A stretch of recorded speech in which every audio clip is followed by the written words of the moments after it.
Is it a sin if a man did not tell his first wife before marrying a second wife? The question posed is that is it a sin if a man who's already married, if he takes a second wife, is it a sin if he does not tell his first wife? Allah subhanahu wa ta'ala mentioned in the glorious Quran, in Surah Nisa, chapter number 4, verse number 3, marry women of your choice in twos, threes or fours. But if you can't do justice, marry only one. So Allah gives the permission for a Muslim man to marry 2, 3 or 4 women. But if they can't do justice, marry only one. So in Islam, it is permitted to marry up to maximum 4 wives. But if you can't do justice between your wives, then Allah says marry only one. So based on this, it is not required for a married man to take the permission of his wife before marrying a second woman. Neither is he obliged or neither is it compulsory for him to inform the first wife that he's going to take a second wife. Unless it is mentioned in the Nikah when they got married that he will not marry a second wife. Because in Islam, while marrying, it is permitted for the husband and wife would-be to mention any clause in the contract. For example, a wife, while marrying a man, can put a clause that since marrying more than one wife is not compulsory in Islam, I would want you not to take a second wife as long as I live. And if he signs that, then it is not permissible for him to marry a second wife. If he has to do that, he has to take permission. But if this clause is not mentioned in the Nikah that the man should not take a second wife, if it's not mentioned, then he need not take permission from the first wife, he need not inform. But I feel personally that it is preferable, it is mustahab, that if he doesn't take permission, no problem, at least he should inform the wife. Because if he doesn't inform the first wife that he's going to marry a second wife, what will happen? But natural, he will give excuses when he goes to meet his second wife. He will say, I'm going for some work in the office, I'm going out for a vacation with my office mates, and bound to be, he will be saying many lies. So according to me, though it's not a fard for a man to take permission from the first wife or inform the first wife before he's marrying the second wife, I would personally feel it is preferable at least that he informs her so that there is less sins or lying, etc. after he married the second wife.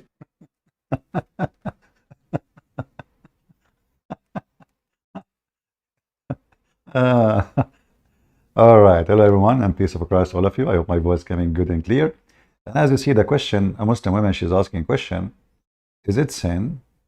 Is it sin for a man to marry second, third, fourth wife, and he don't inform any?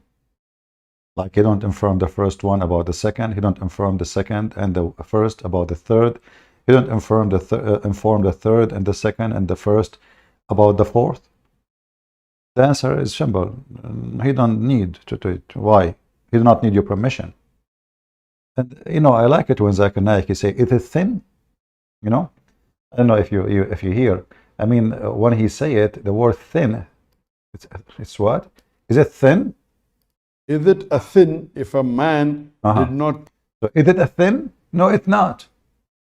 And he is saying, if you inform her, you would do less lies. However, in Islam, you can lie to your wife anyway. You see? What sin? And here, this will take us to the question of the position of women in Islam. Who is she? What the Muslims are saying to us, do you ask your first car permission to buy the second car? No, you don't. Do you tell your third car, or do you tell the second car that you are going to have a third car? You don't have to. The woman, she is someone they ride. When they are done from her, they can send her away, or they can keep her at home. But she is the last one to be informed because she is nobody. When somebody says you should not and you do not need to inform, it's not an obligation to you, then you need to ask yourself, so what is wife in Islam? What Muslim, when the Muslim, they use words, many of us as a Christians, we think they have the same value for the word. So you will see someone, she claimed to be a Christian, and she said she is married to a Muslim man. No, you're not married a Muslim man. You are sleeping with a Muslim man. Muslim men don't get married. Muslim men, they don't get married. They rent a car. They want a ride, and they pay for it. So you are just a ride, and you are being paid for the ride. And when the ride is over, or he's bored with riding you, he finds a different car. This is why, because you are just a contractor, you are not part of the contract. You are just an employee. You see, in the law of employees, depend in the country for sure, like, the boss can fire you anytime as you wish. As you wish. Islam is exactly the same. If you remember before, we mentioned that the Muslim, they practice something called muta.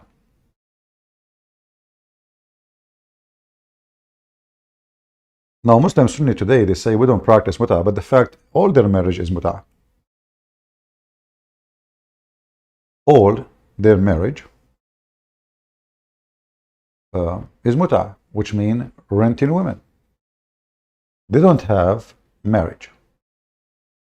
Never have marriage. And the Muslims, they have, they don't even have a shame to say, well, this is kind of rented or rent. It's a kind of rent. And the whole purpose of this rent is sexual enjoyment. So we need to remember always that those Muhammadan, when they speak about anything, they might use same words you use. But those words have different value for them. So when they say marriage,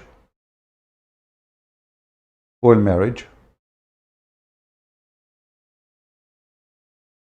does not exist. Here we have the Muslim preaching about, how to be a good person. Like, religion supposedly is about being good. Now you will notice here in the screen, we have women wearing hijab and Muslim men in the right. And the Sheikh is teaching us how we can go to heaven. The sense, taste. Have you sat and thought for a moment what exactly that is? Taste. Imagine how sophisticated the system of tasting is, and it's connected to your nose and your breathing, and I found that out properly in Corona. You can't taste anymore, you can't smell anymore, because your smell and your taste are connected. Imagine you can taste something sweet, something not sweet. You enjoy certain things because your tongue loves them. SubhanAllah. Your tongue and your nose put together. Now I'm a bit of a doctor, so I can tell you they are connected, right?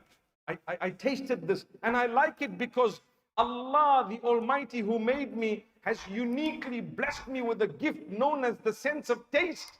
And so I can taste, and I like this and I don't like this. And this is chili and this is not chili. I wonder how it was when we were having chili while we didn't have the ability to taste during Corona. I can't remember because I didn't have the chili. I should have had it.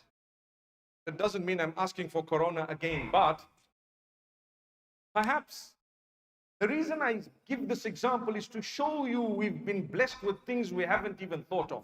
We've taken them for granted. We haven't even asked the Almighty, oh Lord, give me the sense of taste. Oh, unless it's taken away. Unless it's taken away. Many times we don't realize the favors of the Almighty upon us until they're taken away. When it's too late, we say, oh, I actually had this. When you had it, there we are. When you had it, you didn't appreciate it. And now that it's gone, you are saying, oh, I should have and I shouldn't have, and so on.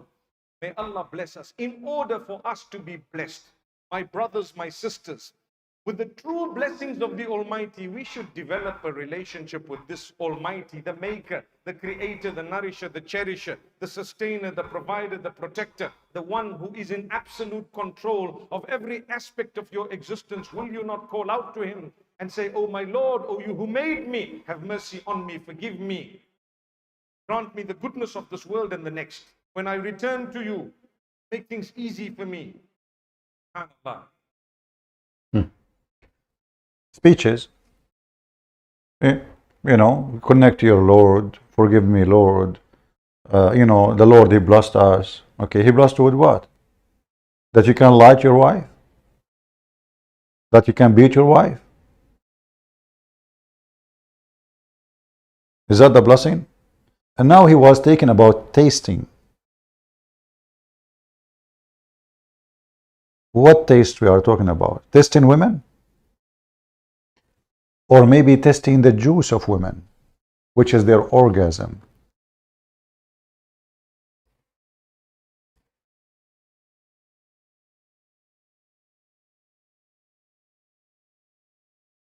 Isn't this what your prophet said?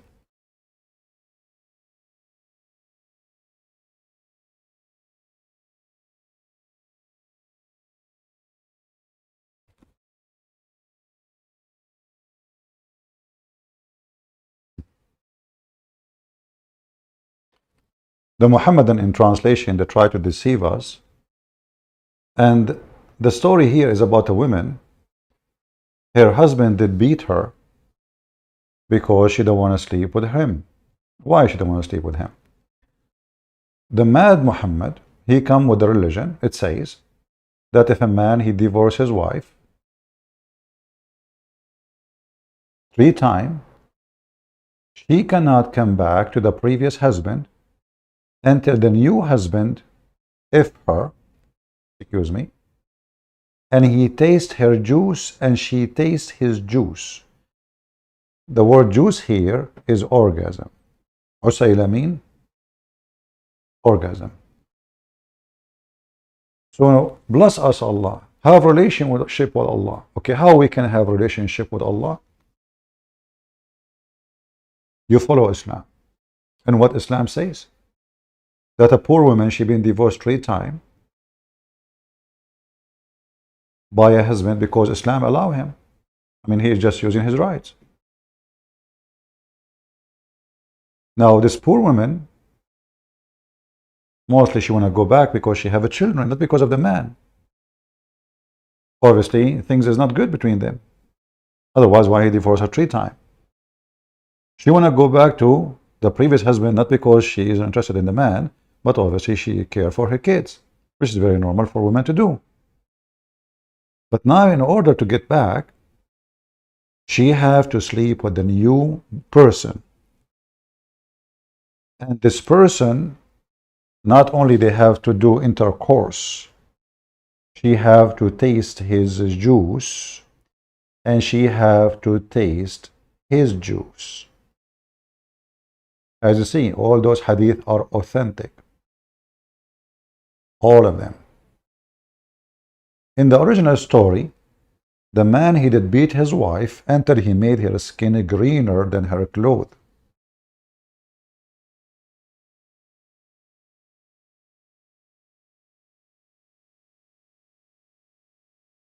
And her skin was greener than her garment.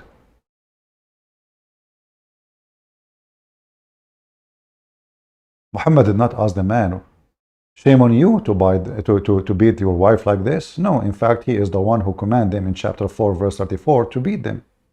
Beat them.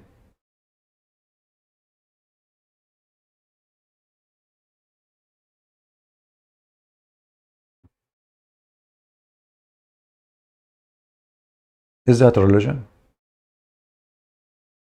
Read it. Is that a religion?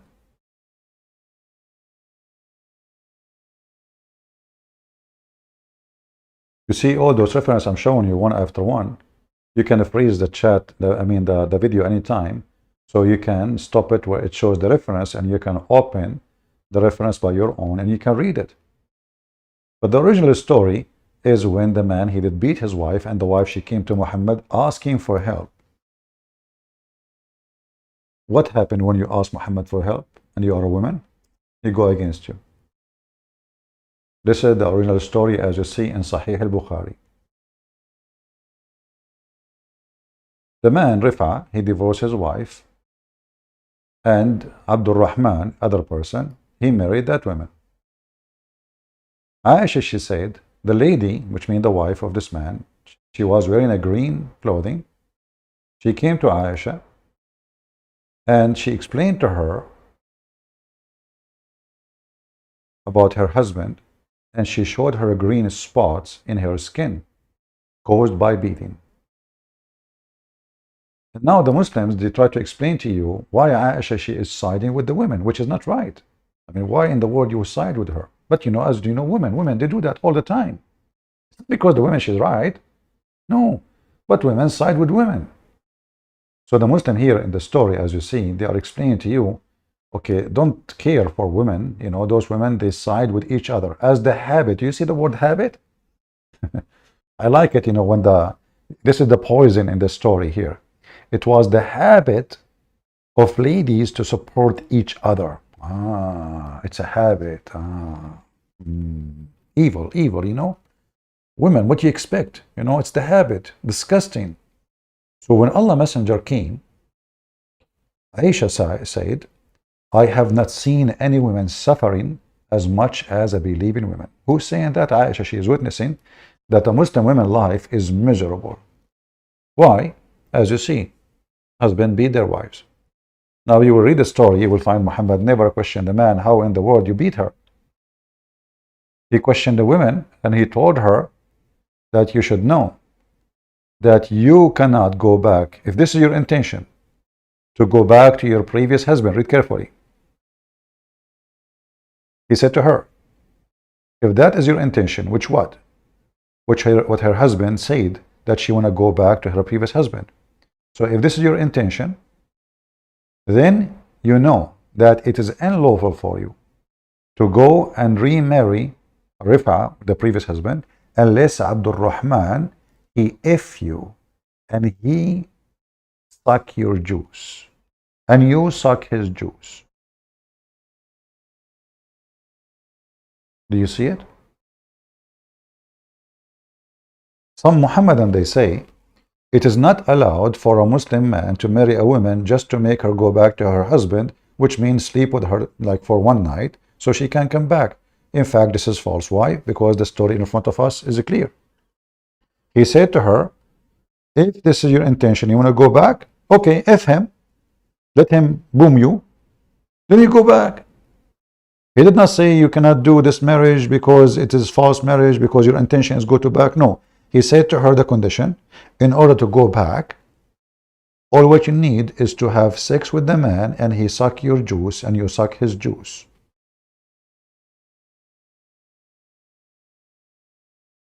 So what is the position of a woman in Islam?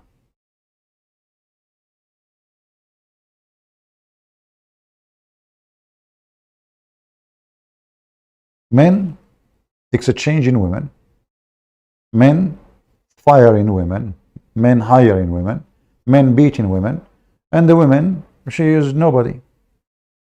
The man, he can divorce her. The man can take her back. The man, he can let her go. The man, he can beat her. So what is a woman in Islam? I'm going to open my Skype in case there is any Muhammadan who like to join us. I prefer if men call, Muslim men, not women. But if Muslim women, she want to call, no problem. You know, let me open my Skype. Give me a second.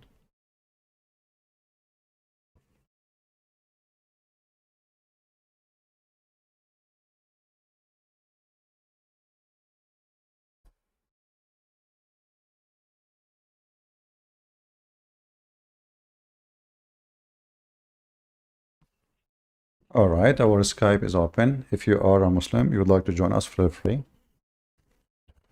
And let us see what the Muslim will say to us. Now, the story is not even over here. Muhammad, he come with tons of rules about women. And if we try to mention them all, you will see that the woman in Islam, she is just a piece of furniture. When she get old or, useless, we dump her in the trash. Let us see if we have any Muhammadan.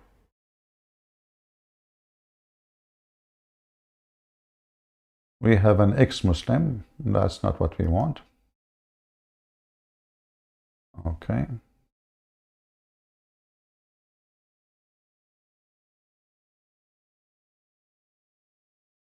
Someone else who want to debate me from Indonesia? Okay, send him. Send the guy. Let us call this guy here.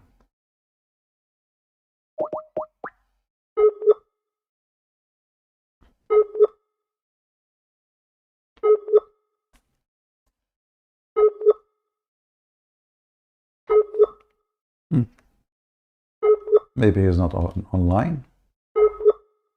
All right, no problem.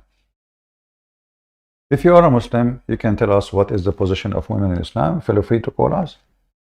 However, Islam is a animal mentality religion, which means Islam consider, like if you go to the animal world, you will see a male goat, if it is strong and defeat other males, this male can have 1, 2, 3, 4, 5, 7 goats.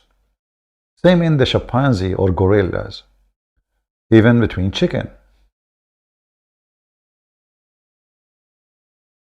The Muslim world is exactly the same as animal world. If you are rich, you can afford, this is what makes you strong now, because money is power. You not need to fight by the sword no more. You can hire people to fight for you. You can hire people to kill for you. You can be a king actually if you are rich enough. So richness is about sex. Richness is about power. And the more rich you are, the more you can afford women, which means you buy more. When we heard this Abdul here speaking about that the Quran says you can F2, not marry by the way, it says nikah, which means to F2 and the 3 and 4. Zakir Naik said by the way that the maximum is 4. The fact this is not true. The Quran says F2, F3, F4. Didn't say or. It says and. Muslim, they lie. This is why we'll see that according to Muslim themselves, Muhammad, he have many wives, and the Caliphate, they have many wives at the same time. More than 4. Way more. 9, 7, 8, etc. So, but the Muslim today, their interpretation is saying, a normal Muslim, he can have only 4. Prophet Muhammad is an exception because his penis is different, is coming from different galaxy, so he need more women, because his penis is so hot. Which is clear proof that Muhammad is just a cult leader and he is not sent by God. Because a messenger of God, he will be the first one to follow the rule of God. He will not create specific rules about his sexual desire, his money, privilege. According to Muslim, Muhammad, he has 16 privilege. More than 70% of them is about money and sex. Money and sex. And that's what all cult leaders, they share. Anywhere in the world. It doesn't matter what religion. There is cult leaders between the Christians. A guy, he fooled a bunch of Christians. He said to them that God told him, God said to him, God, made him, God appeared to him, whatever. And if there is, enough naive people, they will listen to him and they will obey him. And then the cult leader right away, he take advantage of the fool who believed him. and right away start having sex with their women, taking their money, using them, abusing them. Religion is a great business. It's not something new. And Muhammad is no different. But listen here what Zakir Naik, he said. Excuse his full teeth. Tell his first wife before marrying a second wife. The question posed is that is it a sin if a man who's already married? The question, brother, is it a sin? Is it a sin? No, it's not a sin. It's a sin. So take a note when Muslims talk about sin. Sin in Islam have different value. Sin in Islam is not to follow the rule of Islam, but it's not cheating. Remember, it's not lying. No. Sin in Islam is not to follow the rules of Islam. That is sin. Cheating, lying, having second, third, even practicing lying with non-Muslims, even with Muslims. Muhammad, he says, Muslims have a permission to lie in 3 cases. What is the cases? Lying to your wife, or the wife lying to her husband, lying to your friends, and lying to your enemy. Who's left? Nobody. And always the excuse is that you are doing a good thing. So he is saying to you that thin, brother, is it thin? So when you hear the Muslim talking about thin, you think those people, they are really concerning about sin, like they are worried. They are so worried about sin. But as you see, sin is lawful in Islam. I mean, if this is okay in Islam, so what is left? I can go right now. I have a woman in my bed, and then I go, I see a woman in the elevator. I say to her, hey, what do you think about marrying you, huh? How much you want? And my wife sitting in her bedroom waiting for me. I just told her I'm going to grab some yogurt. And now I'm in the elevator having a deal with a new woman. My wife, she never heard of it, of her. By the time we arrive to the first floor, we sign a contract. Then I go back to her apartment. Now she's my wife. And the wife is still waiting for the yogurt. But the new wife now, which I met in the elevator, she is getting my yogurt. Excuse me. So what sin they are talking about? And was already married. If he takes a second wife, is it a sin if he does not tell his first wife? Allah subhanahu wa ta'ala mentioned in the glorious Quran, in Surah Nisa, chapter number 4, verse number 3, marry women of your choice in 2s, 3s, or 4s. But if you can't do justice, marry only one. So Allah gives the 2s. You can marry women in 2s. Start with 2. Not start with 1. You start with 2s. What you said? Start with who? of your choice in 2s, 3s, or 4s. But if 2s. We start with 2s.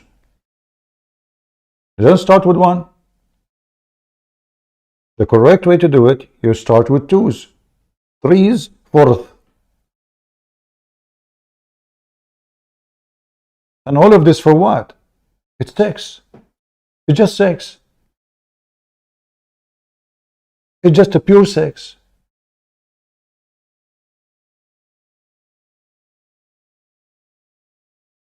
What is the first woman she don't have? The second woman, you see, I can say, like maybe if the Quran said, if your wife, she cannot have babies, okay, you can have second wife. Okay, I will let it go. I say, okay, the guy is not really married, getting married for a new woman for the purpose of sex. It's just his first woman, she cannot have babies. But as we know, it might be the man is the one who cannot have babies too. So why the woman, she cannot have a new two husband?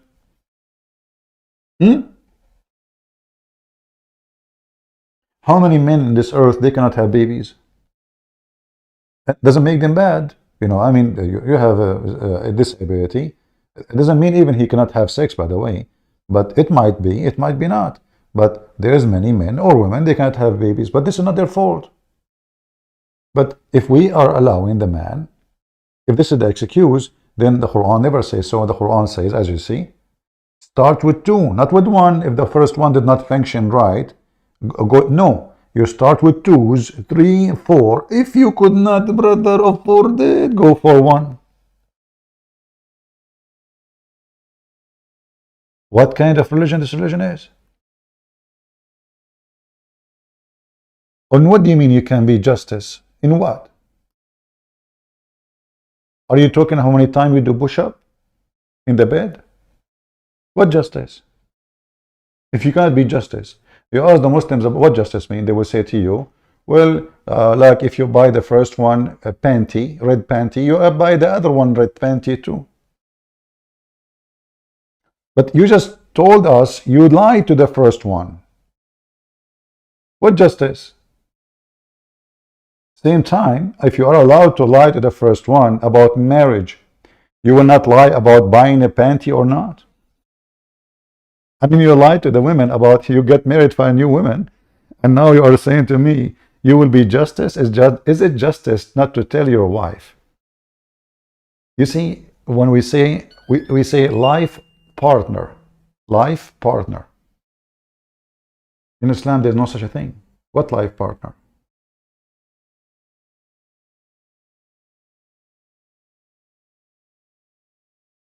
There's no life partner. When the Muhammadan in their website, they explain that muta,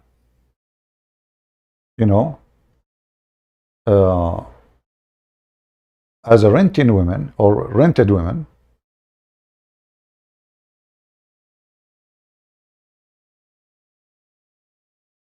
and the main purpose of this marriage, they call it marriage, but she's rented. The main reason for it is sexual entertainment. So many, they have, let us say, they have wrong understanding of what Islam teach, because Muslim, they use same words you use in your language or in your belief, like sin. They say to you, Islam is against sin. If you remember, this man, Zakurana Yuka, he said that, in Islam, he described what the difference between Christianity and Muslims. Let me see if I can find the video. Give me a minute. I forgot the title, but we can find it.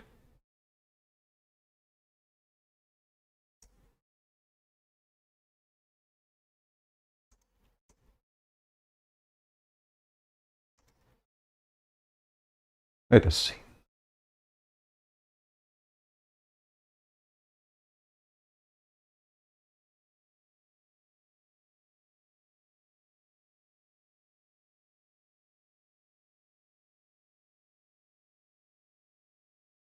Maybe this one here. Let us see. I'm not sure if it is the same, but we will check it out.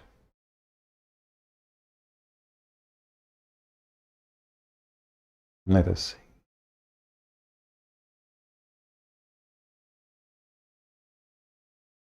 see. Is taking care of the sins of another human being, that is not permitted, that is against the teaching. Is to be accepted, for your repentance to be accepted, there are 4 criteria.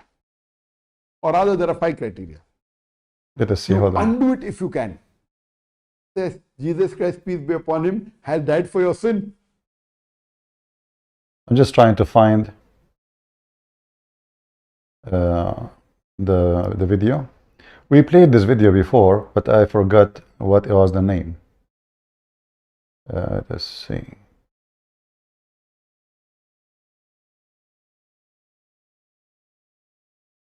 Anyone remember the name of the video? The one he mentioned about the note, like a 100 note. Let me see if I can find it.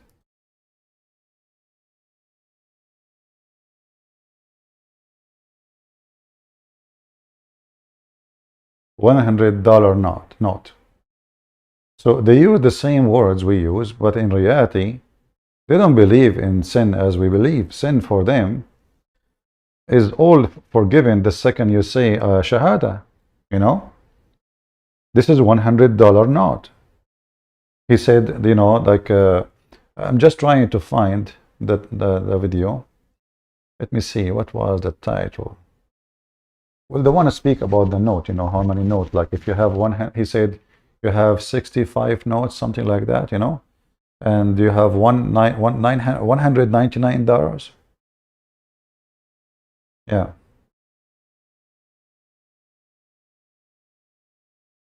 Yeah, I showed it before, I know.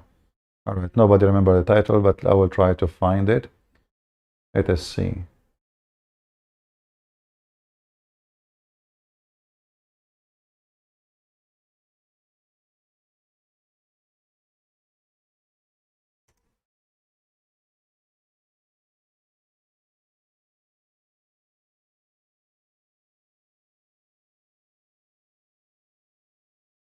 We will try.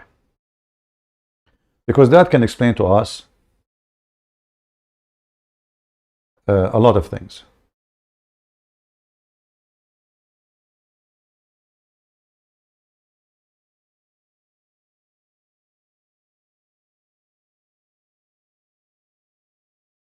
Maybe this one, let us see. We will see if it is.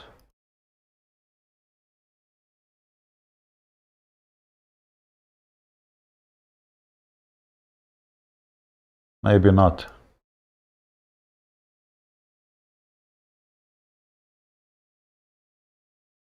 That will be A good. Muslim does countless major sins, and after he accepts Islam, all of them are forgiven. All Maybe his good work is there, all his previous sins are forgiven. Not only are the previous sins forgiven, the more evil and the sins he did, when he accepts Islam, all that is converted. let us play this one, even though this is not the one I'm looking for, but let us use this one. Look at this. So a person, he converted to Islam. What happened now? What happened when you convert to Islam? After that, is it justified and fair if a non-Muslim does countless major sins, and if he accepts Islam, all are forgiven? And the question is correct, that whenever a mushrik or a non-Muslim accepts Islam, all his previous sins are forgiven. All his good work is there, all his previous sins are forgiven. Not only are the previous sins forgiven, the more evil and the sins he did, when he accepts Islam, all that is converted to positive. Alhamdulillah. Regarding the question, is it fair, is it justified? Yes, it is justified. Because here Allah subhanahu wa ta'ala, if a person is a non-Muslim, and if he's doing sin of having alcohol, gambling, of doing shirk, and once he comes close to Islam, he realizes the haqq, he realizes that there is no God worthy of worship except Allah, and Prophet Muhammad sallallahu alaihi wasallam is the messenger of Allah, and he follows the advice, of course. And this is the moment he accepts, imagine, because to leave the previous way of life is very difficult. For a person who is born and he's a non-Muslim for many years, maybe 10 years, 20 years, 30 years, 40 years, he led his life, and then he realizes the truth. For him to leave, it requires a lot of courage, it requires a lot of guts, it requires a lot of passion. Okay. That's the reason when a person... That's it, you convert to Islam, all your sins are forgiven. But sadly, I cannot find that video, which is very funny, where Zakir Naik explained, you as a Muslim, not someone convert to Islam, just you as a Muslim, by saying Shahada is $100. By doing Salah, which means a prayer, is 20, I think he said. By doing Hajj is $10. And then he was saying, well, if the rest is $100 each, doesn't matter if you have 50, still you are not going to go to heaven, because the major dollars are with the one who say Shahada, the one who pray. Shahada alone is $100 out of 199. He said, let us give an example, $199. If somebody can find that video, you can send it to me, please, in Patreon, so we can save it. But we have it in the funeral, we have a video of Zakir Naik. If you remember the funeral of the ethical funeral of Zakir Naik. I don't know if you remember. We can go, actually, we can play it, but it's better to play the video, the original video, so people can see how stupid this religion is. That's it. And the funny is, they say that it is us, the Christians, who say, oh, Jesus died for my sins, so we can rape. That's what Zakir Naik said. Christian, they can commit sin, they can rape, they can steal, they can lie, because Jesus died for their sin. This is what Zakir Naik said. But all of us, we knew this is absolutely false. It's all over the Bible. If we ask Zakur and Ayuka, how many women Paul he have in his bed? How many John? Peter? How many slaves? How many servants? How many people they killed? How many people they lied to? We know the answer. But we have the history of Muhammad himself, the biggest liar in the world, who promoted them to lie.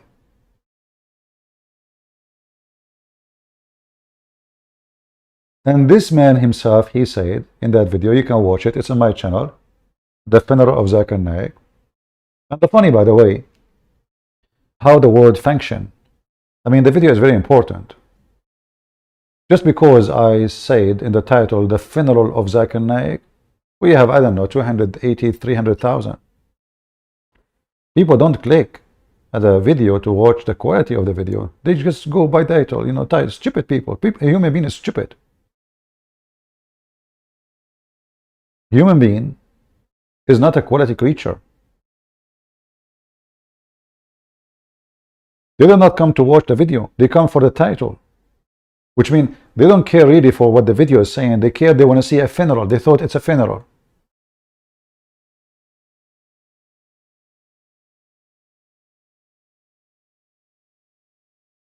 Now we go. Let me forward in this video here. Maybe it's the same one, but I don't think so. Brothers asked, he had done many major sins and he has sinned. What to do? I told him, ask for forgiveness. So not that you have to be a non-Muslim, something wrong, and I've done major sin. Just ask for forgiveness, brother. Just touch the black stone. Just touch the black stone. Forgiveness. Ask for forgiveness. Okay. Here we have those Abduls. They are teaching us how to be a good Muslim. Listen carefully. I mean, who knows better? Those are the ones who they are the leaders of Islam today. Die for their sisters, will take a bullet for their sisters, but will not share their husbands for their sisters. You can lie to your spouse. You can lie to your spouse. So can they lie in the context of, for example, if one says, I sense that you've got a second wife, can he say, no, I don't? Yes, you can. You can say that. You can say that. Yes, I personally believe this is. The Prophet said you can do it. White lies? It doesn't have to be white. It can be a black lie. If someone does this and they get caught, for example, or something happens, or negative. Or she just asks him, where were you last night? Yeah, but even that, he can lie. The man can do it. It's up to the man. No woman can take that right away from the man.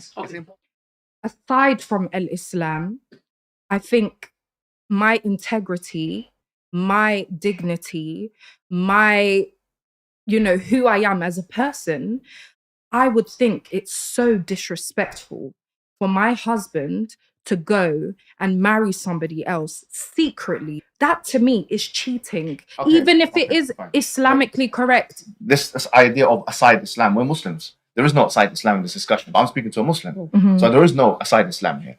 The true religion, which I'm now expected as a Muslim man to follow, is not the religion of Islam, it's the religion of woman's feelings. I'm not going to do this. So I'm saying now we go back to the book and the sunnah. What exactly is a secret marriage? It is not made public. It's not publicized. So the point is this, let me be real, yeah? If you got a good husband, he comes and he says, I want a second wife, all hell breaks loose. And then we blame this man. Yeah, but why are you keeping it secret? What else should he do? And so they perform the marriage in somebody's house and there are two witnesses present and nobody knows about this. When the Prophet he kept a secret from some of his wives. Some scholars, I'm not going to go into detail, but some scholars actually connect this with an incident with Maria the Copt. Lying is not allowed except for three things. One of them is hadith al-rajul limra'ati, that when a man speaks to his wife. And I take my selfish needs out of it, i.e. me wanting him all to myself. I need to understand them. So I need to sit down and I need to really think about how this is going to affect him. This is a test to see how Allah is testing her to see how she responds. Yeah. If that's, if she decides to do the opposite, which is, throw the divorce card or throw this card, then ultimately she's falling into the act of disobedience. Thank you. Thank you. This is, with all due respect, yani, I'm like your father, huh? If you can't stand the heat, get out of the kitchen. If you are not a man enough to get married to a second woman, don't even dream about it, because your first will come in your dreams and give you hell. This is a well-known fact. They have the power to get into your dreams. They have power, those women, they can't come to your dream, brother, but they have power. They have power. If you are not a man, the man, how a man can be a man? Not by being honest to his wife, no. Not by being loving and not cheating and being honest, no. In a man, by lying to your wife and marrying second wife secretly and third wife and fourth wife because you are a chicken, goat, animal. Man. So when a Muslim, he says he's as a man, what man mean? Mean a liar, cheater, fornicator, animal. In the same video here, one of those women, she said, I understand that men, they like to have intimacy with other women. What is that talk? I mean, those are religious people wearing hijab, and now she is speaking, and look, this is Muslim, they claim to be conservative. They bring a bunch of girls in a private apartment. This is an apartment. This is not a studio, it's an apartment. And those women, they are not married to those women, or men, if we can call them men.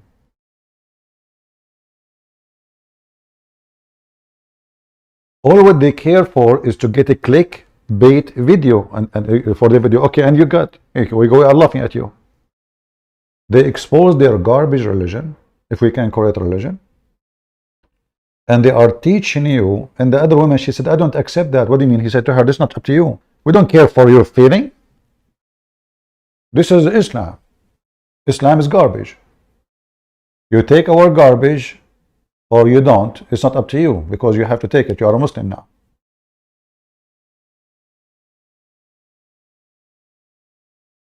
Let us see. Islamically, there is no problem in a man getting married to another woman in Misyar without the first wife's knowledge. There's actually, I've not seen one solitary difference of opinion in any of the 14 generations of Islam. It's not there. Which is? Any scholar saying that no, a woman needs to know, she needs to tell her, doesn't exist. Yeah, that's it. We're talking about the religion of Islam. That none of you guys are okay with your husbands getting a second wife. Can I just quickly get that out of the way? Sister Swad. Absolutely not. You're not okay with it? Yeah. Listen, sister. It's a no from me. And if you have anything to say it now. You're finished. Yeah. Sister Amira? Yeah, no. No? Sister Tyra? And I won't be happy with it. Sisters are under the impression that there is a man out there that is as you not see, religious. Because you guys are as you see, none of the Muslim women said, I don't mind my husband to have second wife. None of them. Islam is made for men, not made for women. Why those? They don't say, yeah, so what? Well, they are doing the normal thing. No woman, she will like, what? Why? Hey, Muslim men, do you like your women to have another guy in the bed? Well, it's the same, isn't it?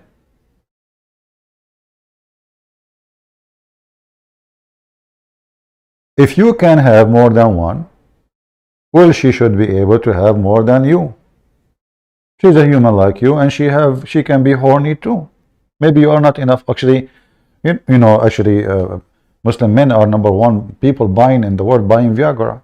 because obviously they have a shortage in production, don't they? Even your Prophet Muhammad himself, he says, I was the most weak person between all mankind in intercourse. And then I invoke my God Allah, and he sent me a dish of shish kebab. I ate it. I get the, you know, the power of 40 men. If you don't believe me, call me in Skype. I will show you the reference immediately, and I will make you read it. So Muhammad himself, he was the most weak person. Can the wives go and find a new guy beside the other guy because the first guy is not doing his job?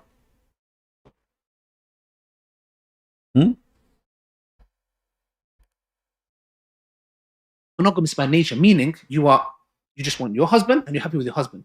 We are not created like that. And then he's got the financial. Men are not created like that. They are not. So I wonder what Adam was doing, man. When supposedly the Muslim, they claim that Allah created Adam. And the story is very funny about how created Adam. You know, Adam, he was 60 cubit tall. You know, I don't know if you remember the story of Mimi Hijab. He was trying. Let me see. Muhammad. You know, I'm very thankful, by the way, for having those maniac. In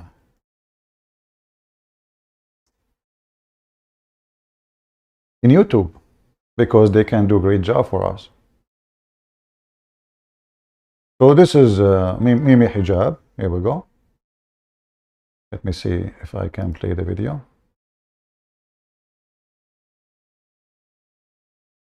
Where he speak about Adam.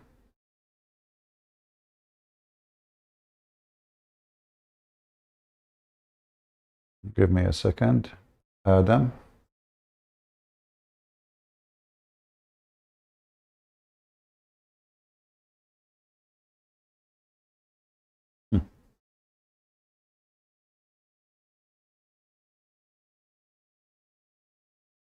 This is the same boy is explaining to us how Islam functions and why the Quran is just a stupid, silly book. Adam, does Adam height of 60 cubit make sense? Tell us. You know best. Today, inshallah, we're going to be dealing with a hadith. See, after he spoke with me, he started saying the word inshallah. Before that, he never said that word. It was a Christian prince who forced him to say inshallah. He reminded me of Aisha, you know, when she said, a Jewish woman, she came to Muhammad and she said, we seek refuge by God from the punishment of the grave. And then she said, since then, I never saw the Prophet making supplication to Allah except by saying, we seek refuge from the punishment of the grave. Never before. She never heard it before. That's why she was fighting with the Jewish women. So I taught this potato how to say the word inshallah, because you cannot be a Muslim yet you don't say inshallah when you say something. So now he starts saying it. That's good news. Tell us about Adam being 60. Look at this faith. Look. Okay, no comment. References Adam alayhi salam, a prophet of Islam, as being 60 cubits tall, which is like 27 meters. And they say only. I mean, what a big deal. Adam was 27 meters. He calculated the number, not me. Don't ask me if they are wrong or not. I'm not very good in mathematics. Adam was 27 meters. So he's saying, does it make sense what the Prophet said that Adam was 27 meters? This is unbelievable and impossible. But before we get to this hadith, why? What will be before? What will happen before? Let's talk about the Islamic stance on the theory of evolution. Science, Islamic science, and theory of a what? Generally speaking, talking about the theory of evolution. Generally speaking, not specifically. Muslims don't have an issue, or shouldn't really have an issue with. They shouldn't have an issue. But Adam was 27 meters. Speciation, adaptation. Speciation. No, they don't have an issue. You know, even evolution of animals, because even we believe that there's nothing explicit in the Quran one way or the other. And actually, there's nothing explicit in the Quran. No, the Quran approve evolution. You know, Allah did not create Adam from mud and then he created Eve from his rib. No. So Islam is total agreement with Darwin. Here we go. Yeah, tell us more. We've done a podcast with Abdullah al-Ujairi. Sheikh Abdullah al-Ujairi is... The Muslim, they take their religion from a guy. His name is Abdullah al-Ujairi, not Allah, not the Prophet. Abdullah al-Ujairi said. Do you know Abdullah al-Ujairi? Abdullah. Who the heck is Abdullah al-Ujairi? A prominent figure in Saudi Arabia. He is a permanent figure in Saudi Arabia. Huh? Is that the one who broke the microphone when he was vomiting? He vomited in the microphone because the microphone went inside his mouth. He was so excited. Is he what? You are taking your religion. He's not saying Prophet Muhammad said, Allah said. No, the guy here in TV, he said so. You know, Ujaili, how do you do? We take our religion just from you. What Ujaili he said? And by the way, Ujaili mostly is coming from the word the ijl, which mean a cow or the male cow. Now we understand. Who researches these matters and well published in this field. In my discussion with him, this was his opinion. So, which is quite frankly like 99.9% if we look at it from a mass perspective. Really, 99.9. This is the same as any election in the Middle East, if we have any. 99.99 they voted for Saddam Hussein, and the one who did not vote because he had an accident when he was going there and he died. That's it. 9% of the theory. The issue we have we take issue with, or the point of evolution, the slither of which really diametrically opposes some of the Islamic narratives, is human evolution. Now, obviously, we have a narrative. We have a narrative in Islam. They have narrative, and they have hole in the narrative. Do you remember this guy, Mr. Hole in the narrative? If I am you, I will stop using this word. I will forget it from the dictionary. If I'm you, because of you right now, if we go in Google and we type the word narrative, right away we see Yasser Qadi and you video. You with him. Because of you, narrative became, and holes, they became so famous. Before that, nobody speak about narrative. Actually, me myself, I do not know what the word mean. You know? Go ahead.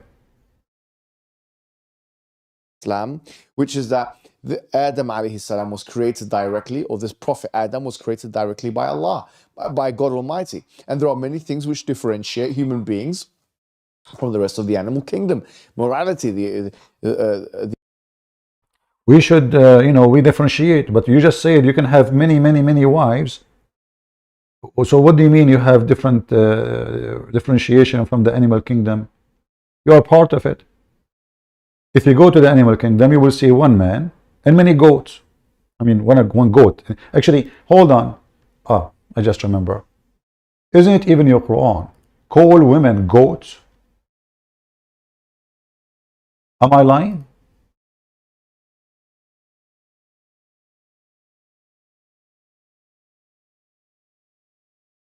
I'm typing in English, sorry. The Quran does not even call women women. Call the Quran, they call the women na'ja. Na'ja. What na'ja mean? Goat. They are talking about women.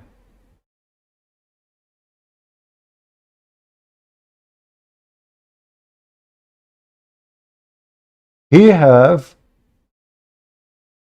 verily, this is my brother. He has 99 na'ja. Okay, what is the guy Quran only, Mr. Quran only? Call me so we can laugh. He's Quran only. How you will know that those are women now? He called them na'ja. And only I have one. So what do you mean the animal kingdom? I mean, even chimpanzees don't have that. Now, some of you might say, well, this is talking about David. He had many wives. But David is not God who told him to do that. This guy is a king. He used to drink. He is a lousy. He commits sin. He did horrible things. Here, The Quran make him a hero for having those goats. The Bible condemn him for being a loser. There's a huge difference between when God, he condemn your action, and a God, like Muhammad, Allah, when he glorify you for doing that. So the same person, the Muslim, Muhammad, he stole the name. Muhammad is a thief. The Jews have David, he took David. The Jews have Moses, he said, we are more close to Moses than you. The Christian, they have Jesus. Oh, Jesus is my brother. Take him, put him here. Okay, Jesus. Everybody. Even Alexander the Great. Alexander the Great is famous. Man, he is a Muslim prophet. Actually, he came just to prepare for me. Even the Pharaoh wife, Muhammad will sleep with her. Even the mother of Jesus, Muhammad will sleep with her, according to him. Very sick animal. This is the animal kingdom. This is literally the animal kingdom. So now this guy, all this what for what? I mean, he supposedly he will tell us about how Adam is 27 meters tall. So all of this for what? Nothing. Because until now he did not touch the topic. He's just trying to deceive you, to take away that Islam make the human being as an animal, specifically the man.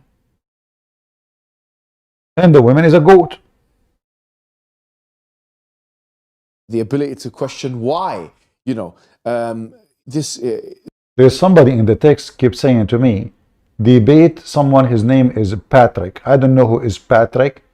If he is a person who want to debate me, let him call me. Don't tell me, don't repeat stupid things. Debate this guy, debate. What do you want me to go and chase the people? Or you are just trying to promote people who nobody listen to them?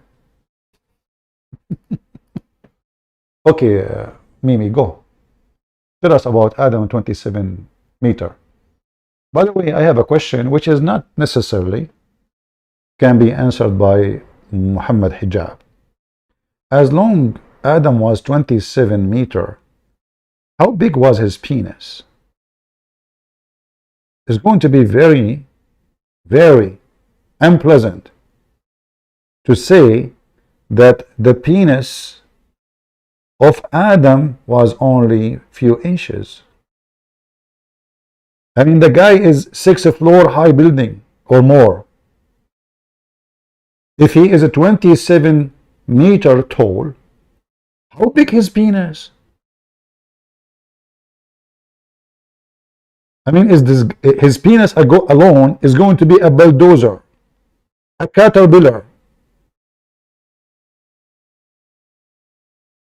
He can destroy walls. He can dig in the ground with it.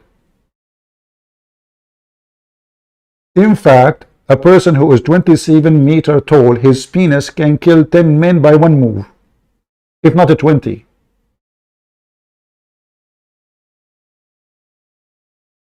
The guy is a 27. How big his balls?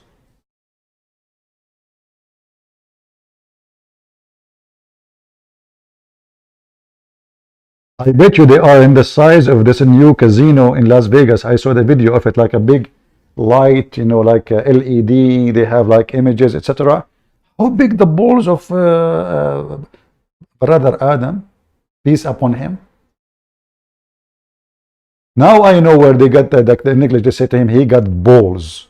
They're talking about Adam, man, not about balls. Our balls is like bing bong. I mean, don't even make me think about it. It's not even fair. So Adam, he had 27, and he have big, huge balls. And what we have now, like, look at what happened to us. Bing bong.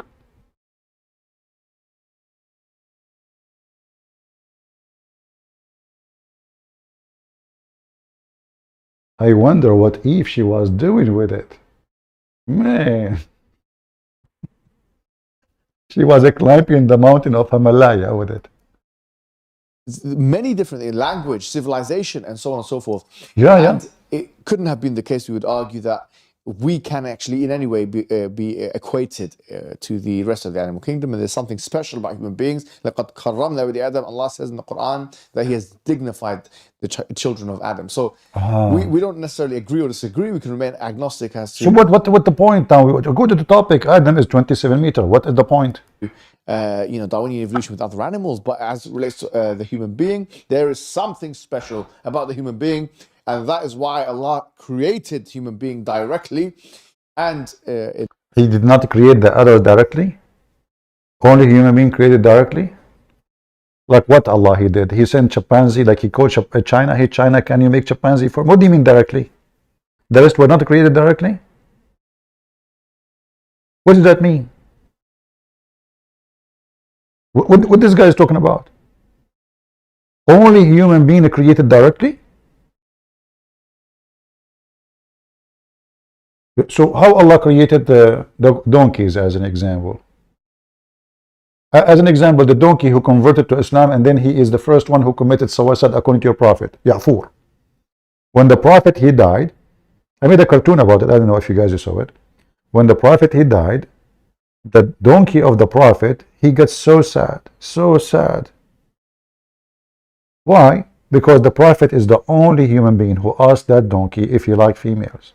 And the answer was astonishing. The donkey said, no, no. Why? He's a gay. Yes, he was a gay. And then when the prophet he died, I'm not joking. When the prophet died, the donkey he went to an empty well of water and he threw himself. That's it. He don't want to live no more. Depression. I mean, what do you want to live? Put yourself in his 4 shoes. I mean, if you are a Muslim. This is a donkey who was so close to the prophet, to the point the prophet ride the donkey. I mean, you know what I'm talking about. And now the prophet he died. So what the donkey would do? That's it. He lost hope. Why will live? And the story says that Allah created 60 donkeys like this. He did beat Tesla a long time ago. Only 60. 60 only. And this is the last donkey which was made for prophets. All those 60 made for a prophet, and this is the last donkey. That's it. The last prophet get the last donkey of the 60. Why you don't tell us the story about the 60 donkeys who made for the prophet, the Muslim prophet, and Muhammad get the last donkey? Continue. In this hadith, there's indication that he created Adam is 60 cubits tall. We keep scratching. Lies. The prophet was full of lies. So what do you expect? And he's saying that he is not from the animal kingdom. What are you doing?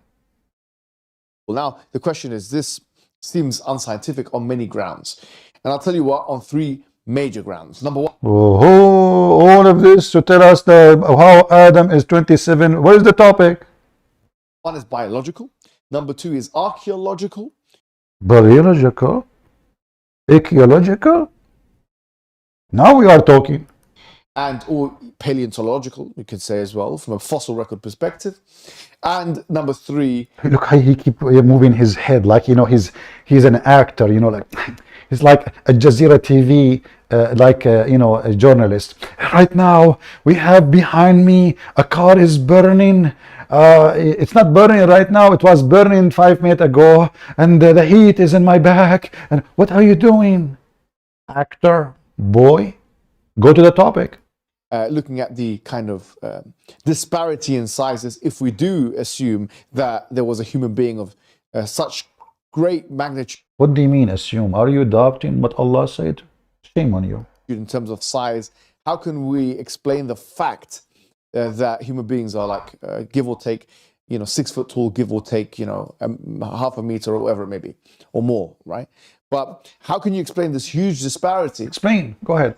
In the fact that you're saying that you believe in Adam, who's 27 meters tall, and a human being now, which is, typically anything between 5'5" to 6'5", and obviously there are extremities on both sides of that equation.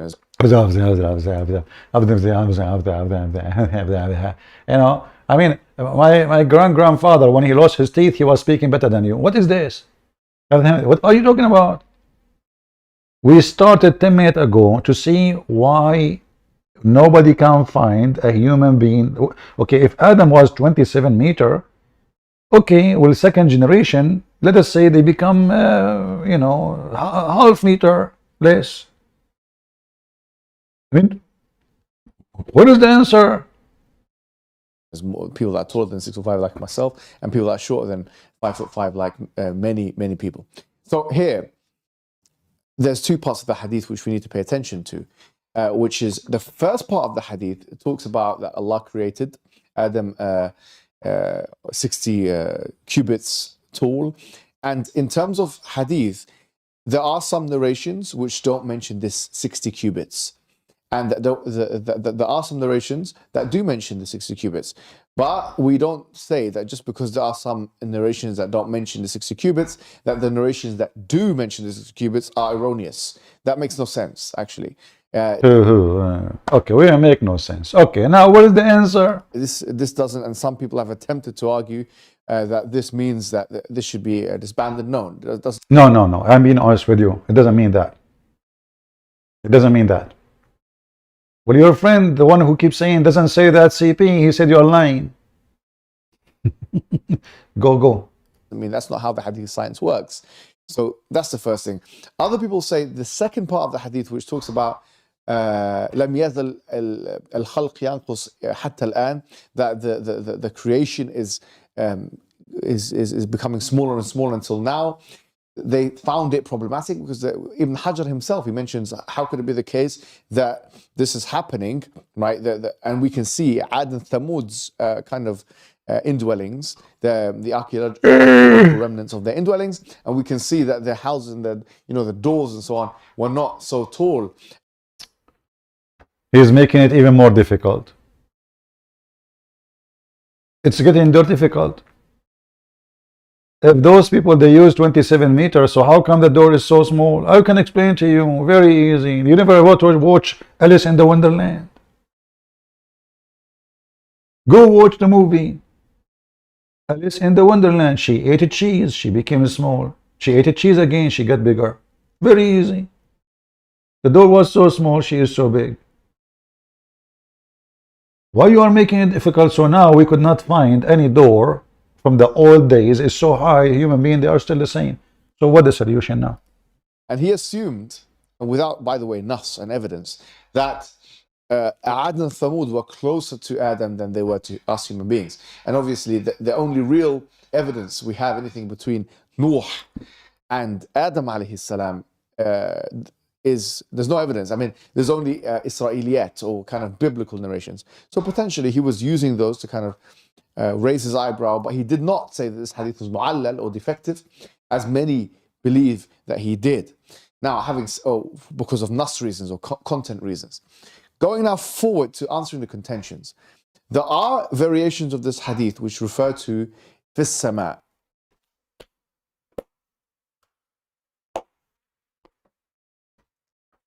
Now I know why Muslims they say, and why he said in the beginning, Inshallah, I will answer it.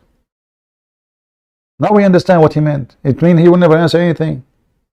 That's what it means when the Muslims say Inshallah. That means he will, if you give a Muslim money, and he say Inshallah, tomorrow I will pay you back, that means you will never have the money. Will never have. Inshallah is about never doing the job. So now Adam, he was in the sky. So when he went down to earth, he shrank. The effect of gravity. Okay, that this was in the heaven. Not heaven as in Jannah, but fis sama. Now obviously... Not heaven as heaven in Jannah. What are you talking about, you idiot? Isn't it your prophet? He said that Allah, he created Adam in Jannah. What heaven? In Islam, there is no heaven. This is what Jannah is. Jannah is heaven. Stupid. He claimed to be a person who knows religion. Let me play it again, what you just said. I'm afraid to go back because this video is so long. I don't want to skip like too many minutes. Let us continue. If you look at the Quranic cosmology, heaven, al-Jannah, is above. Okay, because obviously we know that the Prophet was taken there in the Isra al-Mi'raj. Obviously we know, everybody knows. Actually, I was there too. Allah took him there, on top of a flying donkey. So it could be the case that this height and this mega size of 27 meters is specific to Jannah, and there's nothing wrong linguistically in believing that, because obviously we believe that Adam alayhi salam, he started his journey, yes, in heaven. I mean, we have a whole narrative where he was in a completely different place, and then Allah, he sent him down to the earth. He sent him down to the earth. Yes, he's created from the elements of the earth, but he was in many ways an extraterrestrial because he came from a completely different dimension and he came to this earth. Now, in that transition period, could he have shrunk? Could Allah have...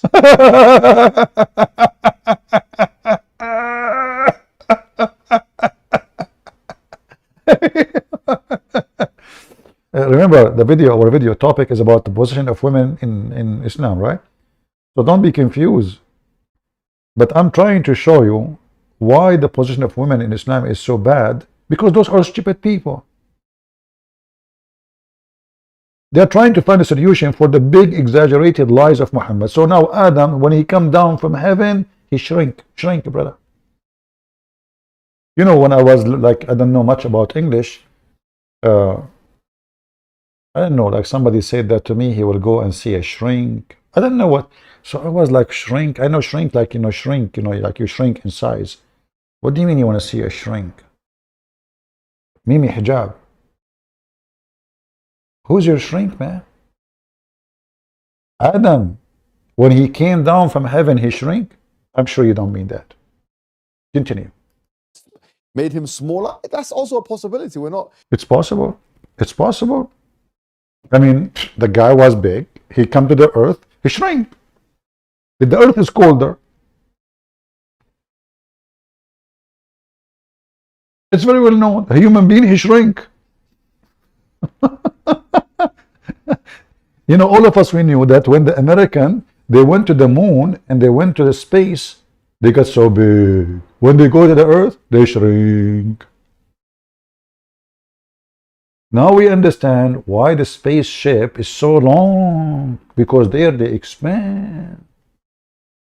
Mr. Shrinko. Disregarding that as a possibility, but there's no evidence of that from the Quran and Sunnah. No way. Listen carefully. Muslims, they follow only evidence. Only evidence. Where? From the Quran and Sunnah.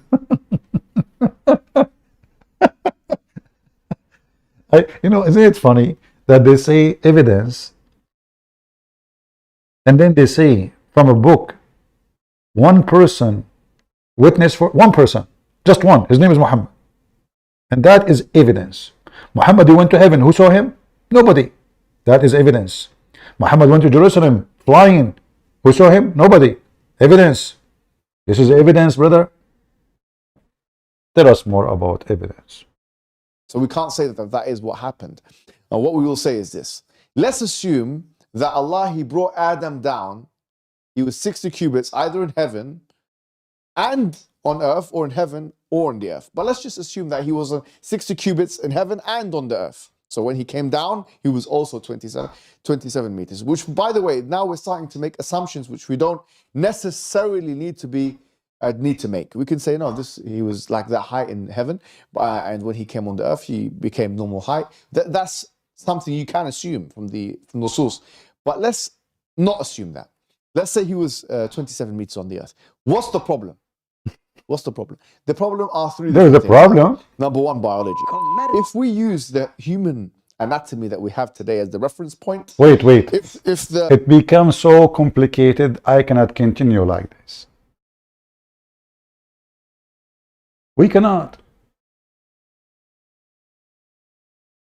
We need to take a commercial break. Shall we? I mean, Ali Dawa, he is selling halal food for cats. What we are going to sell today? Celebrate. Hello, Habibis. If you would like to support Christian Prince, please go to Patreon and show your support. www.patreon.com/Christian Prince. We thank you all for your kindly support and enjoy the video. Okay, the end of commercial break. This is Sheikh Umad, you know, it's very funny. What are you talking about? Mimi Hijab, what is the answer? We are watching you now for the last 10 minutes, 15 minutes. All of this is about Adam. He is 16, is a 27 meter long guy. His penis is like 21 meter. I mean, okay, and what is the answer? Huh? The end of commercial break. If the human anatomy today is the reference point, how could it be that something that tall, or a human being that tall, the bone structure can maintain that kind of size, right? Because it will collapse because of the weight of the human being. Well, this is a fallacy because we're not starting with the human being today as the reference point. We're starting. We are not starting from today, human being. We're starting from Adam. With why would you start with today's human being as a reference point? The reference point is that 27 meter human being that we're talking about. That's the reference point. So if someone says, well, we know that if we keep doubling sizes, as I've even heard some Muslims try and say, keep doubling sizes and height, then the height will be so tall, and then the weight will be so much, and then the bones will not be able to handle that. Density of the bones will not be able to handle that. You're using your reference point as the human anatomy of today, and then do qiyas backwards, which is a qiyas mal-farq, if you like, or a false type of analogy. It's a different kind, it's false kind of analogy. So that's the first problem you can say, or it's inconceivable that human anatomy can handle that size. Well, it's only inconceivable on the basis of analyzing today's human anatomy. That's the first thing. The second thing we may say is, someone could say, well, we talked about the biological problems, fossilization. How comes there is no fossil record of such a huge human? The National Science Foundation says that 99.9%, 99.9% of species have not undergone fossilization. So fossilization, you expect to find one specimen of a fossil of a human that we don't know, tens or 100,000, whatever it is, years that he existed before? No way. No This way. is like finding a needle in a haystack.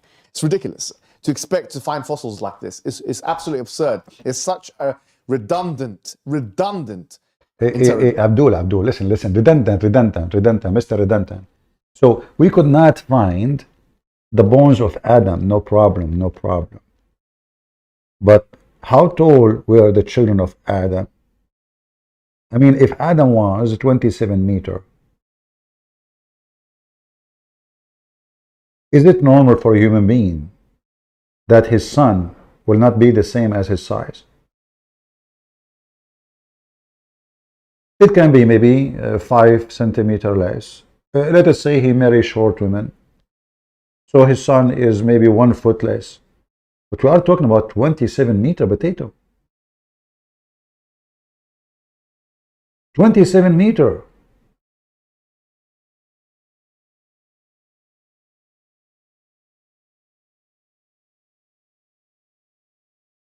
Maybe Adam was a dinosaur. Even dinosaur is not 27 meter. So that one would be put to the side. The third now interrogation is, well, how can we conceive of such a disparity between humans within the, or any kind of animal within the same species like this? They say we don't accept that. We don't accept that you can have a 27 meter human being and then you can have a 6 foot human being, and that disparity existed. And they say humans have been around for 350,000 years, which is, by the way, estimates we don't have to go with because they keep changing those, quite frankly. But let's just assume for the sake of argument. Are you saying to me, is my response, that you have, there's no species within the species that exhibit this decrease in size, this dramatic exponential decrease in size? Because I can give you an example of the dwarf elephants, which the Journal Proceedings National Academy of Science shows. The dwarf elephants were 220 pounds. They went down in 800,000 years, according to the journal. In 800,000 years, they went down 100 times in size. So they were 100 times bigger than they were. They became dwarf elephants, 220 pounds, 100 kilos, which would mean that I'm bigger than those elephants, me personally, the one who's talking to you. You know, if you go and check what he is saying, you will see this is absolutely funny and stupid to say. They are not saying that this is the same dolphin they found long time ago. There's many species of dolphin, you donkey. As an example, there's a whale. It's called it's a dolphin actually. They called the killer whale, but it's a dolphin. It's different. It's not the same. We are talking about Adam.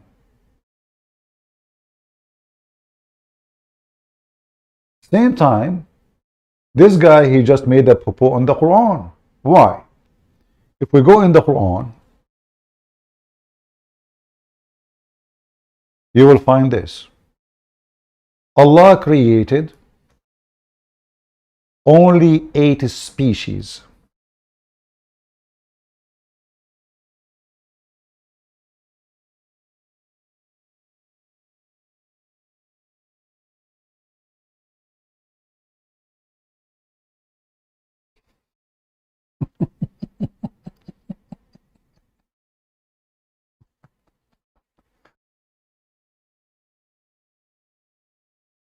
He created for you all, everything, okay, from one single person. That's Adam, between two brackets. And he made for him his wife. And that is Eve. The Quran never mentioned, by the way, Eve. Ever. And he sent down to you of the cattle 8 pairs of sheep. 2 male and female.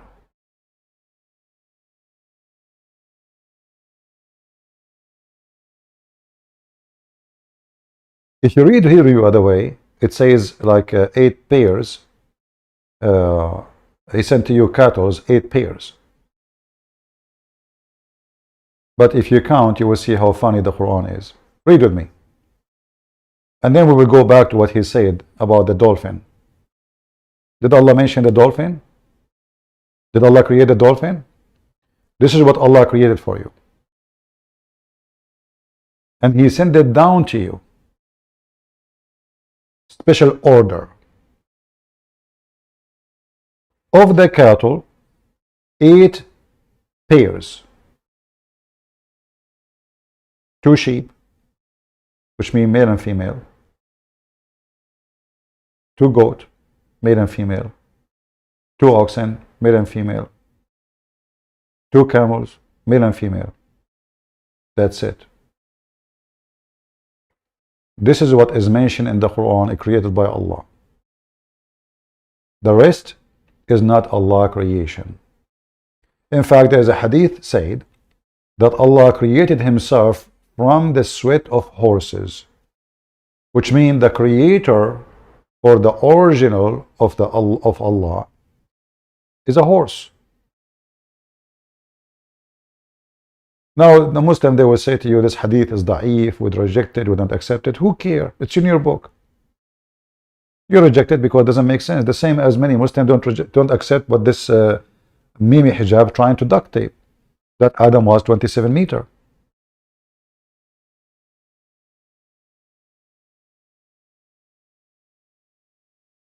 Continue.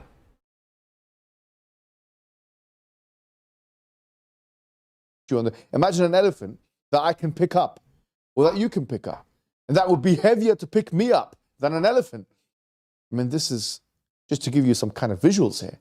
So, if you can believe in an elephant that is that size, because you're looking at the fossil record and you're making your evolution inferences, then why can you not believe in a human being that's much bigger? You know, we can refute all what he said in 2 seconds. Why? Because the Muslims, if you go to the genealogy of Muhammad, in order for Muslim to make Muhammad coming from Abraham, so they created a fake genealogy about who is he. He is a son of who? And then they connected him to Ishmael. And from there, you will find that the whole period is not even few thousand years. Not as he said, millions of years. This is the very basic Islamic religion teaching.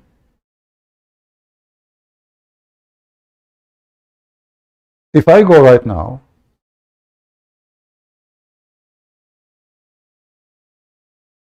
let us see.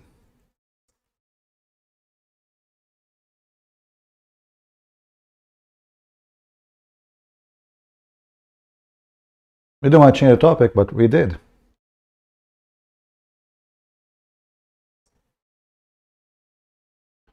Just to show you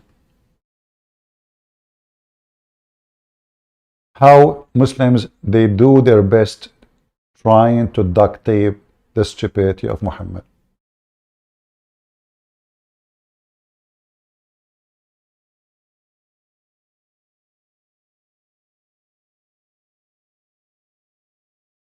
How many years between Prophet Muhammad and Adam?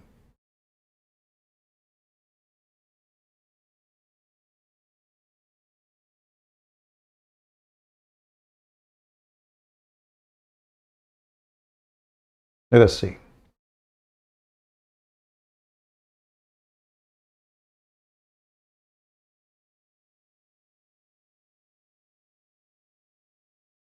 I found here an article. Let us see here in English.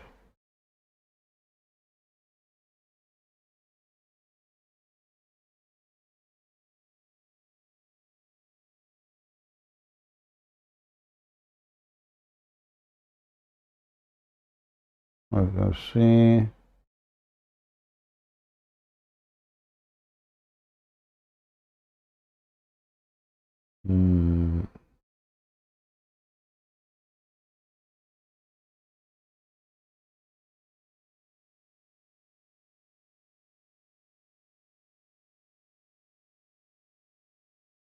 The narration, okay.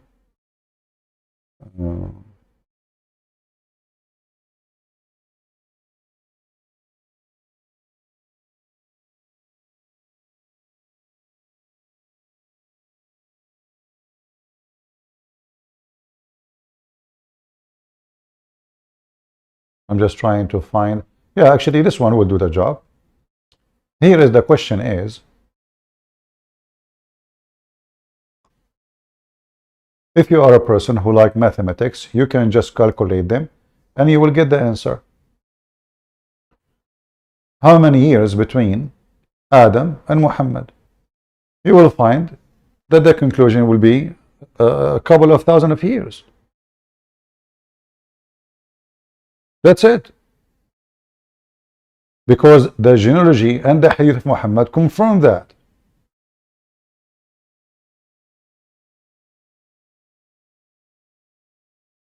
And they are giving you reference here about what Muhammad said and what the companion of Muhammad said.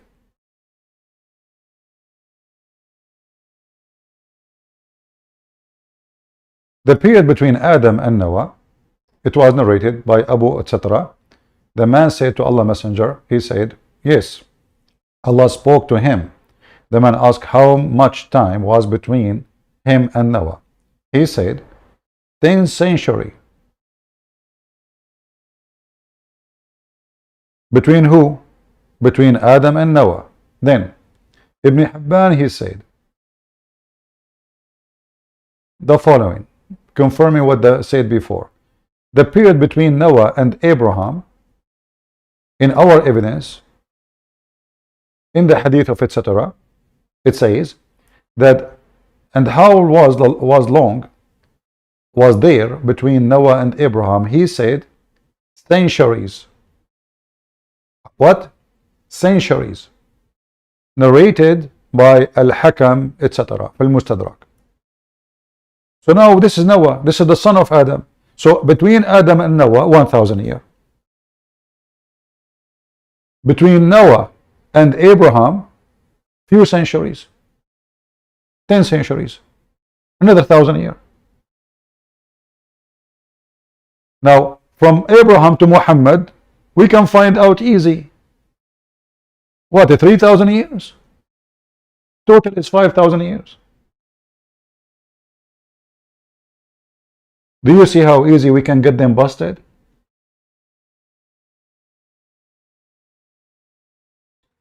But this is a boy. He can go wherever he want. He can say whatever he want. No Muslim will question, what are you talking about, man? You just get the Prophet busted and all his lies exposed. So now they try to cover one lie about Adam being 27 meters. Now we have to cover all those lies. Who want the reference? And you know, as you see, the Muslims, they are giving us the name of the books, the reference. I mean, thank you. Anyone want the reference? Nobody? Okay, I will give it to you anyway, because I'm very generous. Here we go. It's in English in front of you. How long was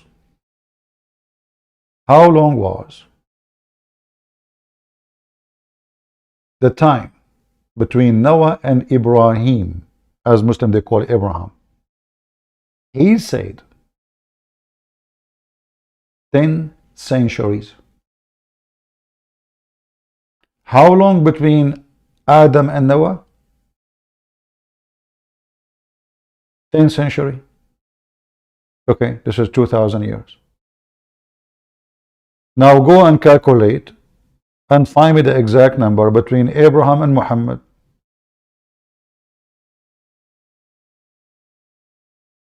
So when this guy talking about millions of years, he is getting his prophet busted again. This is what happened when you try to lie to cover a first lie. We lie, right? Muslims, we have to lie to cover the first lie. Now those who they are saying to me in the chat, debate this guy and that guy, let him call me anyone. We have a Muslim he wanna call, let us see.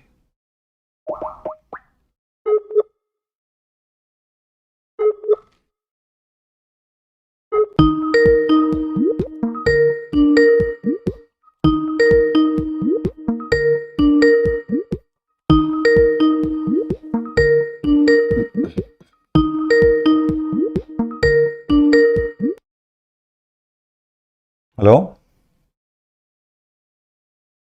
The pig. This is the same guy. Hey, how are you doing, Abdul? Oh, Abdul, Afwa. Huh?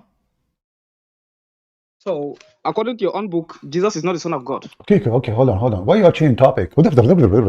Listen, I have a question for you. I don't know if you are watching our video. Yes. You are watching our video? We are going to answer your question. Okay. But according to your own book, as long, hold on. Don't change topic. What's wrong with you? I mean, you are scared, aren't you? We'll go there. We have a topic. We have a topic. Listen, as long you are a Quran only, I need your help. Can you help me? Yes, I will help you, but let me finish first. No, we have a topic. You can't change it. It's still a topic. The topic is in the Quran speaking about something we do not understand what it is. So I think you are the only one who is qualified. What do you think? But according to your book, Jesus is not the Son of God. No problem. You can say whatever you want. But the Quran says that the Christians say that he is Son of God. So you are stupid. You are saying the Quran is wrong. The Quran does not say he's the Son of God. No, it says it's a. Okay. So the Quran says that he is Allah, correct? No. No? Are you sure? Yes. Let me repeat the question. Your Quran doesn't say that the Christians say that Jesus is Allah? The Quran says the Christians say. The Okay. Quran does not say that Jesus is Allah. Okay. That means you just said that the Quran does not say that Jesus is Son of God, correct? Yes. The Quran never says he's the Quran. No. I'm saying the Quran does not say that Jesus. The Christian, they say that Jesus is Son of God. The Quran says that for sure. Okay, so either the Quran is saying the truth, that is what the Christian believe, and you are a donkey because you just said the Bible doesn't say that, or the Quran is reporting false story. Choose one. But now let's go back to my topic. I have a verse for you. I want you to explain to me. Yes. Listen. Who will go there? What is those? Listen, chapter 38, verse number 23. Can you tell me what this verse talking about? Okay, Luke 4 verse 41 is not the Son of God. No problem. Can you read for me this verse? Okay, you agree that he's not the Son of God. Why? According to I'm laughing at you because the Quran confirms what the Bible says, and the Quran confirms the Bible. The Quran is telling you the disbeliever says. Okay, I promise you after you answer this, I will go to Luke 41, you say it, right? 41? 4 verse 41. What? Chapter 4 verse 41. Are you sure not 141? I said Luke chapter 4 verse 41. Okay. I was wondering. So chapter 4. After we finish this one, I promise you I will go to Luke. Deal? Okay. Okay. Read for me chapter 38, verse number 23. Chapter 38 verse number 23. Okay, let us go there. 38 verse 23. Mm-hmm.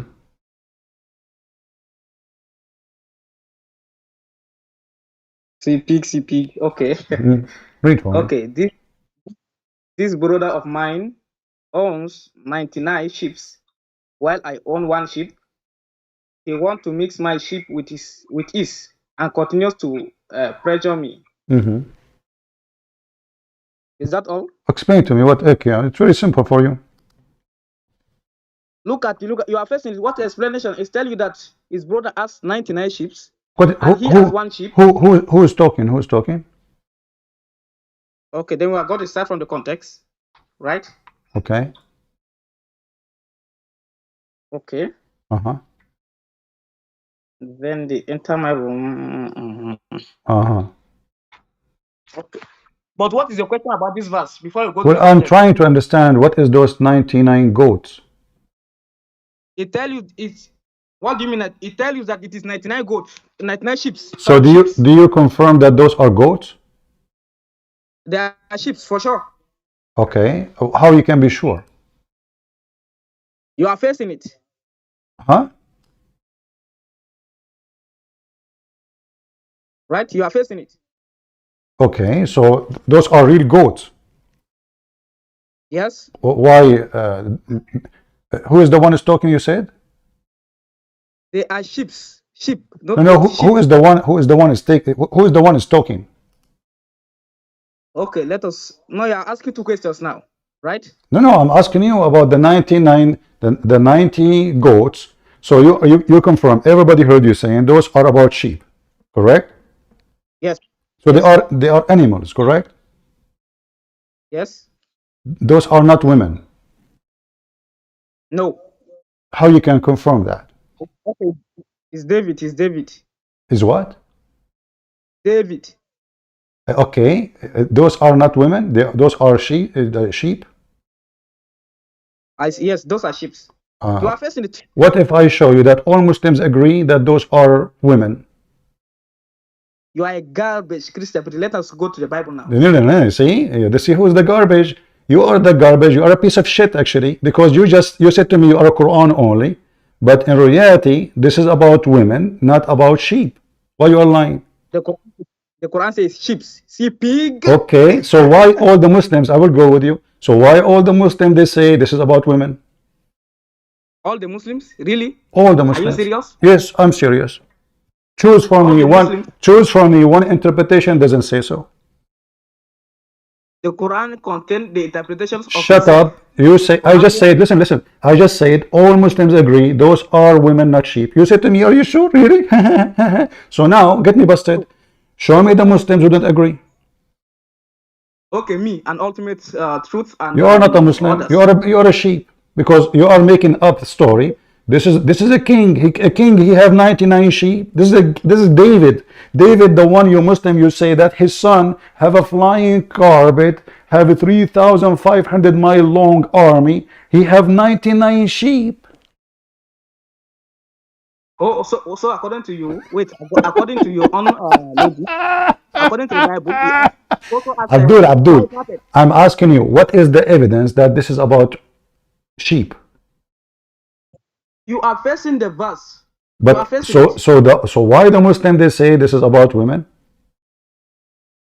What is Begosan? Did I say it's about women? Okay, it's about sheep. What? Hold on. Okay. So what is the story? Explain to us. As long as this is about sheep. Read for me verse number 24. Explain to me what's happening. Okay, he said he's been unfair to you by asking you to combine your sheep with his. Most people who combine their property, another proof that it is sheep, treat each other unfairly, except who believe and work righteousness. And those who are so few, afterward, David wondered Who if is the he second made person? the Who is the second person? Who is the first person? Who is the second person? Yes, it's David making the judgment. Okay, the second person is who? What do you mean the second person is who? Who is the second person? Who is the one saying my brother? It is someone. Someone is saying Oh, they are making judgment. his name is someone. What the Quran does not mention his name. So why are you? Okay, no problem. What do you want to? So now, okay. So what is the story? What happened? This someone. What happened? You have read the story. You are facing it. Now let Well, us go to the no, Bible explain now. to me. I'm facing the story. I don't understand. So I'm asking you. What happened? What? Who took the sheep of who? What happened? What happened? So, did David stole a sheep of somebody? No, it does not say David. Look at you are facing the verse. David make a judgment, right? David made a judgment. Yes. Ah, okay. And what? And what happened? Okay, he told that we were testing him. So, but this is not about women. It's not about women. Hmm. Can we open the interpretation? Can we open the interpretation for the verse? The Quran contains the interpretation of itself. Really? So why the Muslims saying women if it is saying this is about sheep? But you get what the Quran says. So, but why the Muslims are making it sheep if it's not women? Why the Muslim making it women if it's sheep? What I follow is the Quran. You have your own business. I have my own to Quran. Okay, so you are a person who follow the Quran only, correct? Yes. Okay, the rest of the Muslims, they follow the Quran. They don't follow the Quran. Those who don't follow the Quran, they are on their own. If there is anyone who don't follow the Quran, I mean anyone who say, this is not about women, What do you say? What? I'm asking you if there is any Muslim he understand the Quran like you. Look, you are facing the verse, Christian priest. Don't I'm facing the verse, but I'm trying to understand why the Muslim they say this is about women, not about sheep. Because they are following misguided teachings. What? Because they are following falsehood from their own garbage. So all the Muslims, okay, but you are saying the Quran explain itself, correct? Yes. Okay, so why the Muslim they have wrong in the explanation? Because they are following their own garbage books, but apart from the Quran. Okay, so the majority of Muslims, 99.9999, they are not true Muslim then, correct? According to you, right? According to you. No, according to you, the Quran explains itself. And according to you, yes, the one who don't go by the Quran, he is not a Muslim, correct? Yes. All right. So, okay, so now I'm asking you, so why the Muslim scholars saying something different from what the Quran is saying if the Quran doesn't say what you are saying? The Quran says what I'm saying. The answer is in Quran 31 verse 6. Okay, is Ibn Kathir a Muslim? Ibn Kathir, I don't know. Is he a Muslim or not? I don't know. Why? What do you mean you don't know? What I mean, I don't know. What kind of language are you speaking? Is it not English? I don't know. I don't know. Okay, is Al-Qurtubi a Muslim? I don't know. Is Al-Tabari a Muslim? I don't know. Is Muhammad a Muslim? Muhammad is a Muslim. How you know? From the Quran. From the Quran. What a Muslim do? Okay. A person who follow God, a person who follow Jesus. Okay, as long you are a Muslim only and Quran only, does it say in the Quran that all Muslims have to obey Allah? Yes. Okay.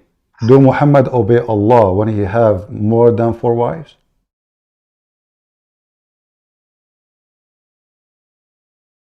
Hello? I'm talking. I'm asking you, is every Muslim should obey Allah? You said yes. Yes. Okay. Did Muhammad obey Allah when he had more than 4 wives? Muhammad, there's a verse in the Quran of Surah Al-Fatiha. Huh? Right? What?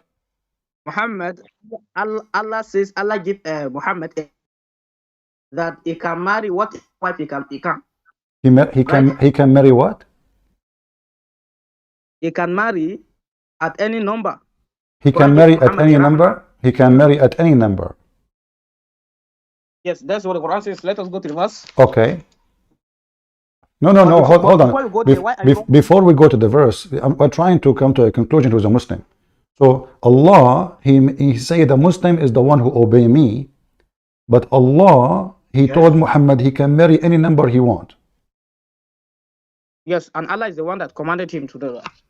What is the number Muhammad is allowed to marry? I said the Quran does not give a limit to him. What is wrong with your hold on, you see, you are just going in circle. I'm asking you, what is the number Muhammad, according to the Quran, he can marry? Is it unlimited? I said the Quran does not give a number to him. He can marry whatever. But the Quran says you marry 4. Yes, for us. Okay. The Quran excluded Prophet Muhammad. Where in the verse it says where in the verse it says only for you, not for Muhammad? Okay, we'll go there, but let us. You remember the first agreement that we made? Tell me which verse. Which verse? Okay, let us go to Luke 4 verse 41. No, we will finish this one. You forgot. we are done with we will go to Luke. We will go. Listen, because I want to show everybody that you are a fraud and you are a liar and you make things as you wish. You don't accept any interpretation because simply they will get you busted. Isn't it true? We will go. Why you reject the interpretation? Because the interpretation will get you busted. Why you reject Ibn Kathir? Because Ibn Kathir will get you busted. Why you reject Al-Tabari, Al-Qurtubi? Because they will get you busted. So you are the only Muslim. They are not Muslim. So I'm trying to understand who is a Muslim. They are garbage books. Okay, so listen, Mr. Garbage, listen. So if Muhammad is a Muslim, he is the one who obeys Allah. Can you show me where in the Quran it says that Muhammad, he can marry more than 4? Yes, I will show you, but let us finish. No. We are here because now you are saying those are not Muslims. This is your answer. I ask you, is Ibn Kathir as a Muslim? I don't know.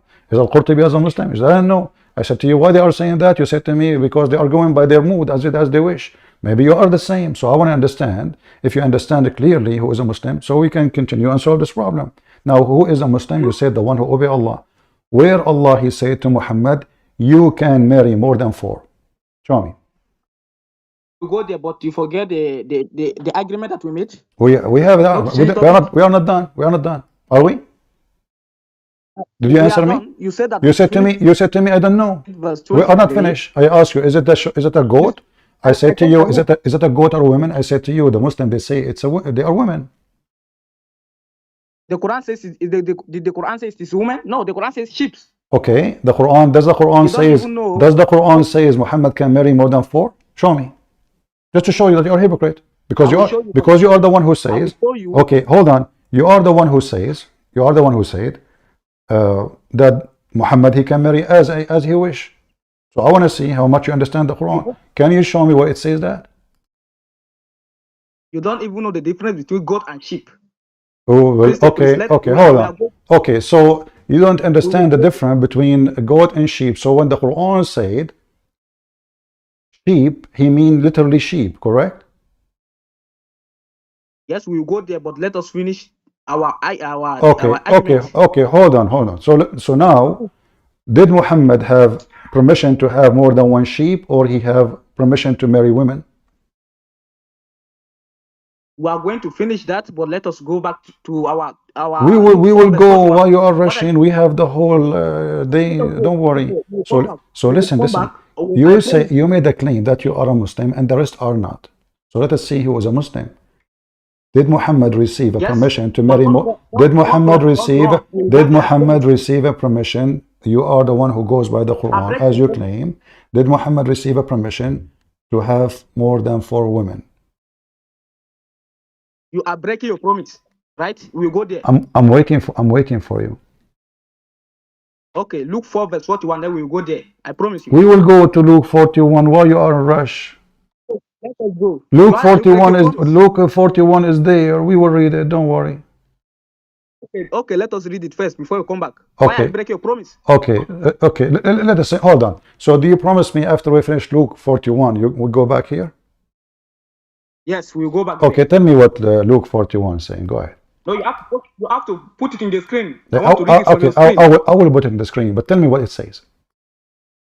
No, make the argument. I will put it in the screen. I'm going to open the verses. Go ahead. I'm listening. No, put it in the screen. Stupid. Just start. Don't you see? Don't make a drama. Start. Tell me what it says. Tell me. Go ahead. Why don't you put it in this? I want to read it. I have it.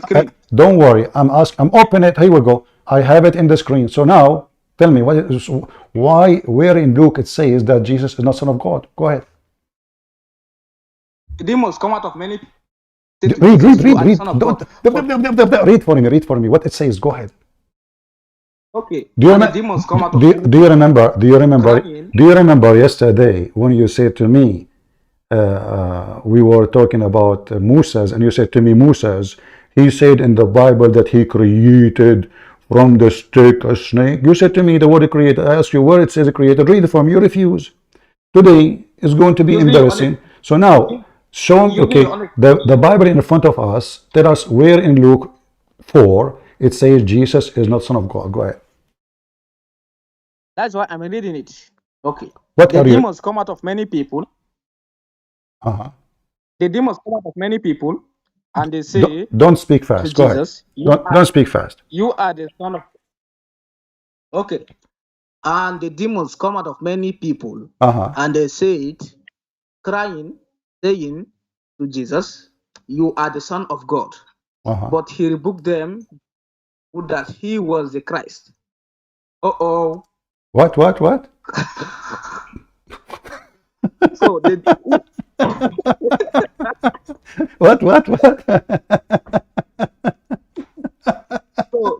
So Abdul, read for us what you just said. So if you know that Jesus is the Christ and you call him the Son of God, he's gonna rebuke you, right? What? The demons come out of many people. Listen, and they say, you are the Son of God. I don't understand your accent. I don't understand your accent. Can you speak slower so we can laugh together? Okay. Okay. Okay. The demons come out of many people crying. Right? And what they say to Jesus? You are the Son of God. Okay, and what Jesus said to them? He rebuked them and does not allow them to speak. He silenced them because the demons knows that he is the Christ. And that means he's the Son of God. So if you know that Jesus is the Christ and you call him the Son of God, he will rebuke you. Listen, what is the camel urine you drink? You drink camel urine. You are the one that drink camel urine. Okay, so we're here. You said to me, I will show you from Luke that Jesus is not the Son of God. But you show me verses saying that he is. No, Jesus rebuked them. He didn't allow you to call him the Son of God. Rebuked them from what? Because they knew that he was the Christ. He rebuked him, saying to him, come out of him, you coward son of Muta. No, that's not what he says. He rebuked them because so you came very excited when the verse confirmed that Jesus is the Son of God. Okay, let me ask you, why the demons say to Jesus, you are Son of God? Because they are lying against Jesus. They are lying? They are lying, but they are scared of him. Why you want to destroy us? They said to him, listen, Abdul, potato, son of Muta, listen. They said to him, why you want to destroy us? Please read the verse. It's in front of me. It's in front of me. It's in front of me. Okay, I'm reading it. Okay. Jesus rebuked them because they are evil. So Jesus is speaking. Do you know what rebuke mean? What rebuke mean? That's not what the verse says. What rebuke That's mean? not what the verse says. Okay, read it. That is not what. Let us alone. Let us alone who? Let us alone. What have we do to you, Jesus of Nazareth? Art thou come to destroy us?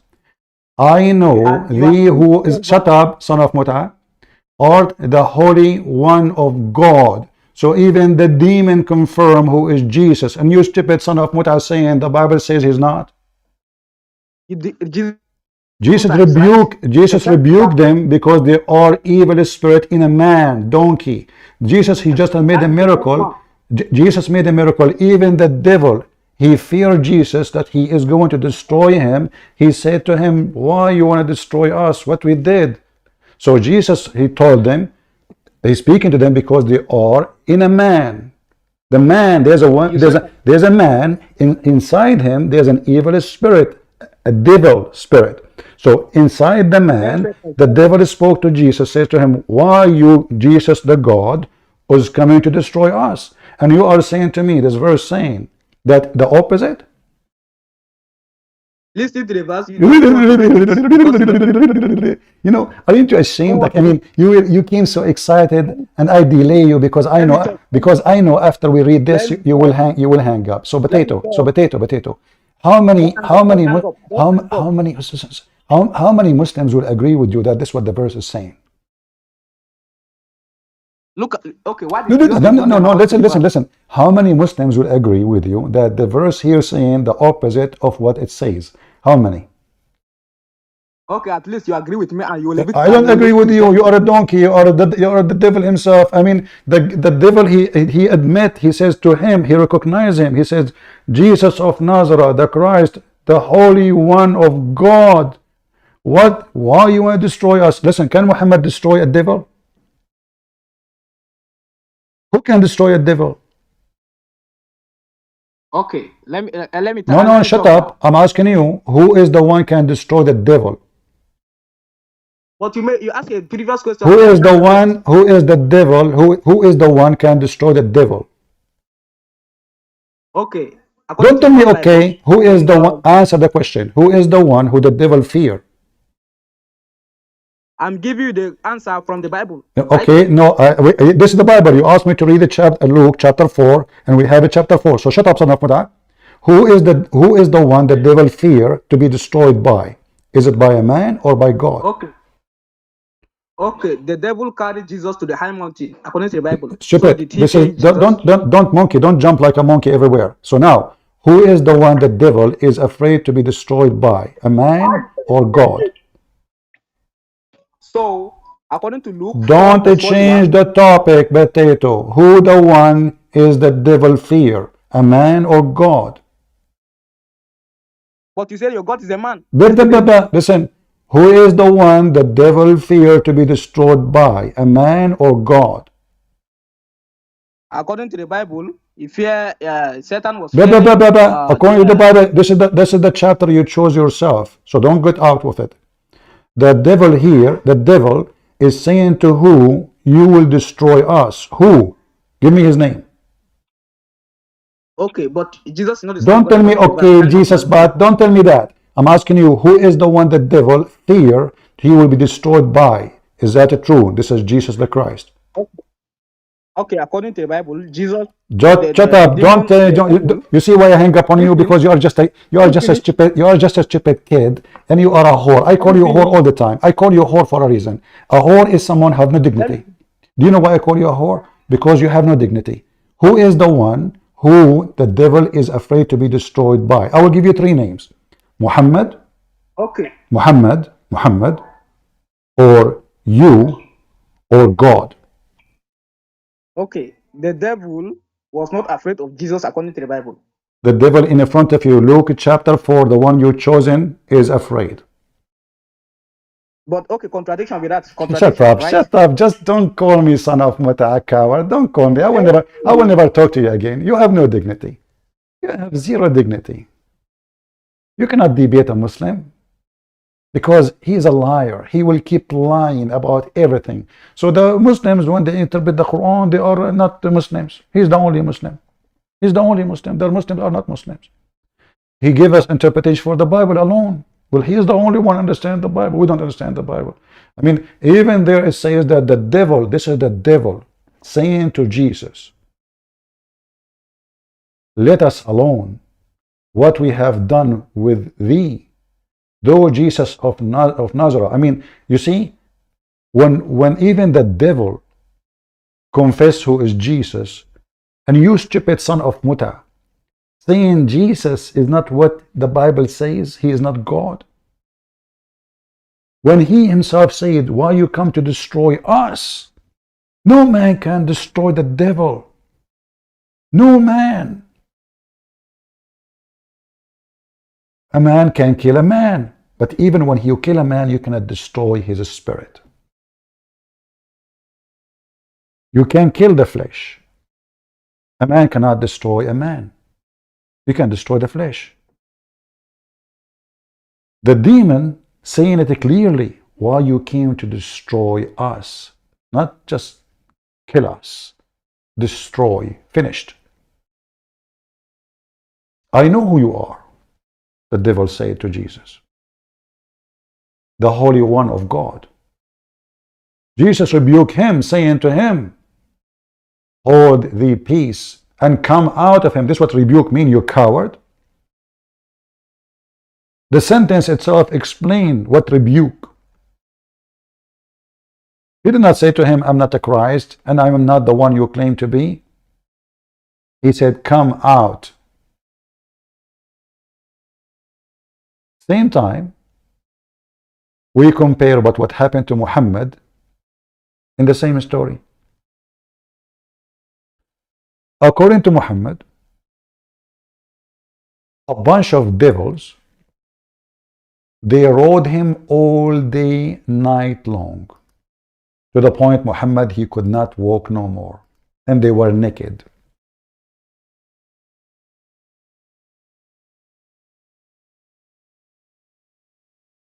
And let me show you the reference. Jesus, by one word, he have authority over the devil.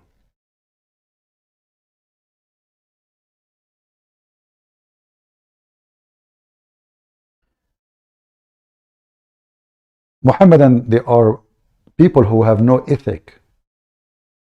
I mean, if I am you, I will be the last one to quote this, because this will prove that all of you scumbag lie when you say the Bible say that Jesus is not God.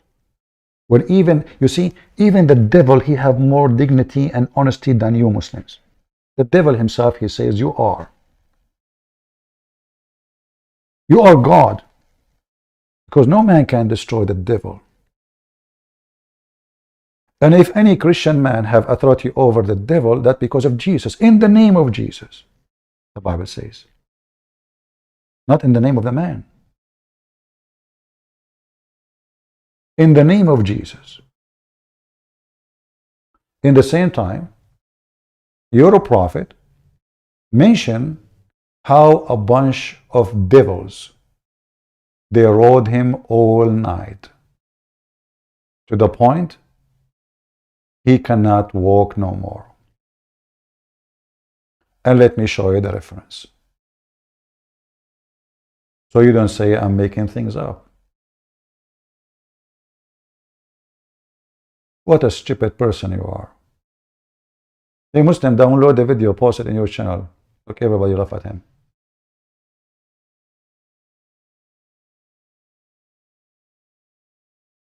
Here we go.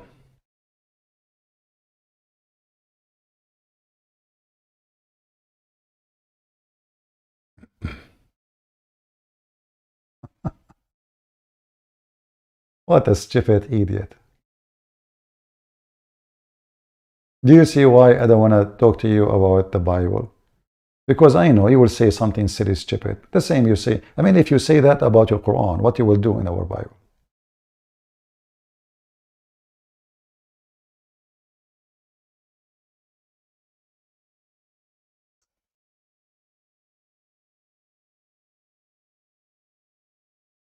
Let us read together about a bunch of devil riding the prophet.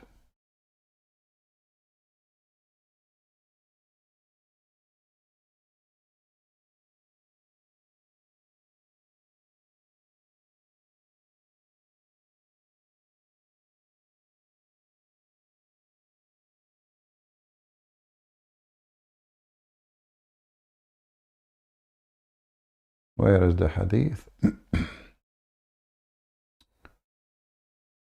I found a hadith actually, but I want a website which is like official.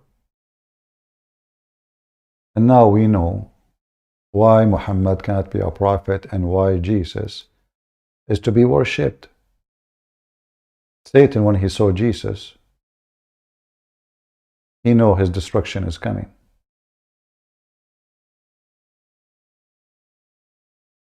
Even Satan, he have more dignity than you, Muhammadan.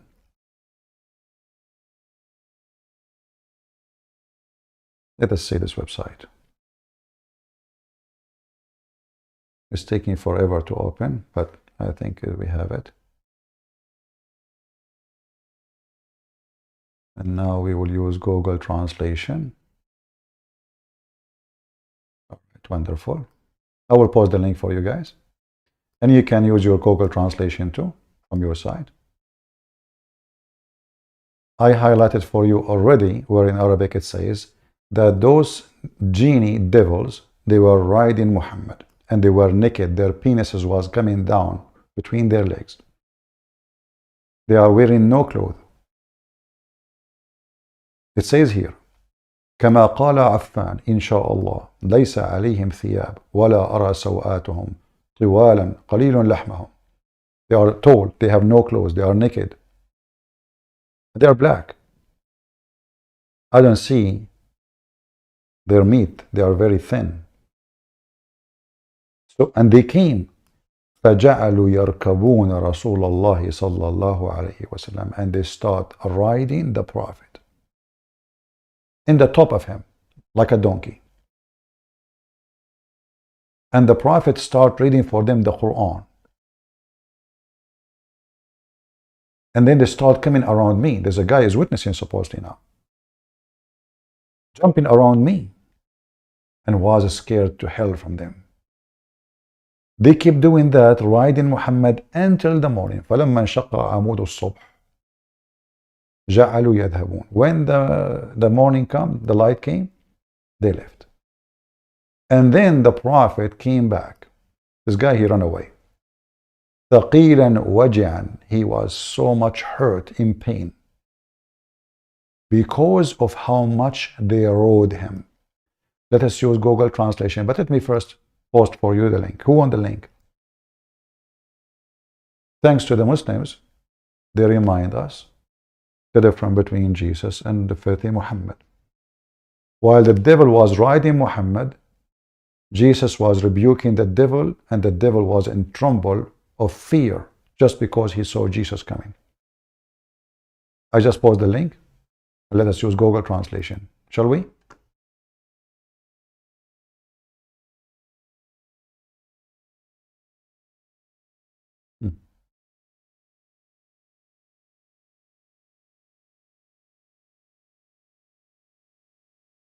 The translation is not too much accurate, but let us read together. So Affan said, they have no clothes on. I did not see their private parts.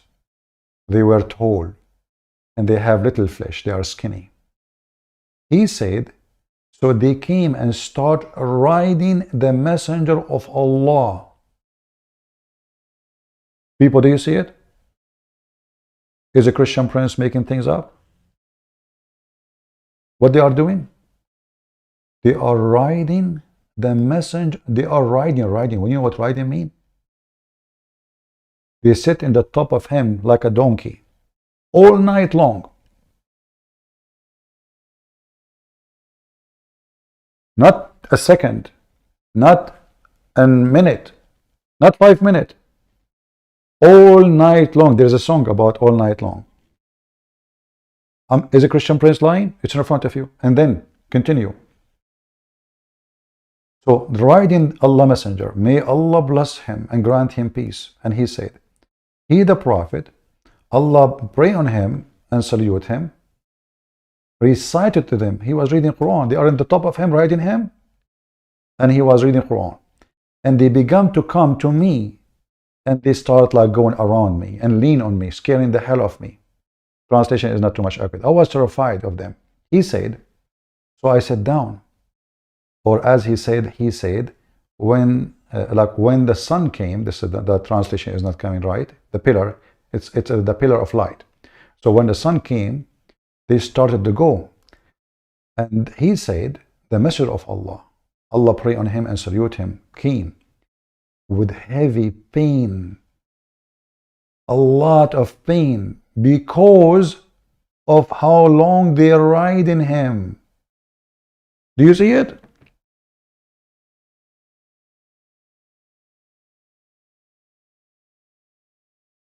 Is it in the front of you, or I'm making things up? Guys, did I share the link with you? Did I share the link or not? I did. Let me post the link again. So we just witnessed, because of a Muslim, he changed our topic, but no problem. The devil, when he see Jesus, he trembled. Not only that, even Muhammad, he said that when the shaitan, he see Jesus, he will dissolve like salt in water. Muhammad said that about Jesus. The false prophet Muhammad, the Antichrist himself, he witnessed the same as the devil he witnessed to Jesus in Luke chapter 4. You are God. Why you want to destroy us? The devil said to Jesus. Where was Allah? All night those shaitan, they are riding Muhammad.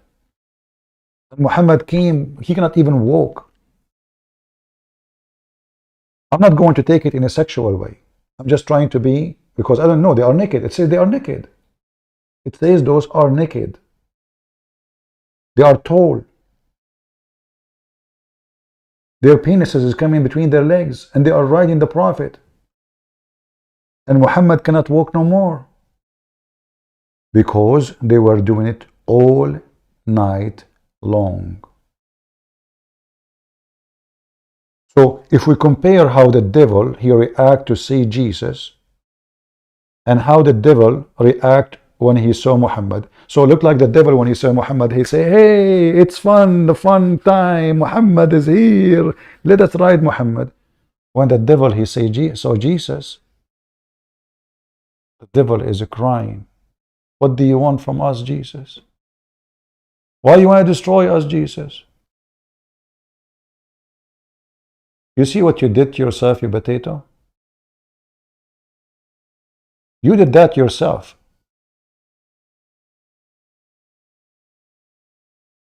You brought this shame to your prophet, not me.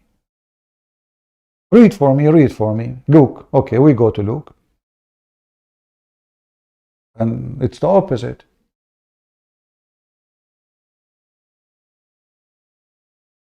I wish I have a camera at that time, if this story is true. Muslim, don't tell me it's not true. That will make you a liar. I will make Muhammad a liar, and his companion a liar.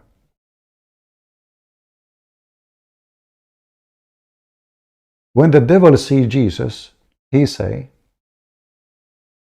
oh, Jesus, the Son of God, God, the Holy One, why you want to destroy us?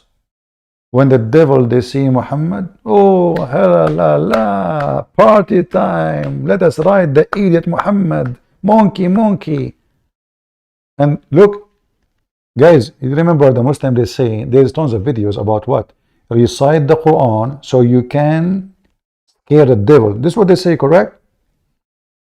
There's tons of videos of Zakir Naik saying that. But this is Muhammad himself. And he was reciting the Quran all night. And the devil were riding him, which means the Quran can do nothing. Correct? Otherwise, why all night the guy is reciting Quran for them? They are in the top of him. And the reason they left, because the morning came. Those are the devil, they appear at night. they are nighttime.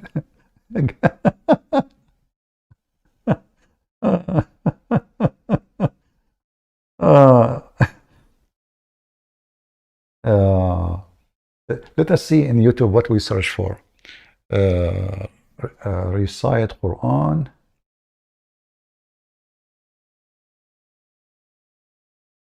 Quran.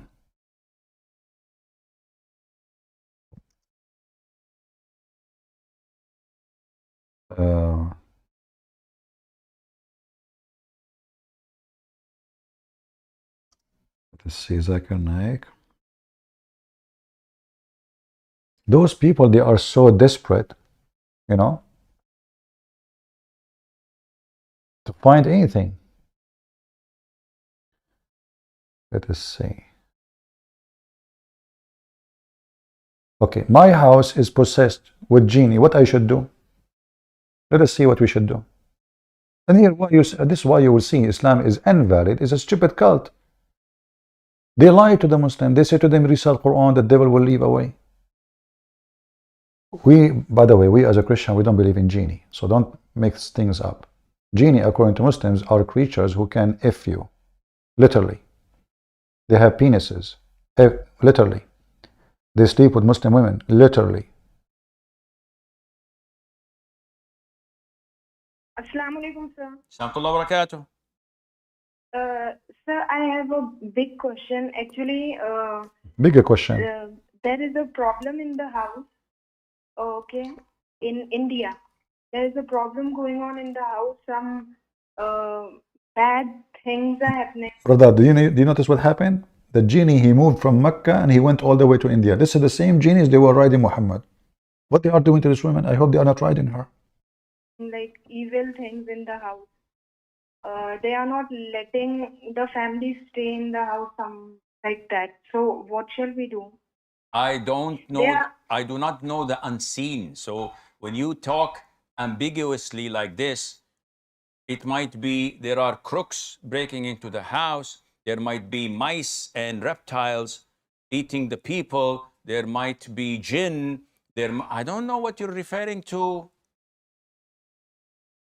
Sir, jinns and snakes, like in one room when the family members are going during, like after Asr time, sunset time, they are telling, do not enter this room, this is ours.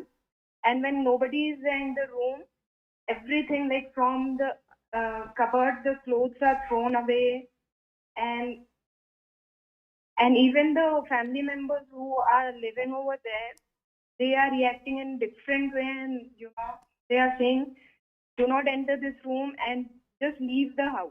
Okay, so one of the two. Either you guys are hallucinating and you are convinced that the house is possessed, and your hallucination is making you hear these things, and whenever one says to the other, did you hear that? And they say, yeah, we heard that, and you start to believe this lie. Or, no, actually the house is possessed. So if the house is possessed, what to do? The jinn cannot harm us. And when we fear them, they become stronger and they grow more influential. So what to do? Should we call the Ghostbusters? There's no such thing. Read. We call Jesus. What we do? Look what he will say to her. What we will do? Surah Al-Baqarah in the house. Read the chapter of the cow. But Muhammad himself was reading the Quran all night. All night. Muhammad reading the Quran, and they did not leave him away. If this is Muhammad himself, the one supposedly Allah protect him, this is why he died by poison from Walmart. He read the Quran, and still they are riding him. The guy, he could not even walk by the end of the night. Don't explain to me why. It's sexual maybe. And this potato saying to her, read the Quran for them. They will leave. It burns them. Read repeatedly. It burned the them. last two verses of Surah Al-Baqarah specific. The last two verses in the chapter of the cow. Read them repeatedly. They are burned. You will see the smoke. So what happened to Muhammad now? He was reading the wrong verses?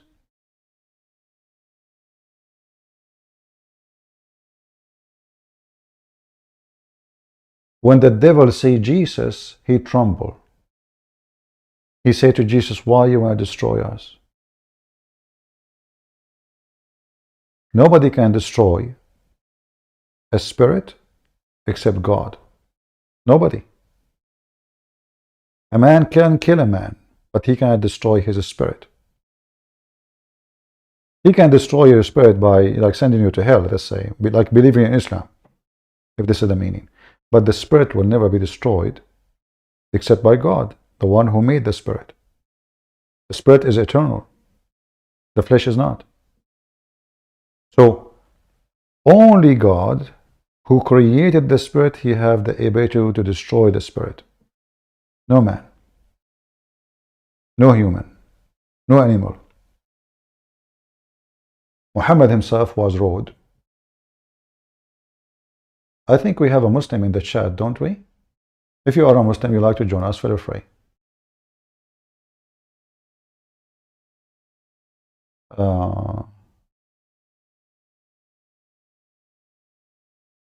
Somebody is saying to me, thank you for education. My friend, no need to send me those things. In the chat, you can send.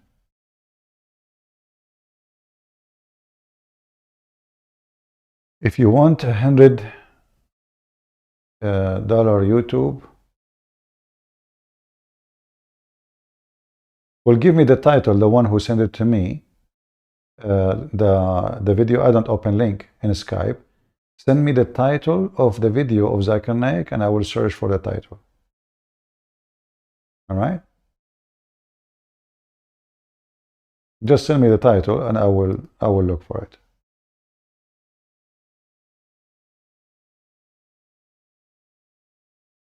Just to be sure. Yeah. Yeah, I think we found it. Okay, I found it. How come righteous non-Muslim are in hell while bad Muslims? Yeah, we found it. Thank you very much, my friend, my brother. I appreciate you. Who want the video of $100? What is your name in the chat? The one who find me the video. So that. Say something in the chat, my friend. I will make you an admin as a thank you for your work.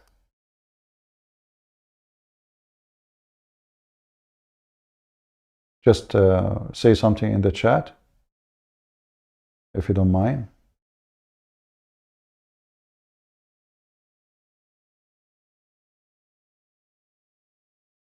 The one who sent me the link in the title in YouTube.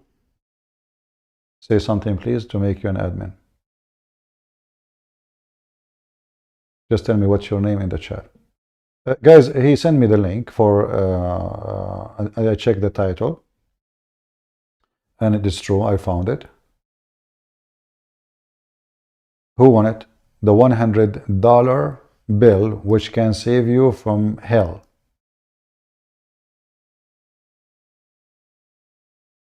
Let us do it. Let us play it.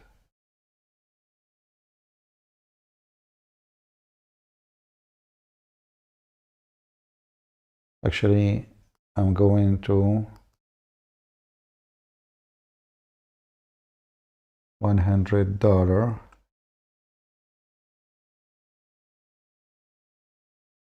Zakir Naik. I will save it in my favorite because I'm sure they will need a lot. All right.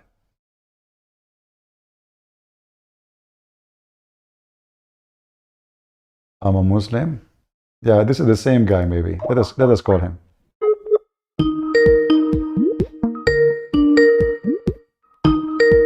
Let us see if he will answer.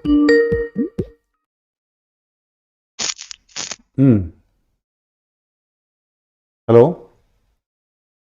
Assalamu alaikum. Wa alaikum assalam. What are you doing? I'm fine. You are a Muslim, my friend? Yes, sir. What does that mean? Submit to God alone. You submit to God? Alone. Where it says that in the Quran?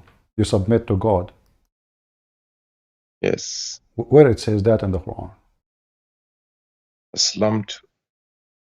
Islam does not mean submit, it means surrender. Yes, surrender, submit. Okay. So no, submit is a different story. What is the word for submit in Arabic? Let us see. Submit. You gotta search for it. I thought you was Arab. Let us see. Submit, because you know English is not our first language. But let us say. Said in Arabic. Say, what is the word for Islam? Me. يهب, you know, يهب نفسه. As an example, in the Quran, the story of Mary, if you remember. You remember the story of Mary? Yes, sir. All right. Did Mary, her mother or her father? You go to your topic. Don't you have a topic? What? Don't you have a topic?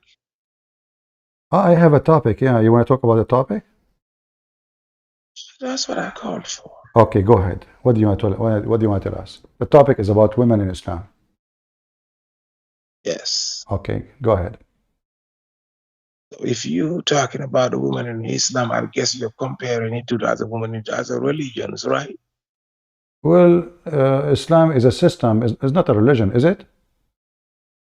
I'm just saying, whatever Islam is, if you're talking about a woman in Islam, you be comparing it to the woman in the other religions. No, I do not need to compare it. I find it funny without comparing anything, because anything is not acceptable by a human being. As an example, if my friend, let me answer you.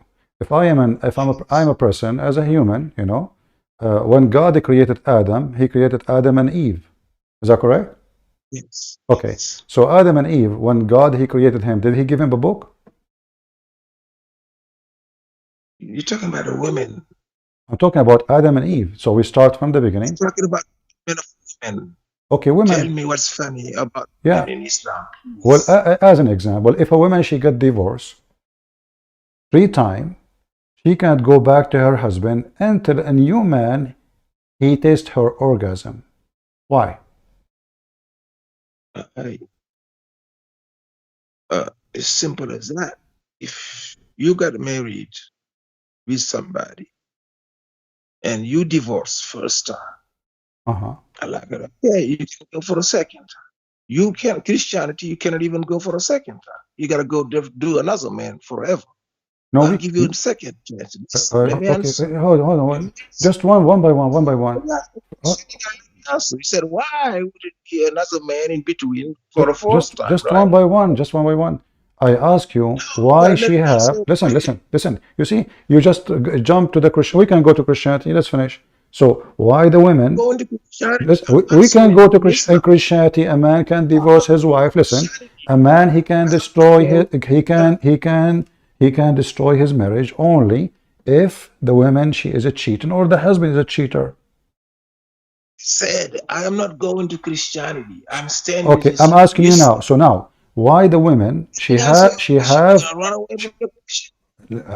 We cannot, me and you, we have to come to a conclusion. In order to reach the conclusion, we have to come to reasoning. So why the women? Why the women? You are not listening. You're not listening. I'm listening. No, okay. Change your question. You want to run away from your question? So why the women? Why the women? She need to sleep with a new man so she can go back to the husband. What is the logic? Go ahead. All right, I'm answering. Everybody heard your question. So, if you divorce one time, I said, okay, I'll give you a second chance. You got a second chance. Second chance to who? Second chance to who? Second chance to who? To the couple to get back together. No. The man. Listen. The man he can marry second women, 3 women, 4 women. But the women. It says no. It says that the women. It says that the women should marry another man. The women. So the one who is paying the price of what happened is the woman, correct? The man cannot marry the woman unless the woman is married by another man and they consume the marriage. The man cannot marry. The woman does not marry a man. A man marries a woman. Listen. A man he marry a woman. Right? Yes, it's for the man to marry. Are the woman marrying man or the man marrying woman? Listen, let me answer you. My friend, ultimate fault. So listen. So a man he marry a woman. We know that. This is not a question. But in Islam you can marry a man too, and we can talk about it. But later, after we finish this one. But here, a woman, she is a victim anyway. A man, he divorced her. It's not the woman divorced the man. So what about we say to the man, you cannot get back your wife unless a man if you. Because now the woman, she will be effed for no guilt. Now she want to go back to her children. It's not her fault. The husband divorced us. So where is justice? Is it worse that in Christianity, if you rape a woman, you gotta marry her. She gotta marry so you can rape her more. What Every day now. what rape? What are you talking about? What are you talking about? Listen. Don't mix things up. You cannot in Christianity you cannot rape, and you cannot play the game. Shut up. You cannot play the game of divorce. Potato. Rape a woman, she can marry you to do what? To rape her more? Okay. Listen. Every day? In Islam, if you rape a woman, what do you do to her? If you rape anybody, No, I'm asking you. No, in Christianity, this is false. By the way, this is false.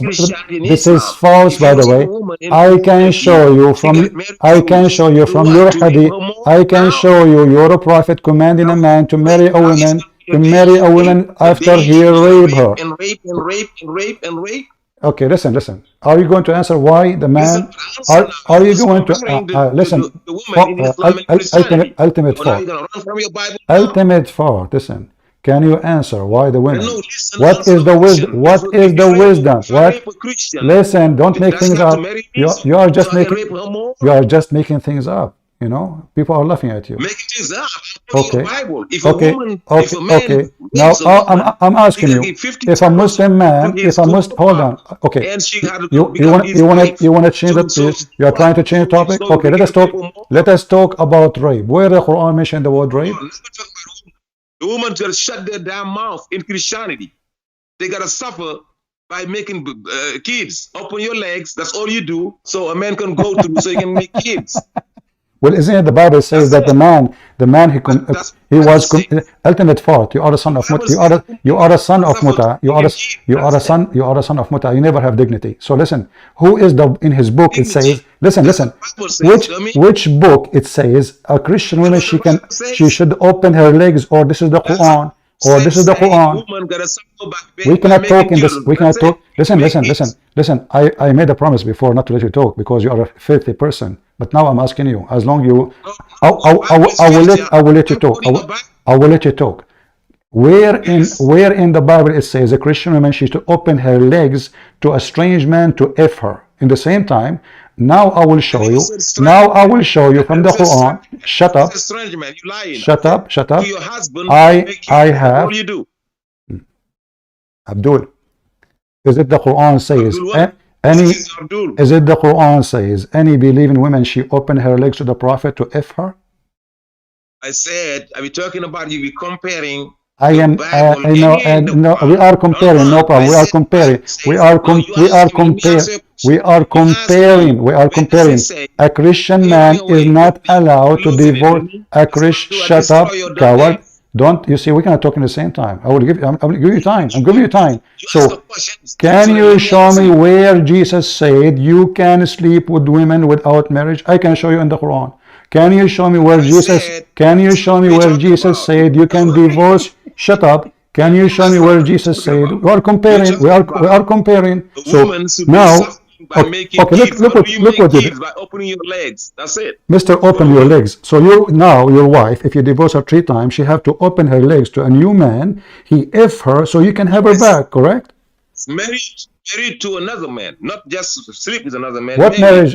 This is marriage? Okay, hold on. Guys, this is marriage. But is it okay? I have a hadith. I have a hadith. Okay, I have. No, your prophet. Okay, hold on. The Quran says, "Hatta tankaha zawjan ghayrahu," until she if not marry. He is a husband already. She said the verse says, "You make no mistake if." She marries another man, so only where no. Where is the word? Okay, no, hold on. Ultimate fault. You are a scholar. You are a scholar in Islam. Where is the word marry? Where is the word marry? Shut up. What? Talk here. You don't care down about your Bible. Where is the like shit in your Bible? You know that. Don't be rude. I'm letting you talk. Listen. So now, where is the word married? Don't force me to hang up on you. Don't force me to hang up on you. What is the word? Where is the word? Where is the word to get married? Where is the word to get married? What is? If I rape you and then you're gonna marry me? And you're going to defend that? Listen. So if I rape you, Just shut up, son of Muta, coward. You will not even have a conversation because you are scared. Coward, son of Muta, like your mother. In the translation here, it says married. Let me show you that it doesn't say so. It says حتى تنكح, a husband. He's a husband. So what should you do to him? تنكح. What تنكح mean? To be effed. How we can prove that? Listen, he's a husband. She have to sleep with the husband. This is what تنكح mean, not to marry. Let us prove it in 2 seconds. You will not let me talk.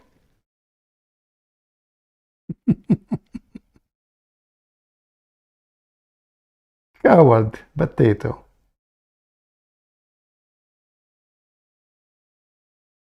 Let us prove it. You know, we are not like you. Make up. Jesus said, a woman, she opened her legs. You coward, son of Muta. Jesus said, if your eye fail you, you better take it off. Your prophet broke all the command of God. Don't wish a woman she is not yours. He went to his own son. He flirted with the wife, and this is what the Muslim says: flirt. I'm sure he effed her. But let us see what Muhammad said about 3 divorce. She have to be effed. The husband, not marry a husband. Read it. The man divorced his wife. She married another man. The Prophet said to her, you cannot go back to remarry the previous husband until he F you and you taste his orgasm. Let me show you the Sahih one, not the Da'if one. This is Al-Bukhari, very authentic. Until he F you, she is married to the new guy now. But this woman, she don't want to have sex. She married a new husband. Muhammad said to her clearly, if you think, if this is your intention, to go back to your previous husband, you cannot go back unless you open your legs, son of Mut'a, ultimate fart, who you change your voice. This is why you don't want me to let you talk, because I can prove it easy. In the same time, when I say to you, show me where Jesus said to a Christian woman, you can open your legs, go ahead. So we can laugh at you. This is your prophet saying to her, she married the man. She didn't want to sleep with the man. What Muhammad said to her? You need to know, if this is your intention to get back to the previous husband because he divorced you 3 times, that will never happen unless the new husband F you, literally. And not only that, you have to swallow his orgasm and he swallowed your orgasm. Mr. Blowjob Prophet. You see who is the liar? We can prove what we say. When the Bible speaks in the Old Testament, if a man here rape a woman, this woman, nobody will marry her. This is a very conservative culture, even if it's not her fault. Here, they gave the man and the women a chance. If the women agree and her father agree, otherwise the man will be killed. He will be killed. There is no punishment for rape in the whole Quran. Actually, the word rape never mentioned in the Quran, because Muhammad is a rapist. And now he is forcing this woman to be raped. Look, she don't want to sleep with the man. But now he said to her, if you want to go back to your previous husband, you have to open your legs. And after you open your legs, you go back to the previous husband. What I find it funny about the Muhammadan, they try to take the garbage of Islam and they make it our garbage. Did you notice? Not only that, Muslims, they have Islamic law that a Muslim man can F his wife even after she die. Am I lying? Let me show you. Maybe Christians be making things up. Huh? Maybe. Maybe it's not true. Maybe. But maybe he have reference. Maybe. Actually, I'm not going to show you anything. You know, it's very easy. Let's just see.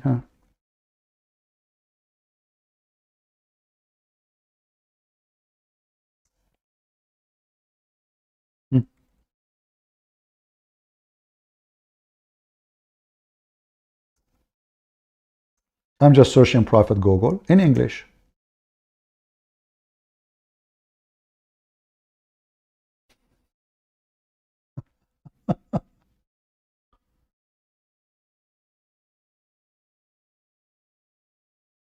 Egypt bring a law in law allowing men to have sex legally with his dead wife. This is Islam. Even the wife, after she die, she have to open her legs. Am I making things up?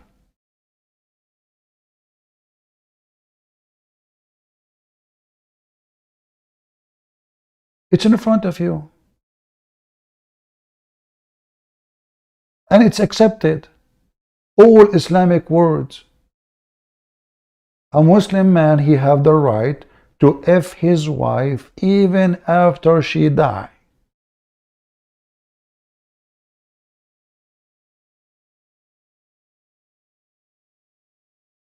And this is coming from the Islamic law.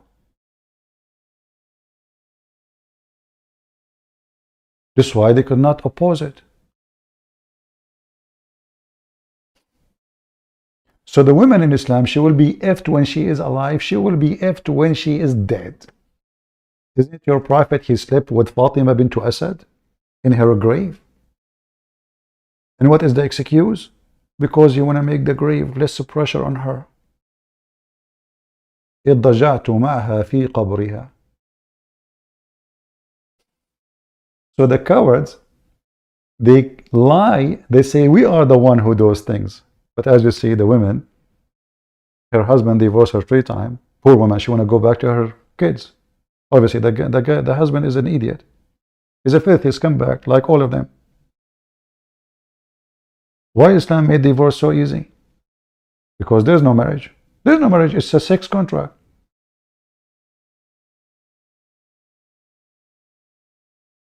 Maybe Christian Prince is lying. The Prophet did not sleep with dead women. Let us see. This potato, he think I do not know his voice.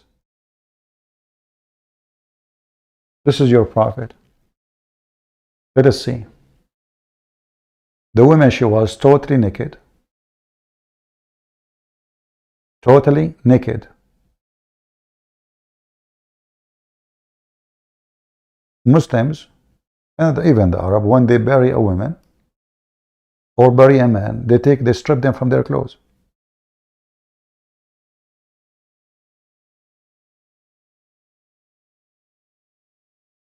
Let us see.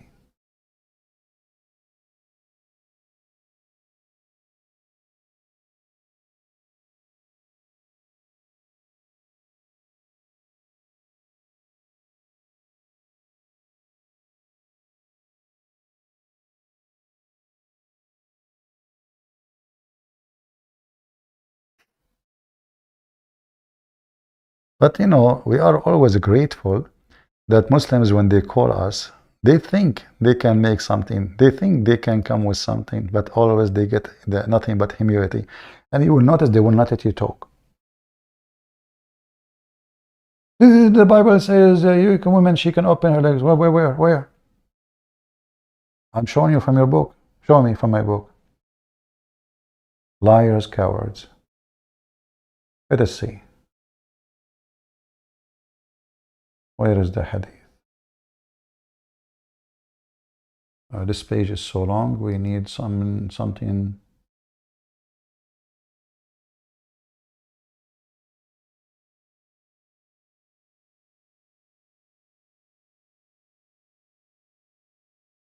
Even the companion of Muhammad, they said to him, why you did that? Why you slept with the women in her grave? A naked woman in her grave. He put his shirt in the top of her. He covered himself with her.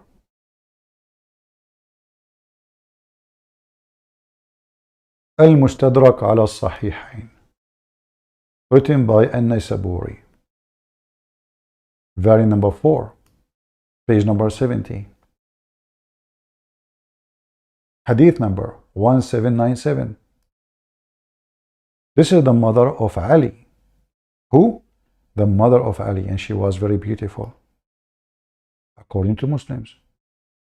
But she don't believe in Islam. Muhammad, he want to do Ali a favor. He have a new trick. He claimed that if he sleep with her in the grave will be nicer on her.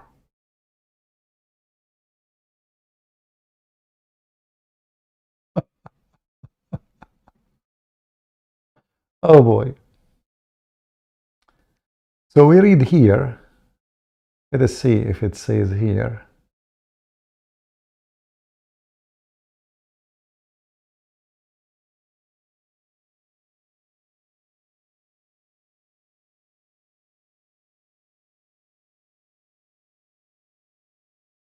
Here it says وَنَزَلَ مَعَهَا فِي قَبْرِهَا. I don't see the where it says الضجع. Hold on. Let us search.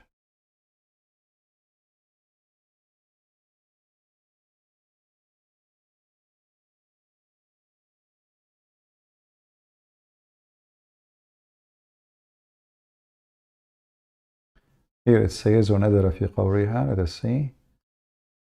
خرج من قبرها. Okay, we need to find the other one. Let us see. Give me a few more minutes.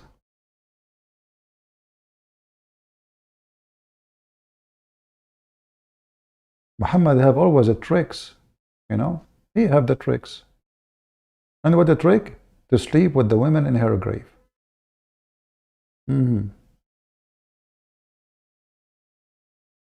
Let us see this one here.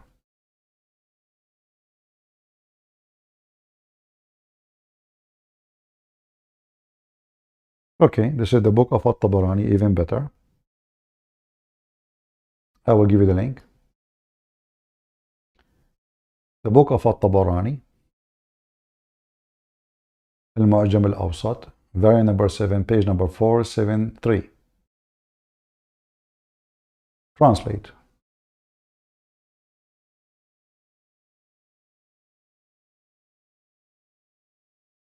Read. He, Muhammad, Allah pray on him, took off his shirt, like Muhammad hijab. It's a habit in Islam. He took off his shirt. He put it on her, and he lay with her in her grave.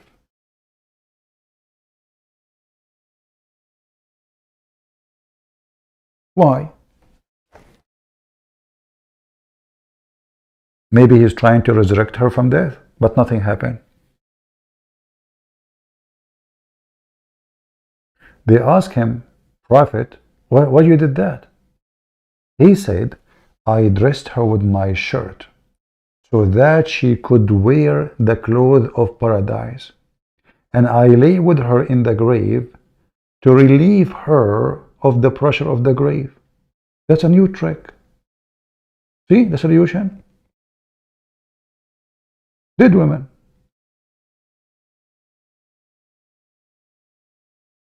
Am I making things up? Or this is what it says?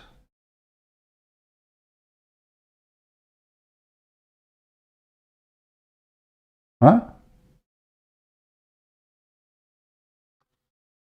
Do you see why we laugh at the Muhammadan? Stupid people. They believe in such a garbage. He's a prophet of God. Why? What he did exactly? Nothing. What is the accomplishment Muhammad he did? Nothing. Who is even Muhammad? They know nothing about him. Like this guy, he claimed to be Quran only. Both of them, the one who called me. What they know about Muhammad? Nothing.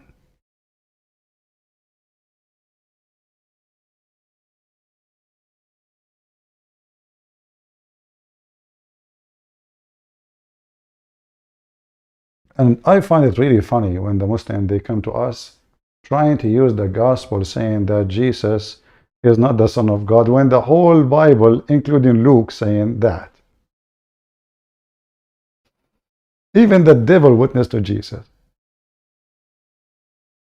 Oh, he rebuked the devil. Yeah, Abdul, he rebuked the devil. Not because he said you are Son of God. He rebuked him to kick him out because he complained, why you want to destroy us? You cannot disobey Jesus. He commanded them to get out. In your case of your prophet, the devil, they were riding Muhammad. Not only that, they gave him commands. In the hadith it says, the prophet said,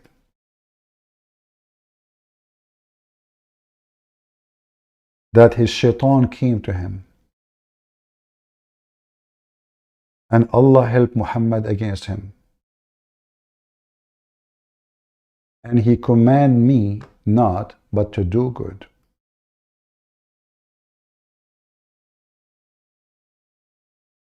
Let us see.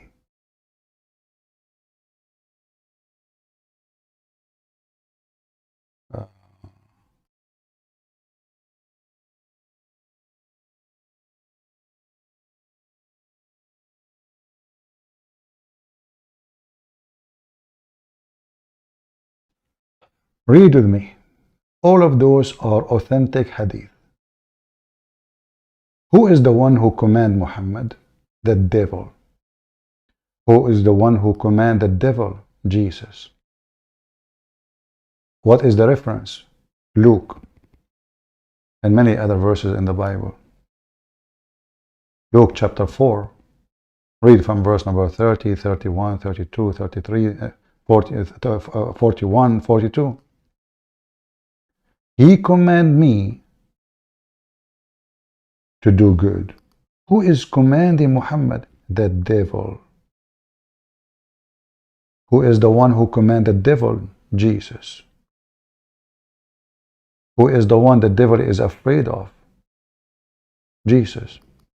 Who is the one who rode over Muhammad?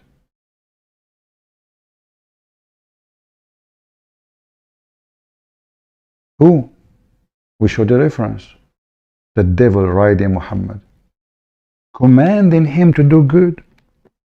So Muhammad don't receive command from Allah. How did the devil command Muhammad?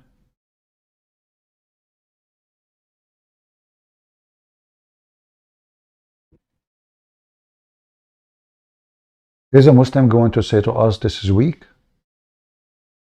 This is Sahih. This is Al-Bukhari and Muslim and At-Tirmidhi. This is very authentic. Muhammad, he received commands from the devil. No question about it. The devil, he received command from Jesus. Get out of the person. He rebuked him. Get out. You don't discuss with me. You don't negotiate. Get out. And the devil is out immediately. The devil riding Muhammad. The devil is commanding Muhammad. And Muhammad, he claimed that the devil have good commands and he command Muhammad.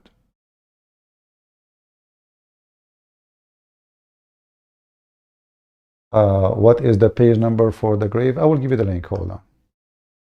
Because there's, there's tons of books speaking about this. But let me shorten the link for you, so you can save it if you're interested.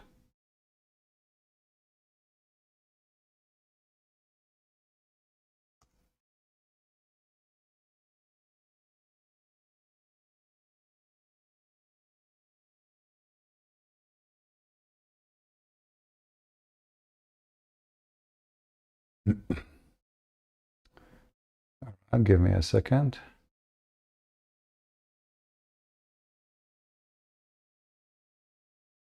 All right, let me know if the link works.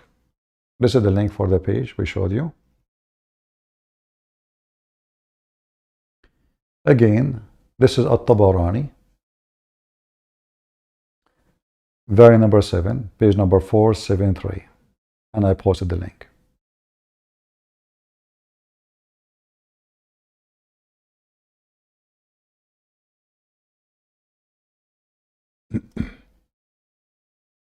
Were you able to open it? Is it working? Just let me know. If not, I have to use different website.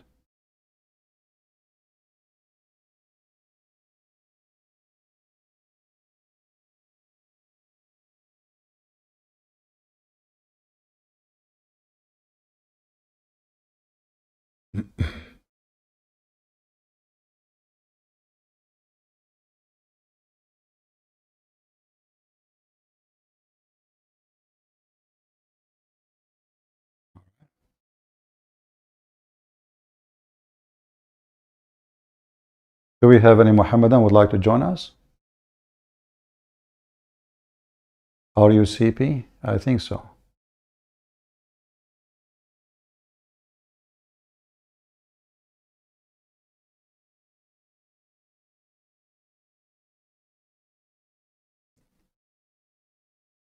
Do we have any Muhammad? And always you will notice that those cowards, when they call, they don't want to have a conversation. They will talk so fast over you and just insult. And you know, you have to have patience, try your best. But then I'm not going to give you the chance to keep insulting and never answer the question. Why a man, if he divorced his wife 3 times, if you are a Muslim who claim that Islam is against women to open her legs, isn't it this is the same book says you do mut'ah? Isn't it? There's even a limit of how many times a Muslim woman she can remarry and divorce and marry and re-divorce. No limit. There's like 1,000 times, 2,000, no limit. This is a religion of open your legs, even with children.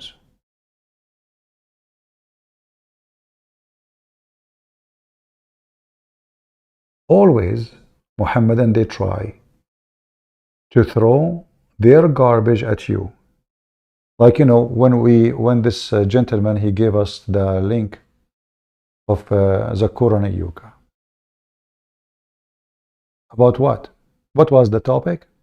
The topic was that Christians believe. What the Christian believe? That when Jesus died for their sin, they can do any sin they want. They can sleep around, they can rape, they can steal. This is what Zakir Naik said in the video.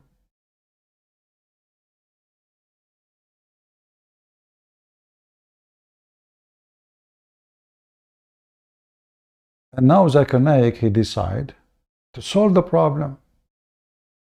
But all of us, we knew that the Bible says clearly that fornicators, liars, thieves, gambler, drunk, even if you are drunk, if you are a person who go and drink and they get drunk, which means you made lifestyle of that, even that will not inherit the kingdom of God.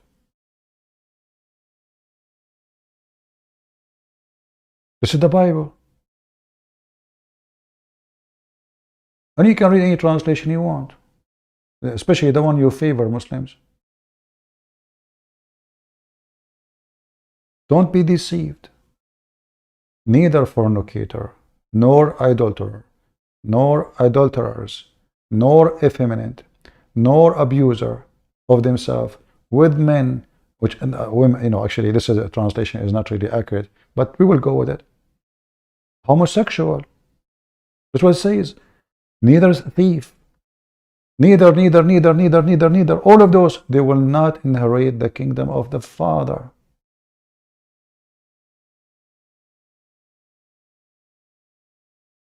In Islam is the opposite. Anything you do, it doesn't matter. This is the video of Zakir Naik lying about the Christian, they can do anything. Anything.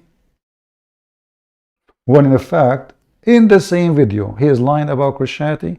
He said that Muslims can do anything.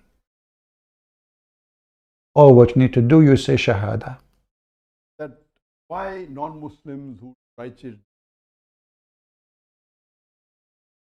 and Muslims who are unrighteous, why should heaven?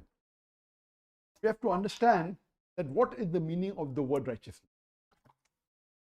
and what is the meaning of the word that who is a righteous person. Listen carefully. What is the meaning of righteousness in Islam is not the same as a righteous in Christianity. Righteous in Islam, as you will see, is just to say Shahada. It's not about a good person, no. Say Shahada, pray to Allah, you are going to heaven. That is righteous. I'm not lying. It's in the video is there. Actually, let me post the link for you. Here we go. You can save it. So in the future, if we ask you for it, and actually I advise you to download it. All of you. Because this is a great evidence. In fact, in that day, when I decided to talk about this topic, it was the first video I found in my way. It was like a miracle. Because this video proved that they are the one who practice this. You can do whatever you wish. Just say Shahada. So let us understand what is righteousness. So when a Muslim from now on, he said to you, Islam teaches us to be righteous. Don't fool yourself and think righteous is to be a good person. No. Listen carefully. And what is the meaning of the word that who is a righteous person? For me, to make you understand, I'll give you a few examples. Number one, if there are total $199 divided into 64 notes. The 64 notes, to total all the value of these 64 notes is $199. And I distribute the notes to few people. Get 10 notes, some 20 notes. Some get. A normal person who may not be aware of the notes and the value will say whoever gets the most notes, number of notes, is the richest person. Guys, somebody saying no sound. Is the sound good? Is his sound good? Do you hear the video? If you have a problem with the sound, I think from your side.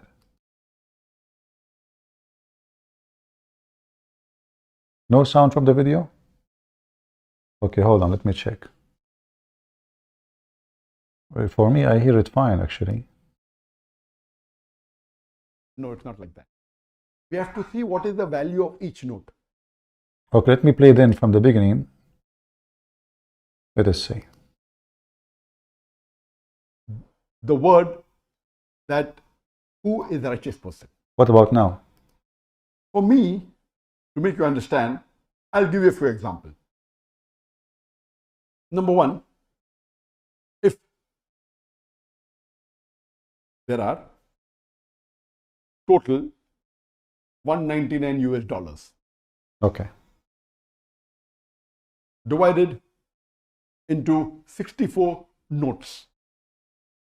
The 64 notes, if you total all the value of these 64 notes, it is $199. And I distribute the notes to few people.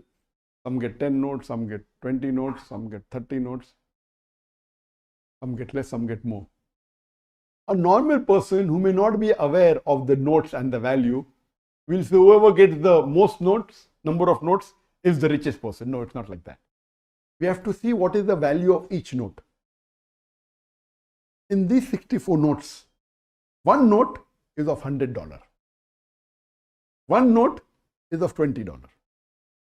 The $100 notes is for a person who believes that there is only one God and that God has got no partners and Prophet Muhammad is the messenger Mhm. of that Almighty. Mhm. The number $20 bill, US dollar, is a person who prays 5 times a day. Then there's one $10 note, there is two $5 note. $10 note is for a person who gives zakat, who gives charity. $5 note is a person who fasts, and $5 note is a person who goes for Hajj. Mhm. The remaining, all if you put together, is $140. The remaining $59 are $1 bill. All put together are 65 notes. So 59 notes are of $1. So just because somebody has 30 notes or 30 bills doesn't make him rich. If he has 30 bills of $1, he has only a value of $30. See? The person who has $100 is more richer than all the other notes put together. If all the other 63 notes put together will make it only $99, but one bill of $100 is more valuable than 63 bills all put together are $99. That's the reason the person who's the creator, he has put this formula. And he clearly mentioned in the Quran, in Surah Nisa, chapter number 4, verse number 48, and Surah Nisa, chapter number 4, verse number 116, that Allah will forgive any shirk, Allah will forgive any sin if He pleases, but He will never forgive the sin of shirk. For anyone who has committed shirk has strayed far away, has done the most heinous sin. That means the biggest sin in Islam, according to our Creator, Almighty God, Allah subhanahu wa ta'ala, is doing shirk, is associating partners with Him. It's the biggest sin. And the best thing person can do is Tawheed. Believe in only one God. That's it. And believe that there is no one worthy of worship. That's the righteousness. That's it. $100. That will take you to heaven alone. So do you see the liars? He said that the Christians believe that because Jesus died for their sin, that means they can sleep around, they can have sex, they can do anything they want. Jesus died for them. That's it. But we know that every single verse in the Bible, and Jesus himself said it clearly, not everyone says to me, Lord, Lord, will enter the kingdom of my Father, but the one who do his will. What is the will of God? What is the Ten Commandments? What is the Bible saying about no sin? Go and sin no more.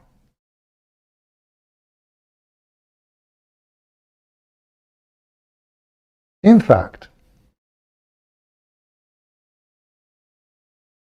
a righteous man in Islam, if he rape a woman, he have to do the act of righteousness. What is that? He pay her money. There's no mention in the Quran for a penalty of rape. Money.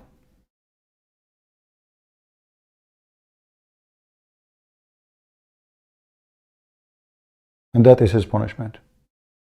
If he rape a woman, she is a slave, he pay half.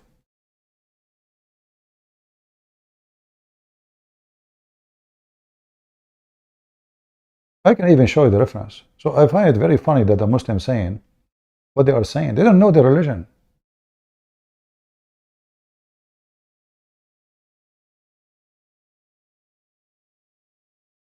Not only that, in Islam you cannot prove rape anyway. If you want to follow the Quran, you have to bring 4 witnesses. 4 witnesses. And based on what Muhammad said, the 4 witnesses have to see the penis going in and out. Who in the world want to invite 4 witnesses when he rape a woman?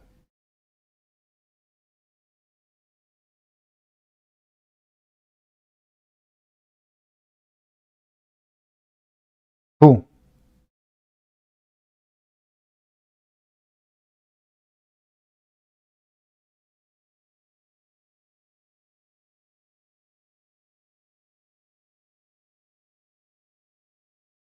Let us see. Continue. But Almighty God and Prophet Muhammad is the messenger of Allah. Very important. Prophet so Muhammad. He's the creator. He sets the rule. We are the people who are undergoing an examination. That's it. Let me give one more example. That in certain tests, there are certain compulsory questions which you should pass separately. Like I did a medical examination. In MBBS, besides the theory paper, we had viva voce, orals. Every student had to pass separately in viva voce. Separately. Separately. He may score 100 out of 100 in theory paper. But in the viva voce, if he fails the examination. I cannot argue. This is the rule set. So the compulsory paper in Islam is Tawheed.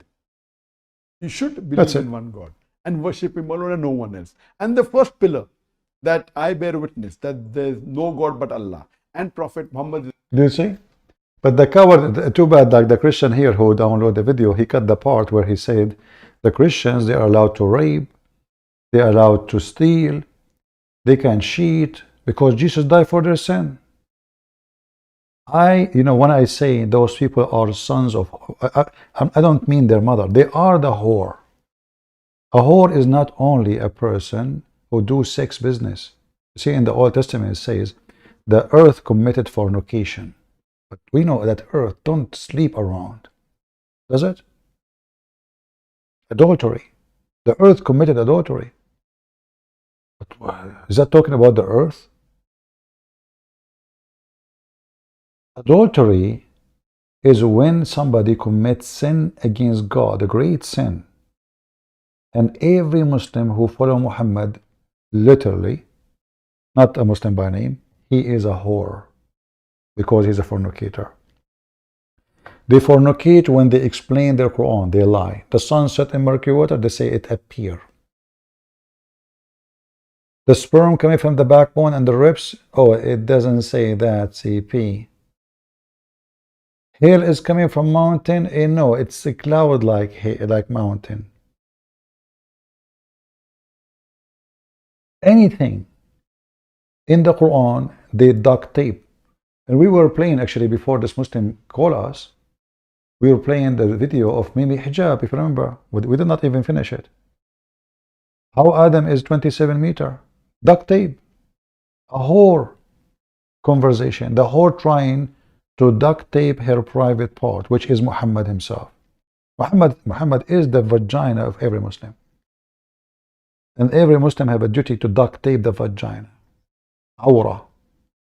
Awratul Rasul.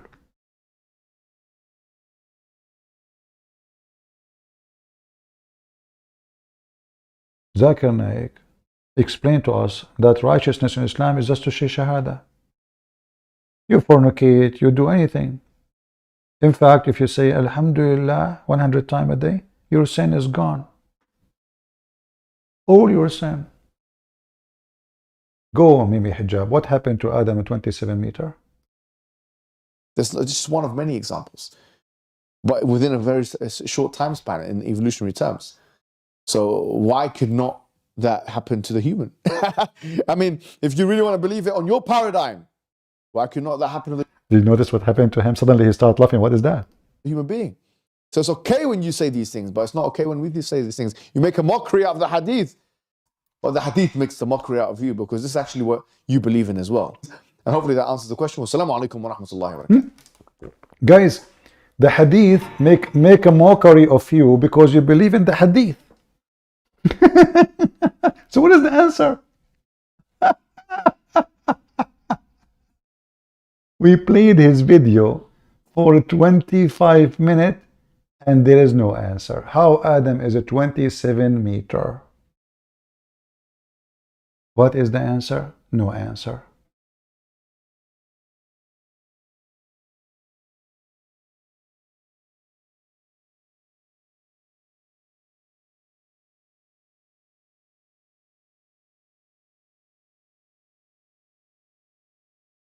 Stupidity is amazing. Does the Quran say the sun set in a murky water? Mimi Hijab have the answer. Sure, the Quran doesn't say that. Duct tape. The whore religion. Muhammad make poo-poo. The Muhammadan try to fix it. Does the Quran say the sun set in murky water? No, the Quran doesn't say so. It doesn't say that, CP.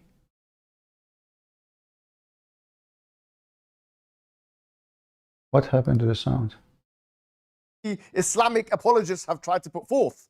One that stipulates or that asserts, we could say, that the Quranic... Look how he act, you know, like he's a silly actor. Does the sun set in murky water? Presentation of cosmology is one that says that the sun, it sets into a murky water spring. And why do they say that? Because of a verse in Surah Al-Kahf, chapter 18 of the Quran, with Dhul Qarnayn, one of the protagonists, one of the characters of the Quran. He goes to a certain destination and then he says that he sees the sun. وَجَدَهَا تَغْرُبُ فِي عَيْنٍ حَمِئَةٍ. He sees? It says he sees? The verse in the Quran, you little whore, it says he sees? Or it says he found it? The one who's talking is not even Dhul Qarnayn, it's Allah. What he sees? He found it. He never said, the Quran never said he sees. They lie. They corrupt their book. They fabricate. Duct tape the vagina of Muhammad. He saw the sun setting in a muddy spring. Where in the Quran it says he saw the sun set in murky place? Where it says that? Where?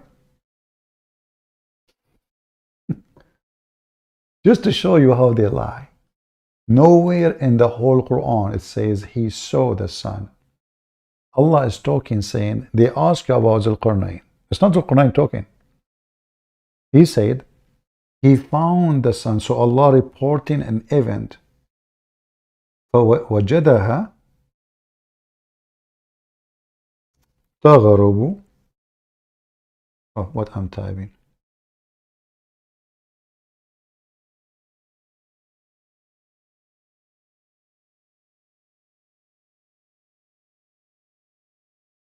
He saw the sun. This is what the verse saying? Or it says he reached the sitting place of the sun. Not only he found the sun, the one who's talking is Allah. If you go a few verses before it, you will see it says, they are asking you about Dhul Qarnayn.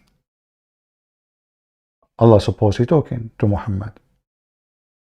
Tell them, Muhammad, I will tell you some about it. So the one who's talking is not even Dhul Qarnayn, it's Allah. And he will tell us what happened. So they lie when they say he saw it. They lie when he say he sees. There's no sees. He found it. And there's a huge difference. And he arrived to the sitting place of the sun. So the Quran reporting a great event in history, supposedly, where a person whose name is Dhul Qarnayn, and nobody was able to do that before, he reached the place where the sun set. It's obvious. It's in front of you. And he found it. He found what? He did not see the sun. He found the sun. Now he found where the sun goes. And this poor Mimi hijab. Burqa. By the way, hijab means burqa. Trying his best to cover the vagina of Muhammad. Muhammad make poo-poo. A story is taken from many books. Like, you know, there is a book, I think it's called The Romance of Alexander. There is the book, it's called, let me remember. I mean, there is many books in Arabic. There's a book written by Yaqub, the Syrian man. There is many books written about fiction stories. Muhammad, he copied a story. He make it part of the Quran. And now those Abdul in YouTube trying to duct tape the vagina of Muhammad.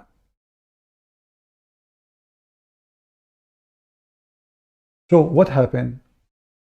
Explain to us. Do the sun set in murky water?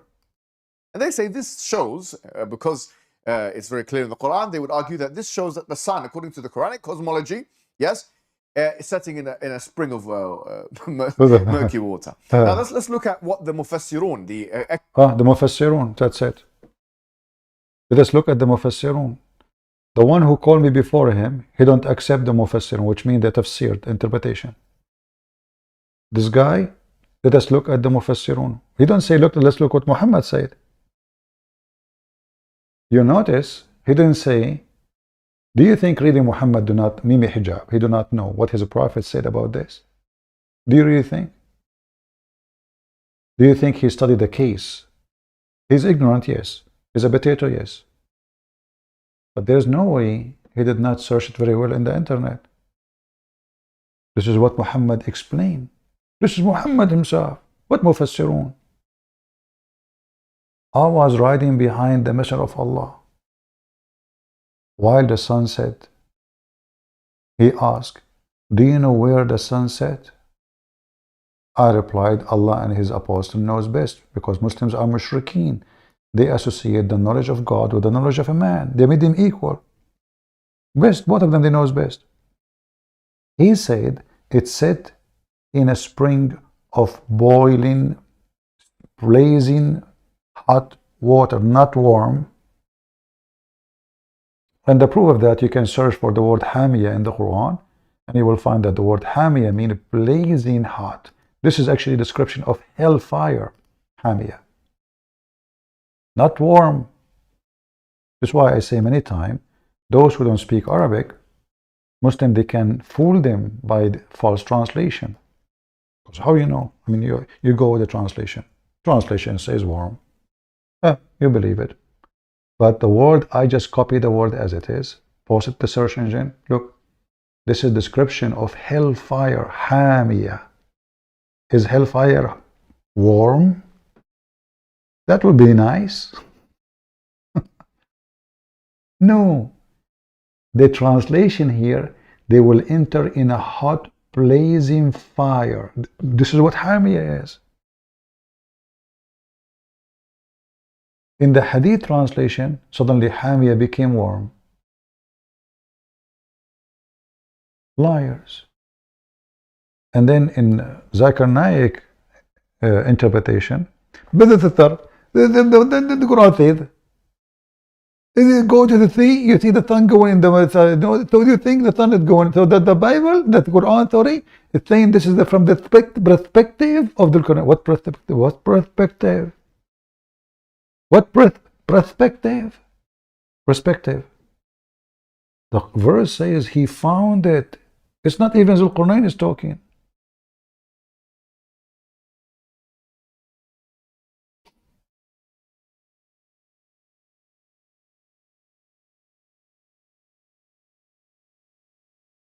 Do you see why we laugh at this religion?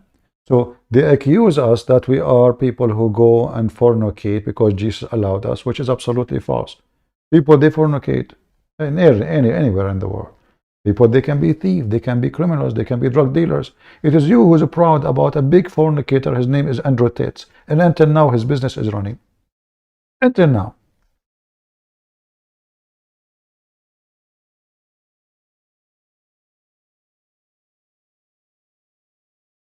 A Muslim woman, she went to his website and she registered in the whore just to expose him, not because she's a bad woman, no. I don't know if you saw the video. She went to his website. She registered in the whore course, the pimp course. And this is long after he converted to Islam, and even after they arrested him. And no Muslim is upset. And we heard Zakir Naik saying, if you convert to Islam, that's it, everything is gone.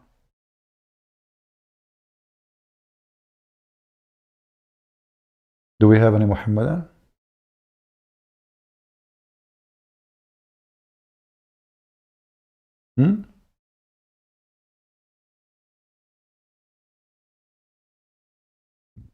Any Abdul?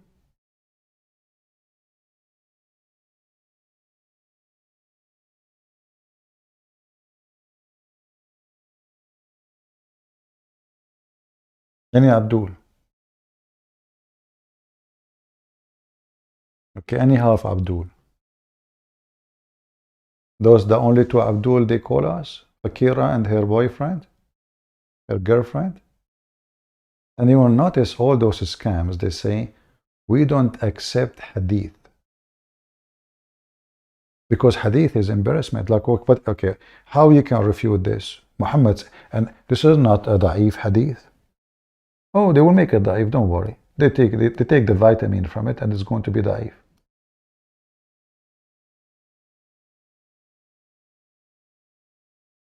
Do you remember the hadith which about Allah created the black people from the left shoulder of Adam? Anyone remember it? We used to show it in the website. It's called Al-Ilm website. They took it off. Muslim, they reported to them to take it down. They took it off. I cannot find the hadith no more there. It's not in the whole website.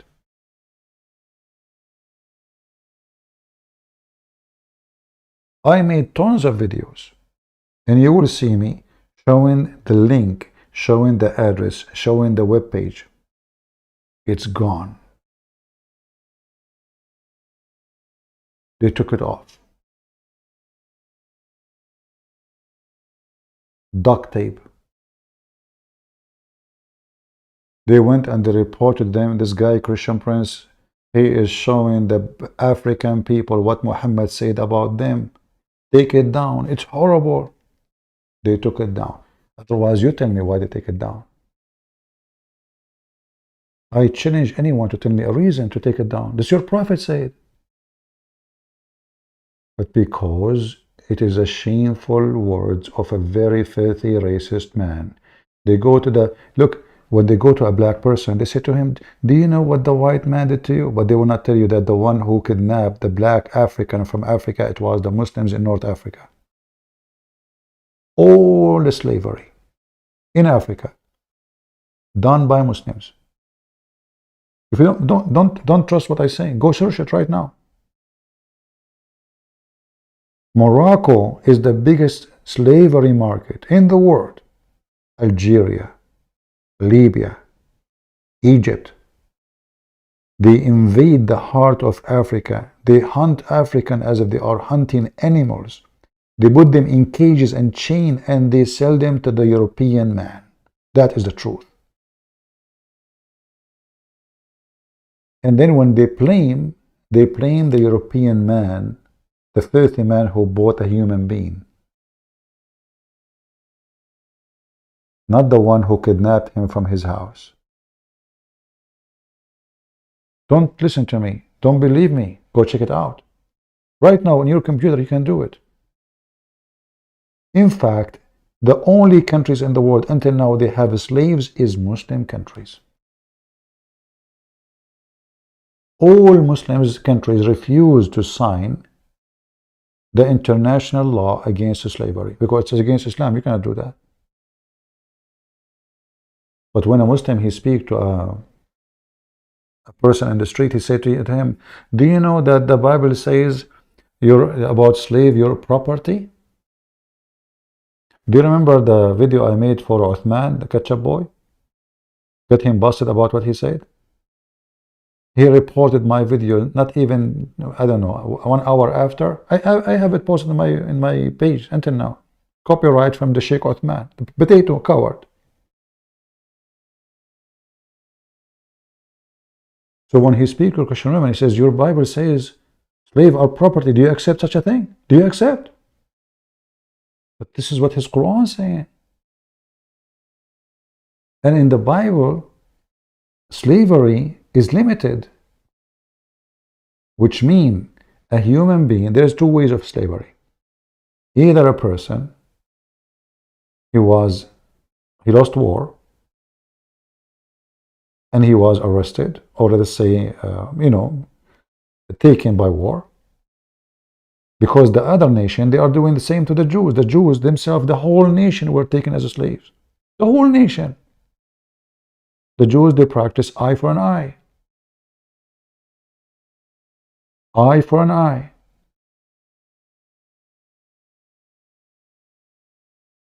Or you offer yourself to be a slave of somebody. What does that mean? Well, you are poor. You cannot make living. Hungry. Homeless. You go to a rich person, you say to him, me and my family, or even my wife, my daughter, we want to be your slaves. Or maybe me alone. In return, you do this to me. You feed me, you feed my family, whatever. Agreement. The maximum is 7 years. After 7 years, you have to let him go. So you work for a person in return of money, or maybe you borrow money, you cannot pay him back. It's a slavery of a choice. Do we have any Muhammadan would like to call us?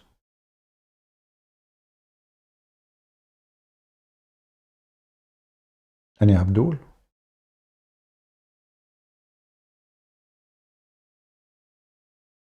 So righteousness in Islam to say Shahada. I wish this brother did not delete the part of the video where he said the Christians, they can reap. Lying about the Christians, but I have it in the video. It's called The Funeral of Zakir Naik. Go watch it.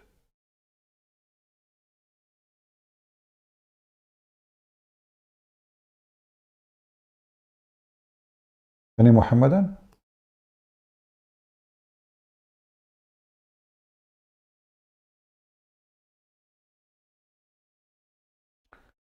Let us see.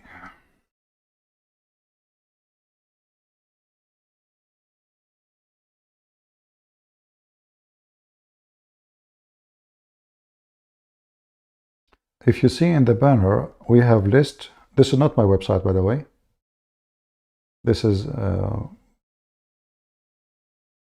without saying the link of who. All my books for free is listed there in all languages, which is free for. So if you are a person who speaks any of those languages, feel free to download, like Russian, Tamil, Albanian, Malay. Actually, let me show you the link.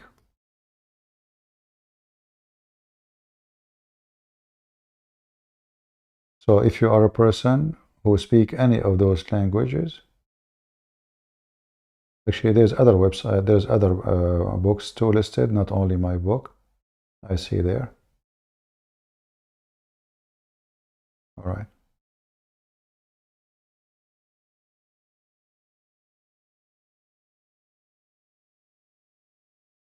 Any Muhammadan?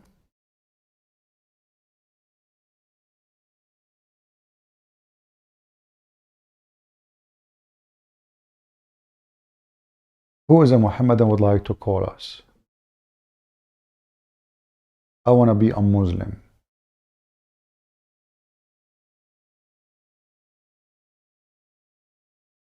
I find it very funny that the Muslim says to me, I want to compare between the women in Christianity and the women in Islam.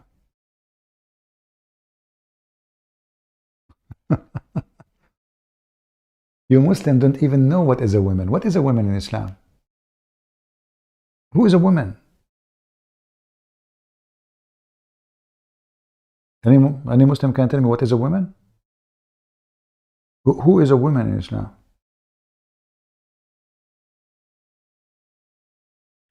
Was the devil a woman?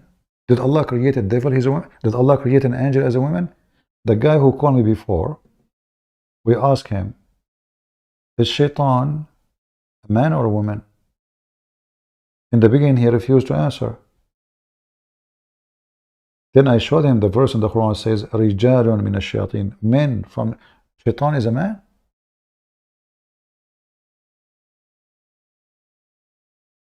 And then Shaitan, he have a children's.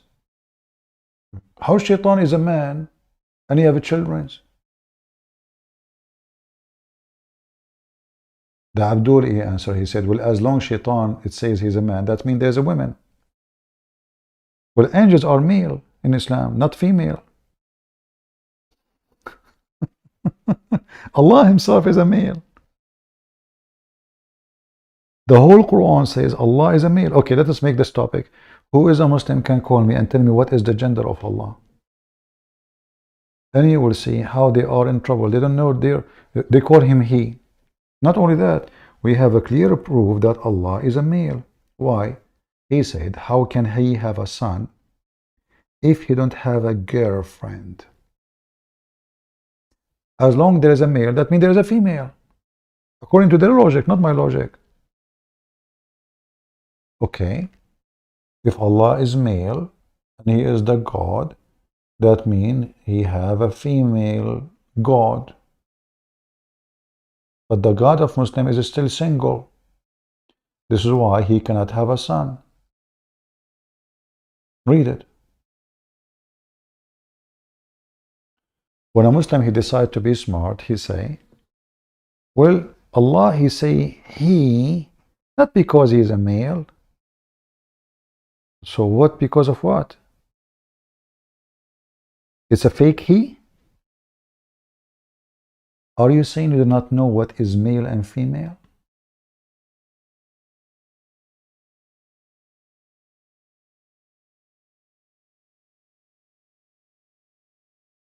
The Prince of Christ says the reference of four witnesses does not seem to be true. I was only able to find one place. What do you mean it doesn't seem to be true? How much search you did? How much search you did? For 2 seconds?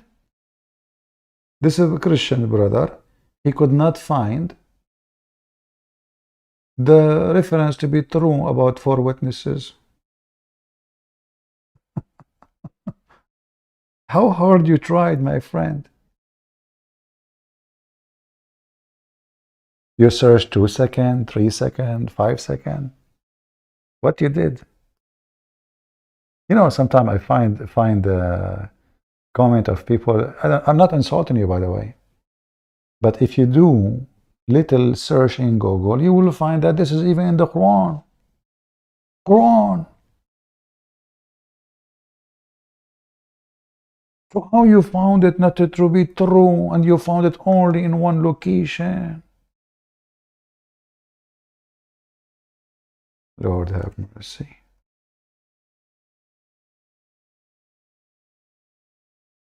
Not true.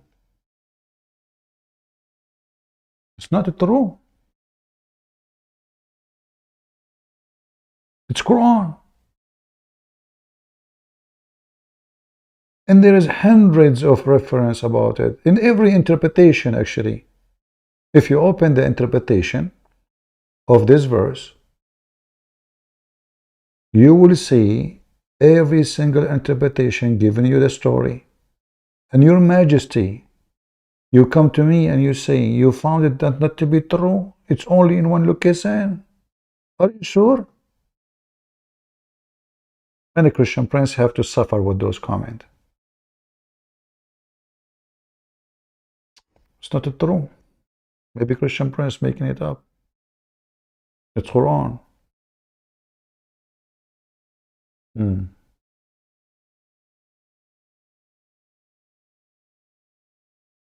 Muslims, what is the gender of Allah? Who wanna answer me? If you say to me he is not a male, not a female, that will be stupid. Because that is against the Quran. How can he have a son if he don't have a girlfriend? What is the translation in Arabic? Does it still say he? Yeah. Yeah, it says he. In all the Quran, Allah is he. Huwa. In Arabic, we have huwa, we have hiya. You know, hiya for female, huwa for a male.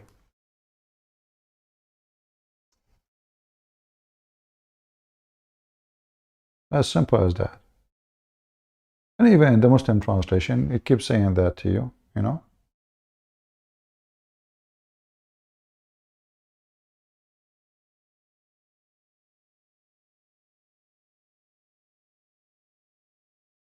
You see it? Huwa. He. Chapter 2, as an example, chapter 2, verse number 29. He. It is he who created the earth and the heaven. All right?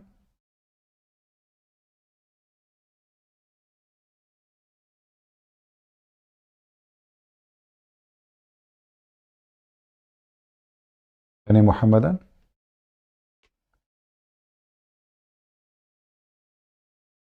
Who is a Muhammadan would like to duct tape the Prophet words in the Quran or in the Hadith?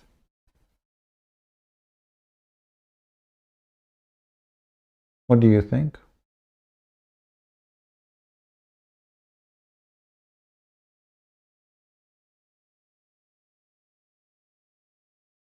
Anyone descendant from Adam who is 27 meter here?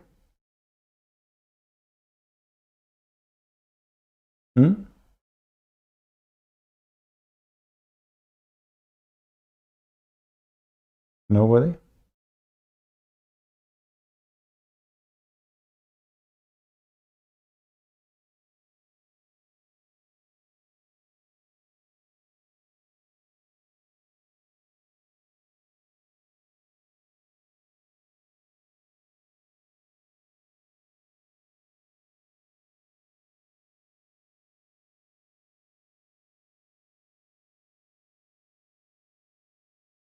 You know, Muhammad actually, he is a fraud. Even a man, he come to him once and he said to him, I committed adultery. Muhammad did not answer. He came second time. He said, I committed adultery. Muhammad did not answer. So he don't care. He came again. He said, Muhammad, Prophet Muhammad, I committed adultery. Muhammad, you know what? Okay, stone him. What? What the heck is that? In the same time, you will see the hypocrite. He asked the Muslim man to bring 4 witnesses if he see his wife doing fornication, while when it is for him, he heard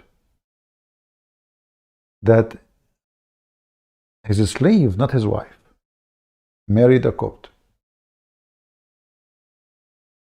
When she carried a child, he heard rumors from Aisha that she is sleeping around, and they suspected her cousin who came with her as a gift to him.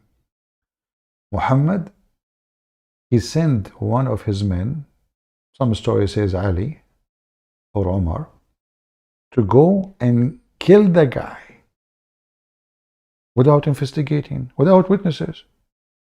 See, because it's him now. And then when they wanted to kill him, the guy, he took off his clothes, says, listen, I don't even have a penis. I'm a slave. They cut it. So how come if a Muslim man, he come to Muhammad and he is married to a woman, she is not a slave. Slave is not married.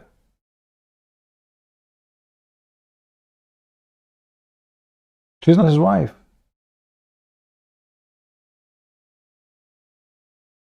So why you want to kill the guy without any proof? But in the case of a Muslim man, he saw his wife.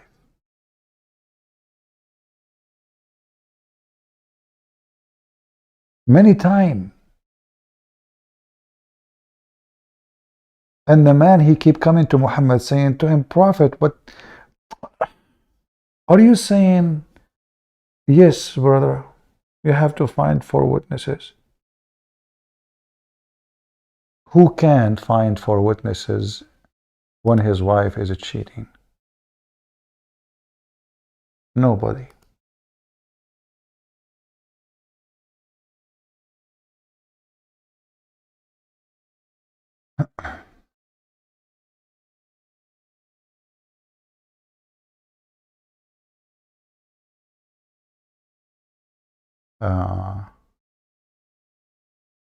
Yeah, somebody's saying he found the video, but we did not find all the video. It's cut off. It's not all the video. Abdullah, this is the same to Abdul. They keep going on. The same Abdul.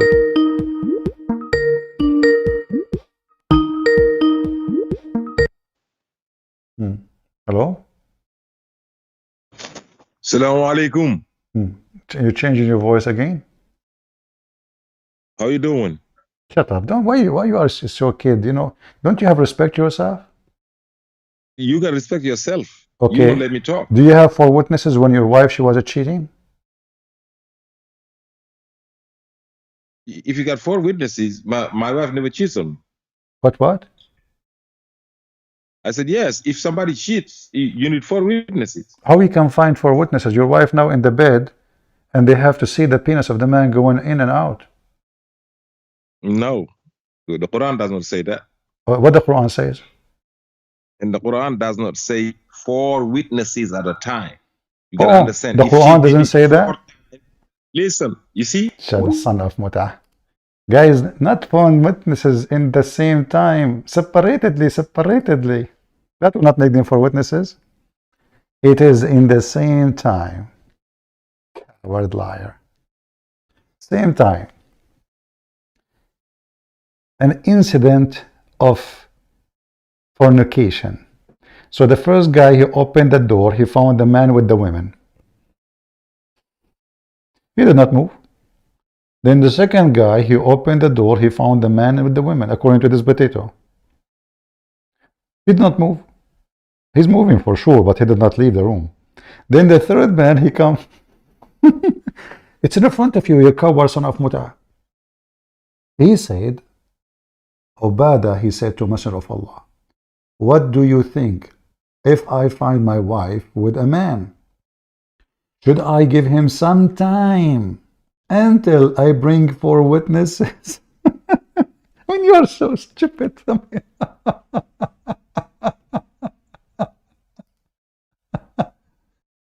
You are an example of a stupid. Why you bring humility to yourself, you donkey? Not in the same time. Like one this year, one in the other year, and one next year. Okay, so the guy, he F your wife 3 times, and he stopped. How smart you are.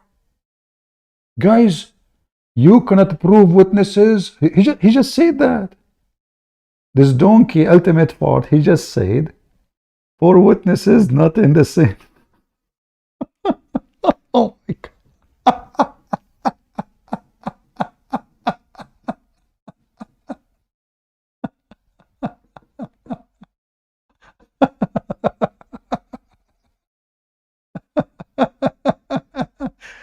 I wish I did not hang up on him. Not what? Not in the same time? Your wife have to F in 4 different times? And then you can prove that she is a fornicator? What a religion. And he is the one who says to us, yeah, Christian women, they've been ordered to open their legs. That's your wife. She's a whore.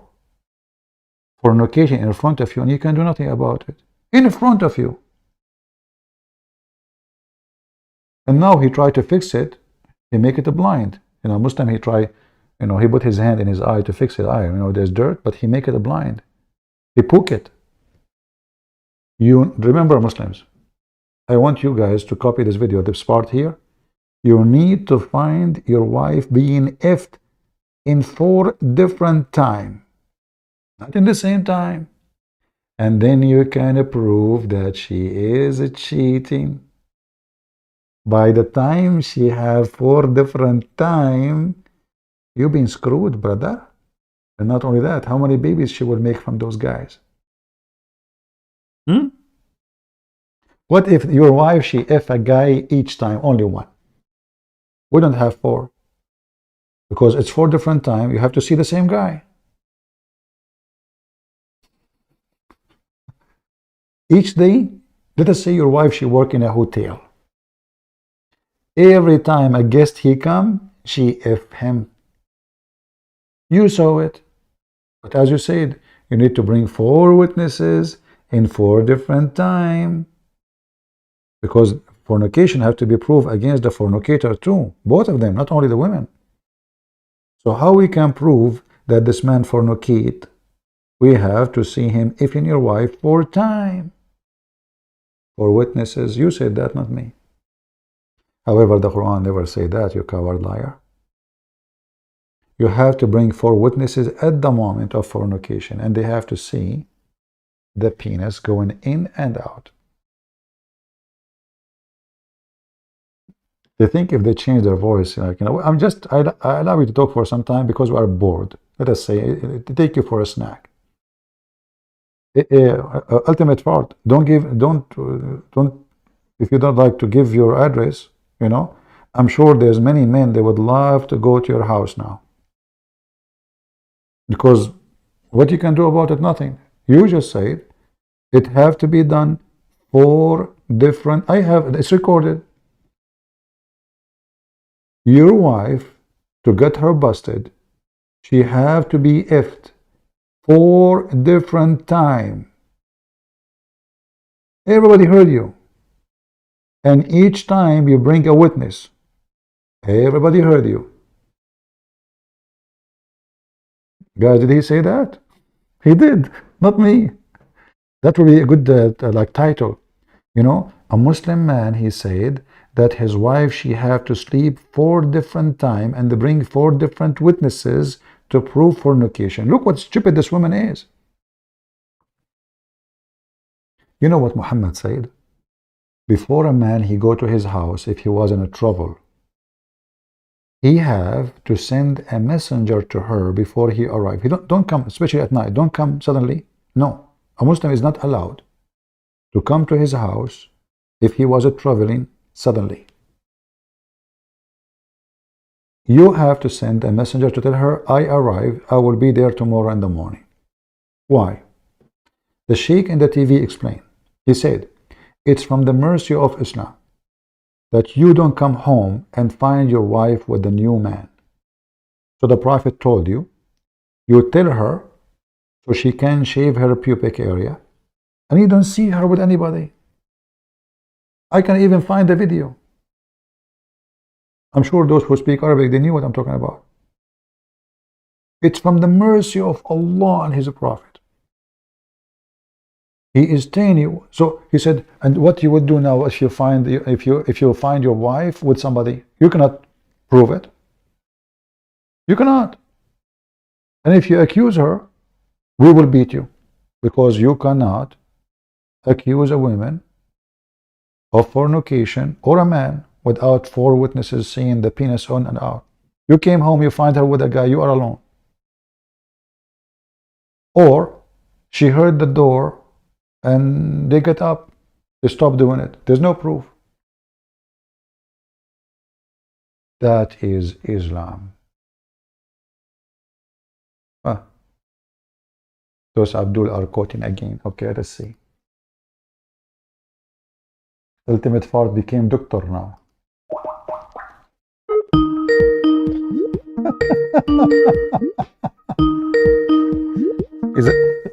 he's a doctor now.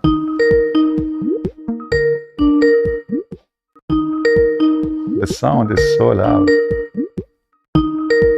I hate this. Let us mute. Are you going to answer or what? I will call you one more time.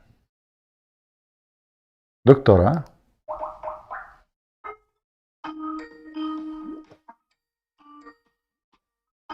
I muted the Skype ring so you guys cannot hear it. It's very annoying. Hello? Hello? You change your voice? Ultimate Fart? Okay. Just shut up.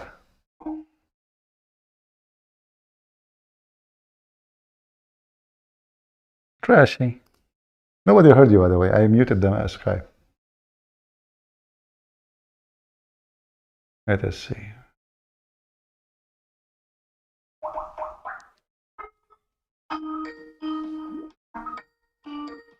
I muted the Skype again, so you guys don't hear the sound of the ringing. Hello? It's the same. Ultimate Fart. Son of Muta. You cannot fix it. It's recorded. You need to find your wife being effed 4 different times. Everybody heard you. You cannot fix it. Don't even try to call me. It is recorded. It is. Don't even think about it.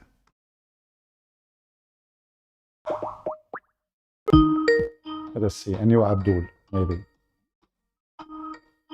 4 different time. Hello? He changed his voice again. What's wrong with you? Abdul,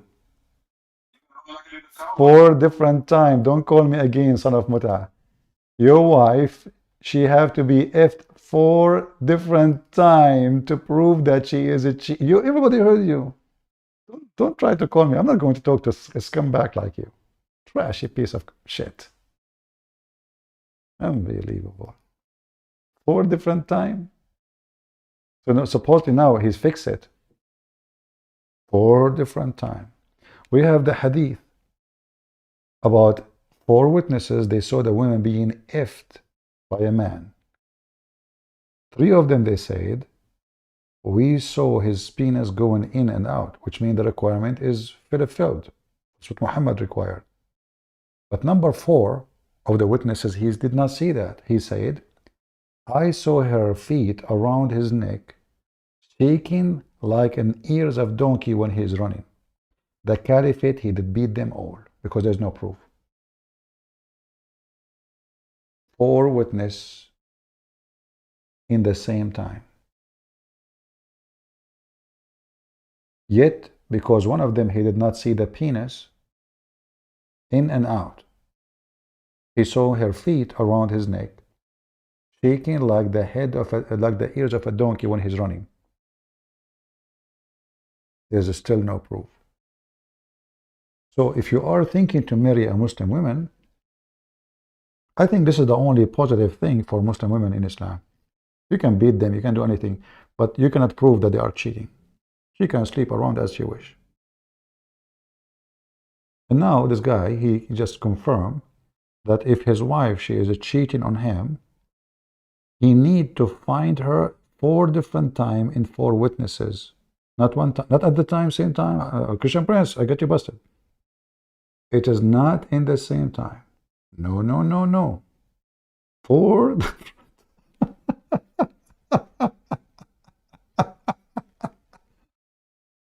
He will try to keep calling me, by the way, because now this guy, he made a big poo-poo. You know, those Abdul is the same as someone he go to the casino. You know, they go to the casino and they gamble and they lose. What they do? They play a game. He lose, he play again. He lose, he play again. He's bankrupt, he play again.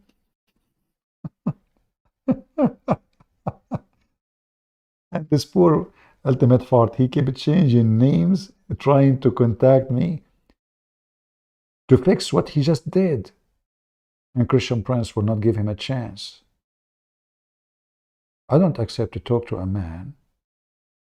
He accept to have a wife. She will be effed in 4 different times.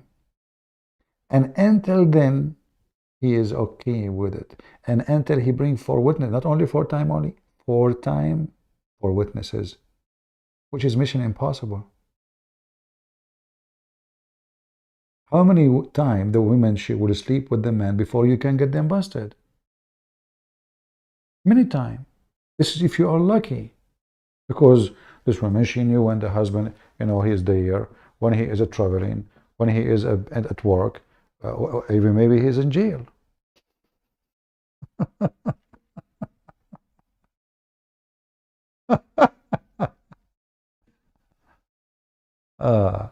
Yeah, he changed his name again and he is trying to contact me. Do we have any Abdul? Beside the 4 different times? You know, I'm really convinced that Islam as a religion is attractive for people who have a low IQ. Prove me wrong. Flying carpet. Adam was 27 meters tall. Sperm coming from between the backbone. What?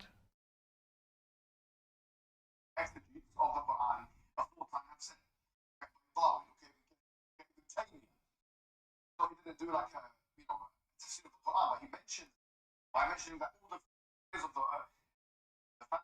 the of the he will not mention to you what Muhammad said.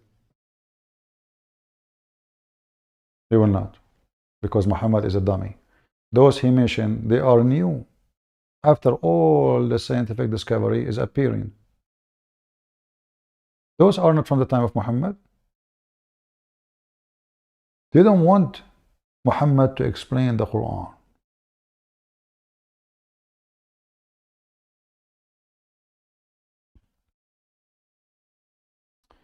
What happened if she is only F3.5? I don't know how the half will work. Not only that, hold on. There is something in Islam is called al-lamam. Do you know, anyone knows what al-lamam? Who is al-lamam? What is al-lamam?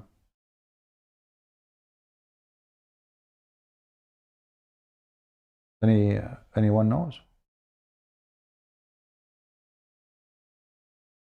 Al-lamam is a Muslim woman and a Muslim man having sexual activities with each other.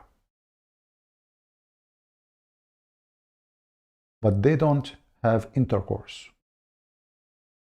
There's no penalty for that at all.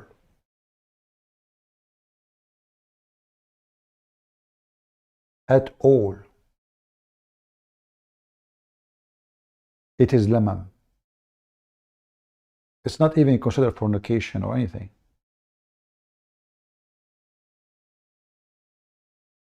A Muslim man, his name is Nabhan al-Tammar.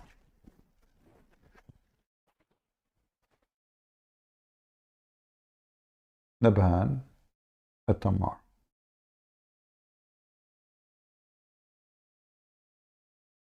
He went to Muhammad and he told him, a woman, she came to me and maybe, most likely, her husband was doing jihad. He joined ISIS, which is Muhammad.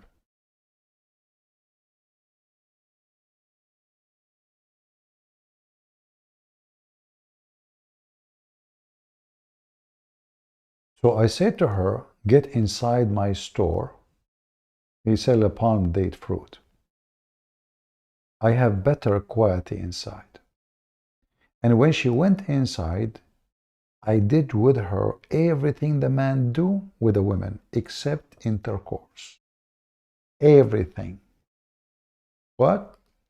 Everything. What Muhammad said to him? Oh, don't worry about it. This is lamam. Nothing. No penalty. It's not even sin. This is nothing. This is lamam. Muslim women and Muslim men, they do lamam every day. Every day. And they don't feel guilty about it because this is not considered fornication. It is lamam, brother. So if this guy, his wife, she been found ultimate fault. I'm not talking about his wife, by the way. I don't know him. I don't know. I'm not putting his wife down. I don't know. I mean, this is not really the way I talk about people, but he said that. He said, I said to him, so if you find your wife, you need to bring forward witnesses. He said, not in the same time. This is the story of Nabhan al-Tammar.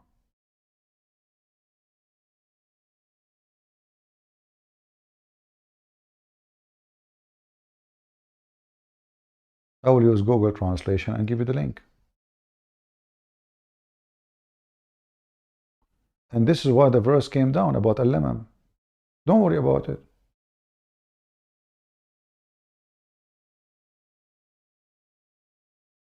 Zina in Islam is only intercourse. Al-fahisha, says here, is anything less or like lower than what is called fornication. Fornication is intercourse. Like kissing, touching, looking. So the man, he said, he did with her everything the man he do with the women, except intercourse. So you can Just imagine all kinds of sexual activities can happen.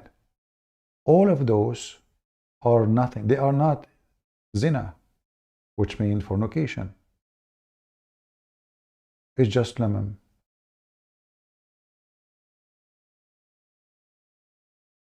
Very simple. Very open-minded religion. And now, if the husband know that his wife, she went to the tamar, which means the palm date guy, and he touched her vagina, she played with his lulu, it's lemon, brother. Lemon, lemon, lemon.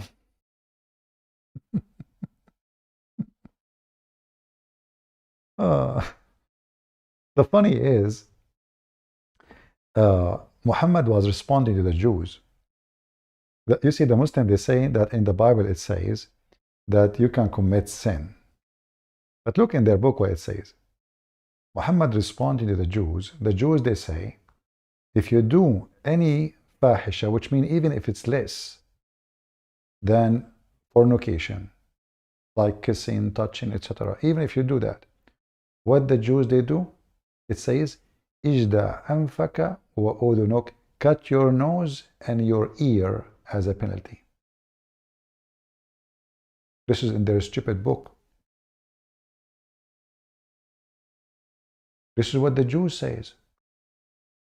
If you do such a thing, cut your nose and your ear as a penalty for what you did.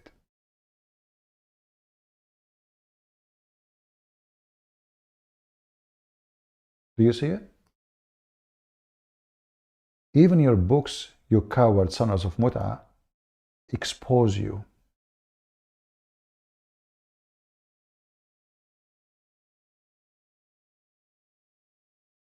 They even here it says, they write this in the top of their doors. If you do touch a woman, she is not yours. Not fornicate yet. Cut your ear and cut your nose as a penalty to shame yourself.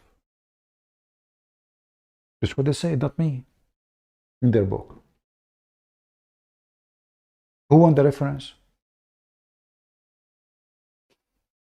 Do you see how we get them busted? Lying, saying hey, Christian and Jews, they can sleep around. This is the official government website of the Kingdom of Saudi Arabia. It's in front of you.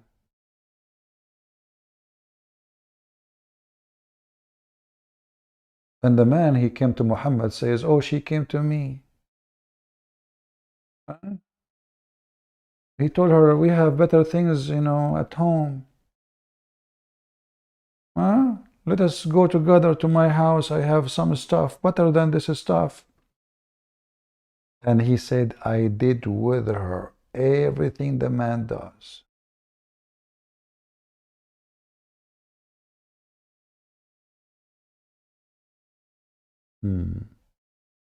Human man, Dr. Hussein is not Fakira. I was the one. No, it is Fakira. I know the voice. Yeah. You made a voice, a child voice? You are Dr. Hussein?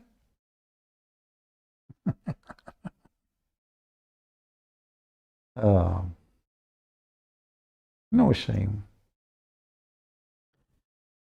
Let's see.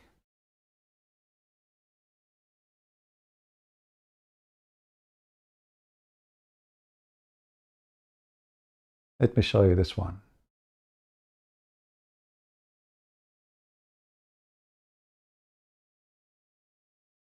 I will shorten the link for you. This is Tafsir al-Qurtubi.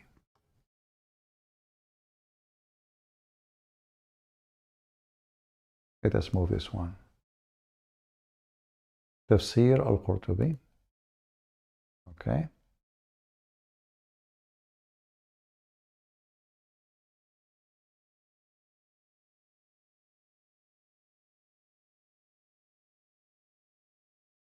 Here it gives us more reference.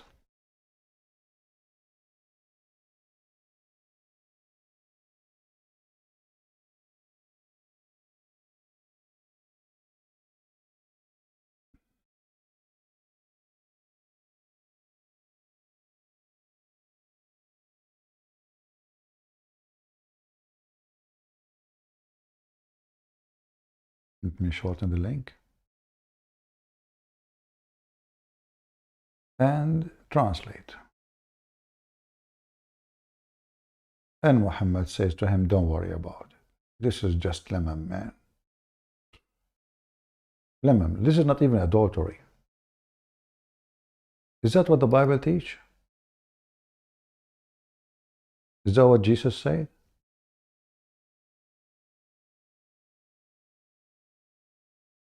Hmm?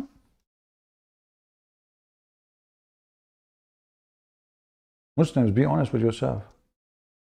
If we have the same God, what is this?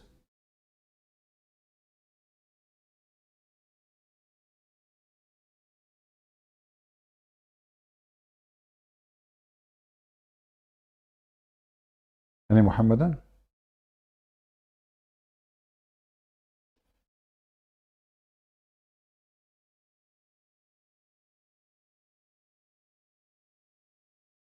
I did with her everything except intercourse. There's nothing a man does, and I did not do with her except intercourse. Then he said, perhaps her husband is doing jihad. So this verse revealed, saying, don't worry about it. This is lemam.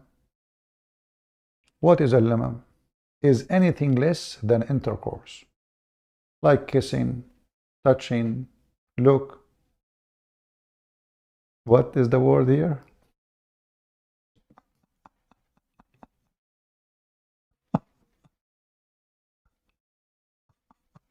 No comment.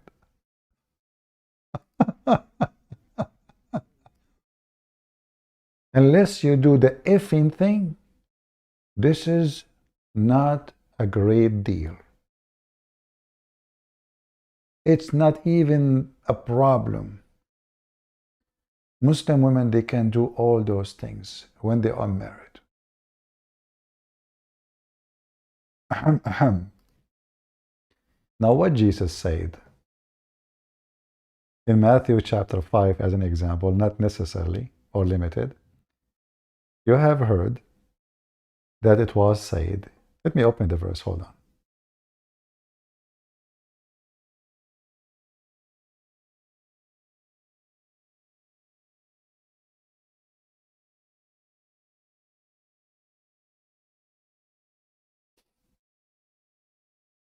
The liar, he was saying, this is in Christianity. I think Matthew 5, maybe 20 something. To remember. Give me a minute.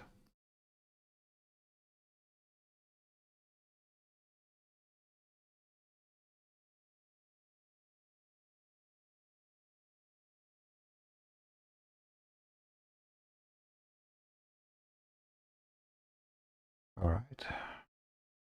Let us see what Jesus said about what we do and what we should not do.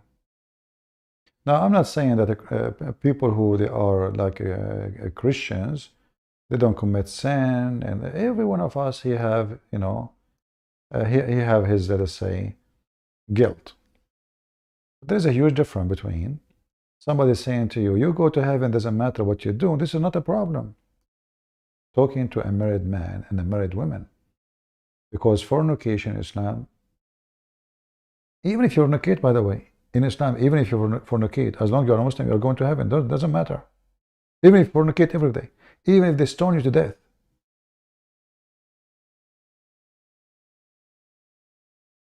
Look what Jesus said. This thing is not working. All right, now I think it's better. Is the text showing all of it? Let me see. Maybe I should zoom out. Okay, I think now it's coming. You have heard that it was said to those of old, which mean the old days before, you shall not commit adultery. This is forbidden in the Bible. You shall not commit adultery. But I say to you that whoever looks at a woman to lust for her has already committed adultery with her in his heart. Look, just look. In Islam says adultery is only effing. Only effing. And even if you F, what a big deal. You can't even prove it. But if you look at a woman, she is not yours. We heard the filthy Zakir Naik saying, Christians believe that Jesus said they die for our sins, so they believe they can do anything. Absolutely big fat liar like his prophet. If your right eye cause you to sin, pluck it out.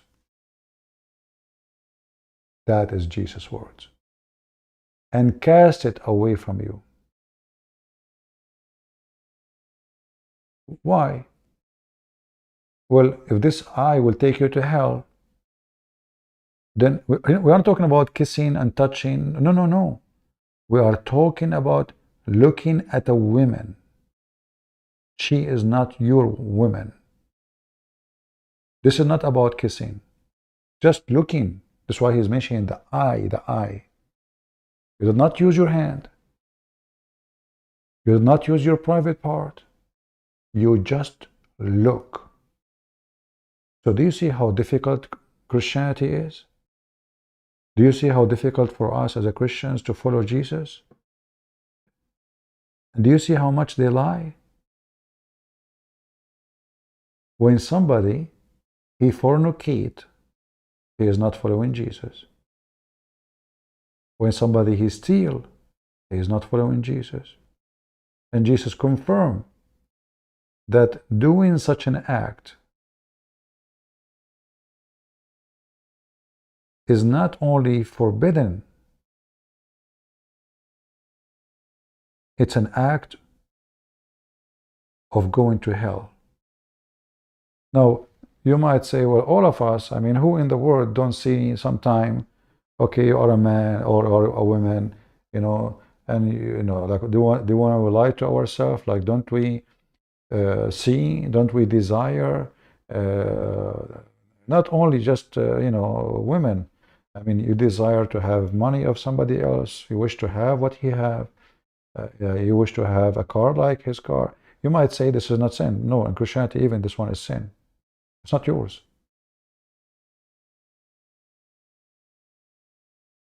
If your eye is misleading you, why a person he steal? Unless he's hungry. By the way, in the Bible it says it clearly, if a person he is doing an act of theft because of hunger, there's no penalty. No penalty. Muhammad, he tried to copy the Jews. He failed always. So he copied the Arab. The Arab, they say, if somebody steal an egg, we cut his hand. This is the Arab, the pagan before Islam. But a person who steals an egg is not really a thief. He's an angry person. It's obvious. It's an egg.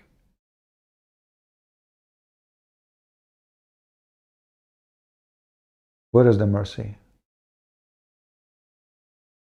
Where is God? And here you see, Jesus is giving you a choice. This is your act.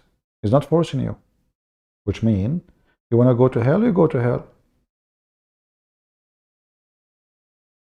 You want to go sleep around, you want to do cheat, you want to lie, you want to be thief, you want to be a drug dealer, go.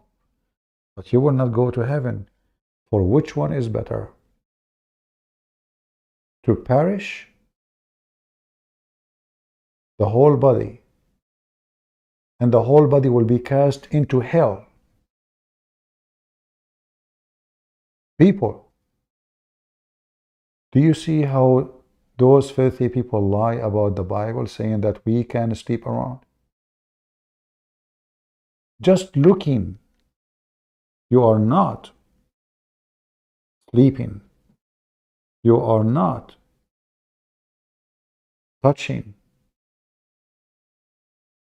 And all of you will say to yourself, okay, how and who is going to go to heaven then?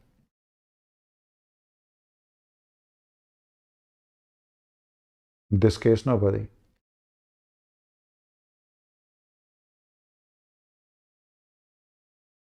All of us, we commit sin. And all of us, we look. And all of us, we desire. But there is a huge difference between the teaching of the Bible saying to you, be holy like your Father. The Bible confirmed that all of us were sinners. The Bible is not a book of fiction. We are asking you to be perfect when the Bible says that you are, at the same time, you are a sinner already. But the Bible is asking you to be holy like your Father. So you have to work in yourself. And is warning you that if you keep doing what you are doing, if you keep following your lust, if you don't repent and stop following your lust, this is where you will end.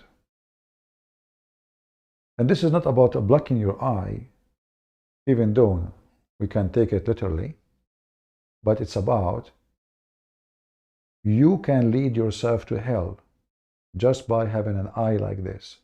Eyes are given to us by God for a benefit, but not to go to hell. But if we decide to use our eyes or our hands or any body of part in our body for evil, then we will end in hell. This is why they lie when they say Christianity is so easy. In fact, it's the opposite. That is the Messiah, my friend. This is his word. This is not even disciple talking.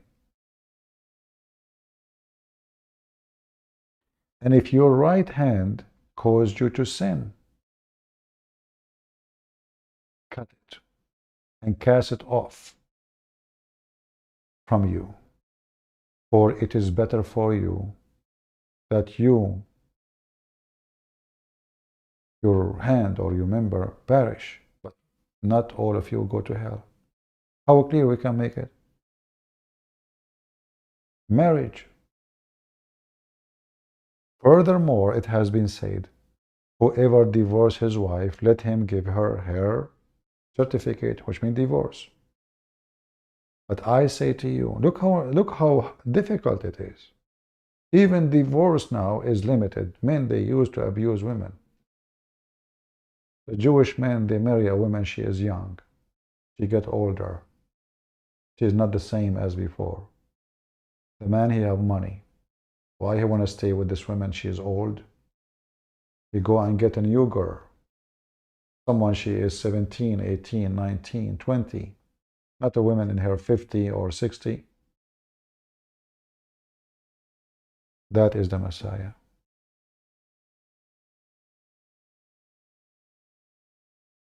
And here you notice something very important. I don't know if any of you can help me.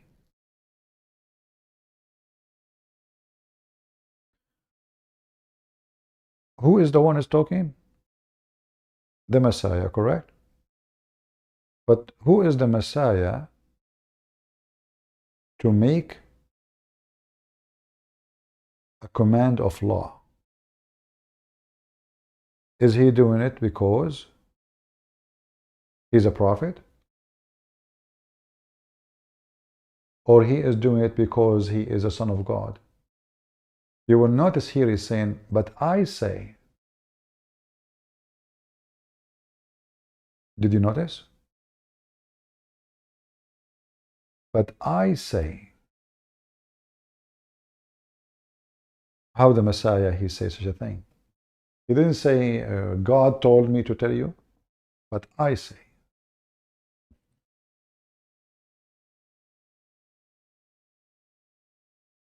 where his authority is coming from. A prophet cannot do that. A prophet, he delivered what God told him. That's why he's a prophet. But I say to you, for he is the one have the authority over all mankind, over the flesh. All the authority of the flesh given to me from my Father. When the Messiah speak about what's given to him, a Muslim might say, oh, okay, so he didn't have it before? Well, the Messiah said, I was with my Father before all was exist. Before the Word, I was with the Father. So always he was there. And the authority of the Father is the authority of the Son. In fact, the word Son represents many things. Not only he is born of the Father, not only he is a person, not only he is divine, but he is the one who holds the authority of the Father. You know, the Bible speaks language for us, a language we understand. The Muslim, they say to you, the Quran do the same. Okay, Allah, he says he have a hand. The Muslim, they say this is not a real hand. Other Muslim says it's real hand. Every Muslim, he try to give you different interpretation for the same phrase. In the Bible, his story is different. The Son is a son, his real son. It's not a metaphorical. The Son is authority, real authority. Is not metaphorical. The Son is a miracle, for God is a miracle. It's not metaphorical. The Son is the living God. He is alive, even is now. It's real, not metaphorical. The Son is holy, the same as the Father. God is good, so is Jesus. For real, not metaphorically. He have authority over forgiving sin. He have authority over law. He have authority over disease and illness, over death and resurrection. Everything created by him and for him. And then the Muslim, they say to you, where Jesus says, I'm God, worship me.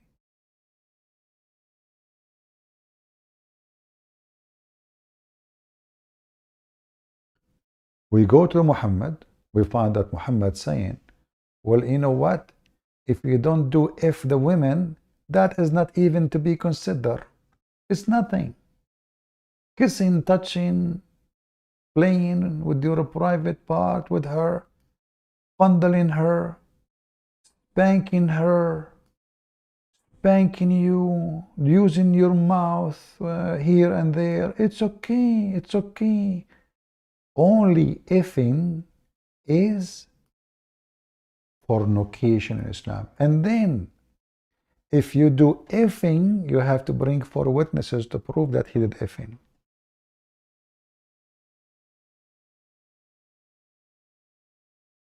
You have to.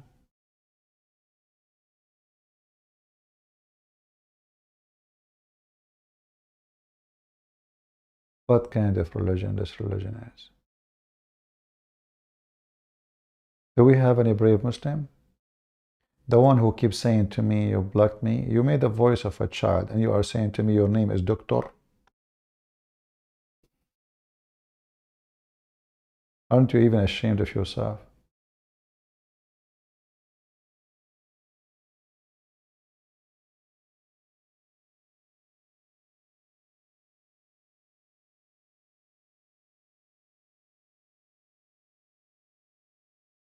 Any Muhammadan?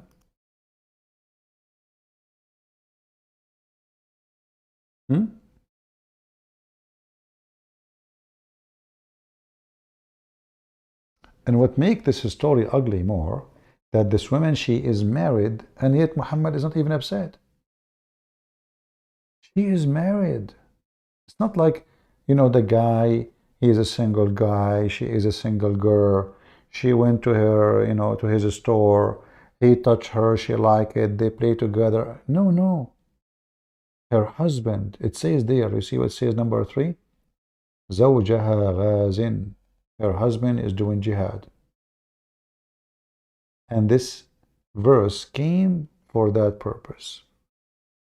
For anything less than effing is nothing to do with fornication. It's called lamam. Lamam. However, by the way, Muslim believes that fornication is a destiny, and that is another garbage of Muhammad. Because, okay, what is the problem then? Why fornication considered as adultery, as a sin, if it is destiny? Everything they have is a destiny.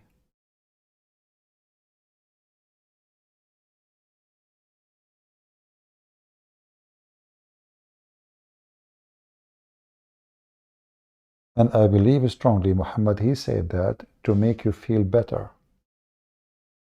That, you know what, you fornicate. It's destiny. I cannot change it. Destiny. You touch, you kiss, you molest a child. It's destiny. When a Muslim woman, she called the sheikh, not this one.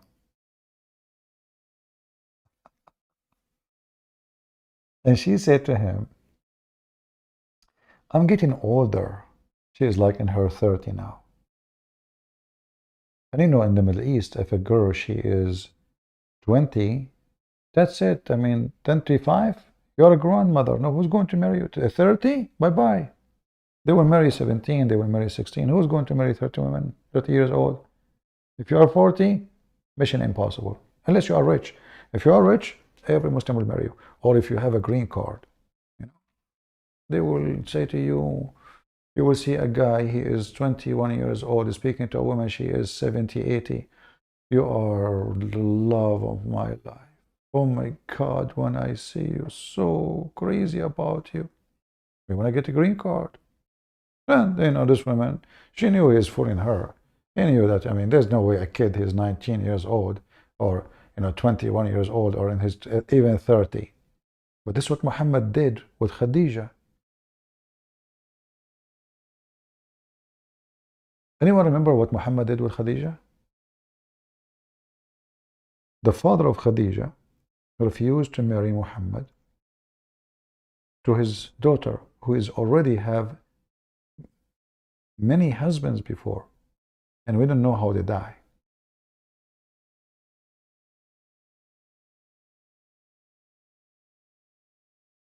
He refused because Muhammad is from a bad family.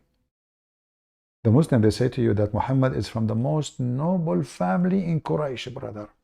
But look what happened. Their stories get them busted. If he is from the most noble family, why in the world the man will refuse him? Because simply, it is the opposite.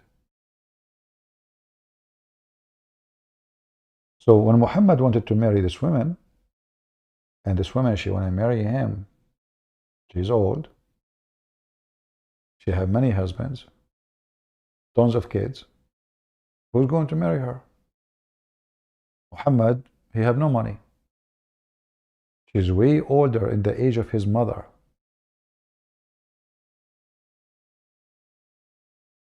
This person, nobody even knows his father.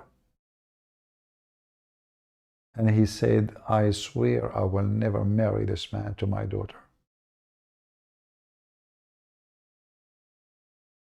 And then what Muhammad and Khadija, they come to do, they made the father drunk. So when he woke up, he found himself wearing the clothes of parties, like wedding, like, all of us, when we have a special occasion, we wear like the best of our clothing, right? I mean, you don't wear work clothes unless you are a businessman and your work clothes is very expensive anyway. So she made the father, her father, drunk. She invited people to her house. She invited her father.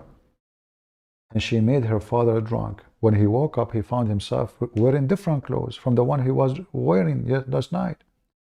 He said to her, what is this? She said to him, you forgot what you did? You married me to Muhammad, but it's a lie. Even the story says here it's a lie. And she blackmailed him, she said, if you say I did not, I'm going to tell the people that you were drunk. Read it. I just give you the link. And this is the reference.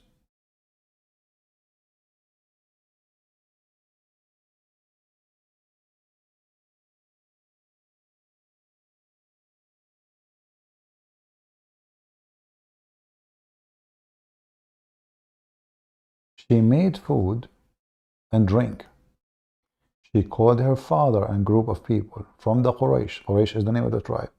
They ate and they drank until they were drunk.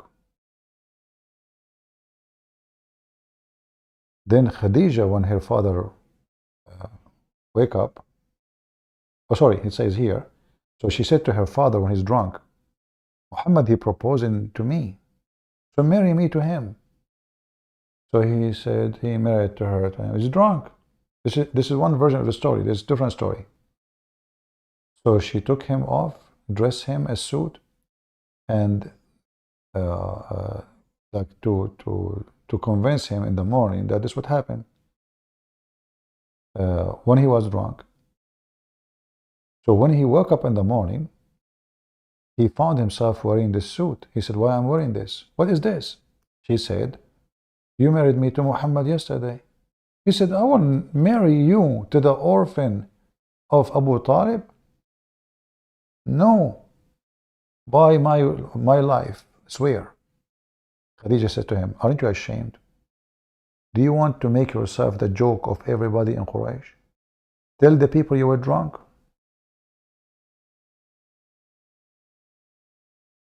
Which means even the marriage of Muhammad happened because of the mercy of Mr. Black Label. Do you see it? The first success move in Muhammad's life, it was because of whiskey. She made her father drunk, so he did not know what he is saying, what he is doing. In different story, by the way, it doesn't say that. It says that she made him drunk. When he woke up, he found himself wearing those clothes. And she said to him the rest, as you know.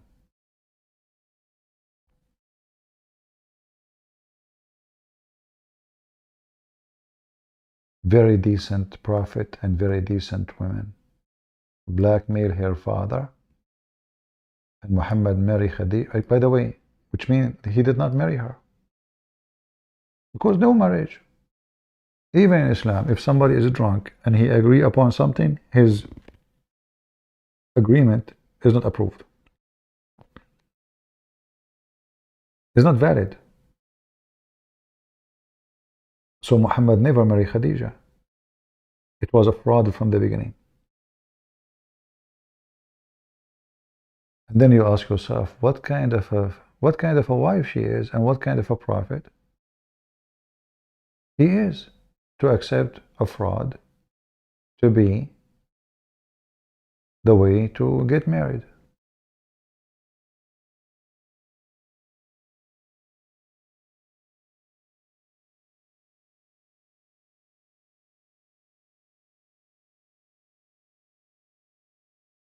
All right. I think we have enough for today. And we end our session for today with whiskey. Sadly, we don't have any interesting Muslim to call us except those two dummies. And I think they are from the same country, both potatoes.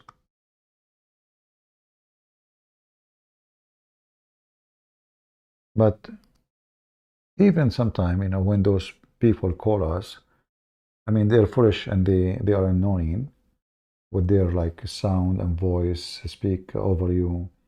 But, we are thankful for the Lord that He provides us with those foolish people so we can expose the garbage of Muhammad. Now, can Ultimate Fart and his boyfriend deny what he said, that his wife, she have to be effed by 4 men in 4 different times to prove adultery? Can he deny it? How many of you is going to load the video in his channel? Ultimate Fart, what you would do now? 4 different times? Not in the same time? And supposedly he fixed it. Guys, it's not in the same time. Does that mean it's easier or harder now? So you potato, you need to find your wife in 4 different men in 4 different times to prove that she is fornicating. Why not 5? I mean, wait a little bit more. Let it 6. And you can imagine how many times your wife, she will if men to get her 4 times. Because how many times, how many attempts will be successful to prove it? What a stupid religion. I want to say thank you all for being here. I hope we had served the purpose for the night to show you that in this religion, women, she have no place. Even in heaven, you are a sex slave. You are just a sex toy. If you are a Muslim woman and you are listening, you better come to the Savior who commanded the man to love his wife, not his wives. A person who loves his wife, he will not look for other one. A woman, she love her husband, she will never see other man. Why? Because there's love. When a mother, she love her son, what she get from him? Nothing.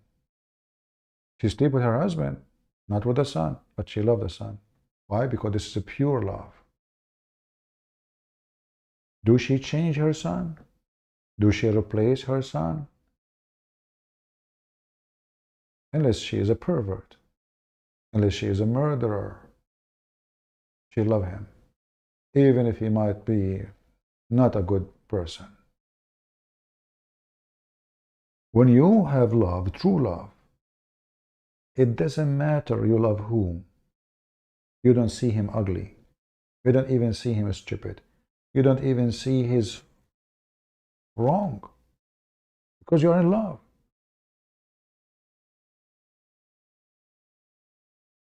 In Christianity, marriage means not sex in bed. Marriage means love. And the fruit of love is having a family. And the fruit of love, I see no one but you, and you see no one but me. The fruit of love, we have a children, both of us, we will care for. I will not replace you when you get old, and you will not get rid of me when I am old. I will not throw you in the street because you are sick. You have a disease, cancer, or something, you are dying maybe. I will take care of you, and you will take care of me. In Islam, you are nobody. Now you might say, okay, well, there is some Muslims, don't do that. True. Not all Muslims, but those are not Muslims. Because ask yourself, did Muhammad do what he did or not? Did Muhammad find women after women after women? Oh, because he's a prophet. But shouldn't the prophet be the best example or the worst? So I give you a speech about not to cheat, and then I go cheat. I give you an example about not to look at women who they are not yours, and then I go to your house, flirt with your wife, even though she is my son's wife. Who remembers something very important I want to finish with for today about love in the Bible? Anyone remember? Where in the Bible it says love never fails?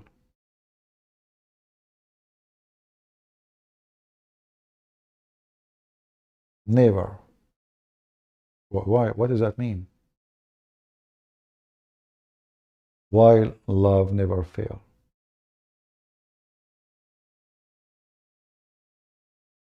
Because God never fails. God is love. That is a Christianity. Love never fails.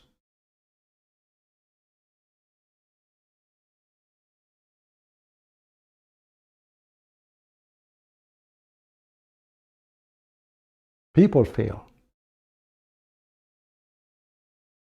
People, because they do not know what is love, they go after lust. A man, he went to women because she is a woman, not because he loved that woman. Which means any woman is wanted woman. A woman, she cheat her husband,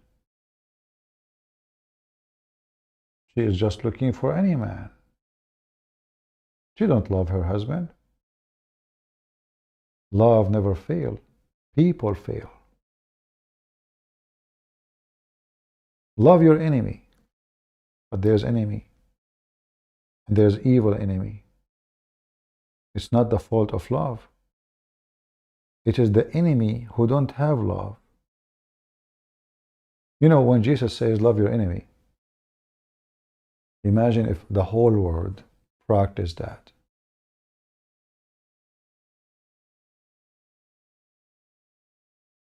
Nobody needs an army. We don't need a police. There's no thief. There's no scam. There's no fraud.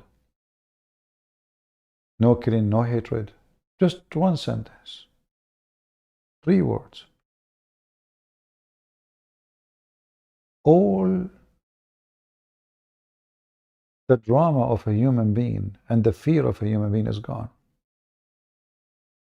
It's not love. Actually, love is the only success a human being can accomplish if he is serious. It's the only way for salvation. But human beings don't want love. Human beings want lust. Human being, he want to have more. Human being want to take everything, what is his and what is his not. Never have enough. So to make it simple, a man who will love his wife, he will never see any other woman. Not because his wife is the most beautiful, no. Always there is someone, I mean, even if you are so good looking, a man or a woman, always there is someone is better looking than you. And not only that, you grow up in age. So maybe you are good looking now, tomorrow you will not be the same. What will happen then? If a man, he loves his wife, he will never leave her. Regardless if she is getting older or younger. Which is impossible except with the makeup. Same for the women. There's many men don't deserve to have even a wife. They don't. But if she loves him, even if he's an idiot, trust me, she will see him the angel. She will see him the best, the perfect man. Yet he is an idiot. This is why a mother, she sees her son as the best man. But maybe he is the most miserable man ever. But she loves him. Love is patient, is kind. It does not envy. It does not boast. It's not proud. It does not dishonor others. It is not self-seeking. It is easily the way for you to keep yourself away from wrong.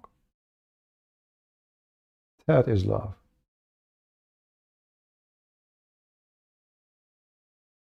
The Bible says love can do everything, or do everything in love. Let me open those verses so we can have them in the screen before we finish for today. Because I find them very beautiful and we need them in our life. badly we need them in our life.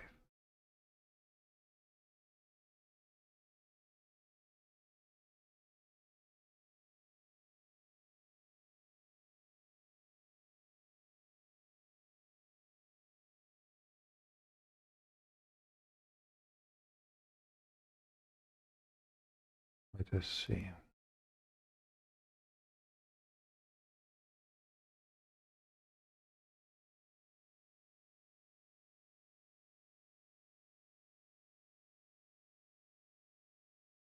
I mean, there is many websites, but these days everything have commercial.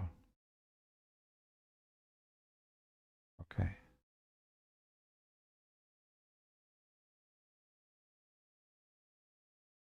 Let us see Bible Gateway.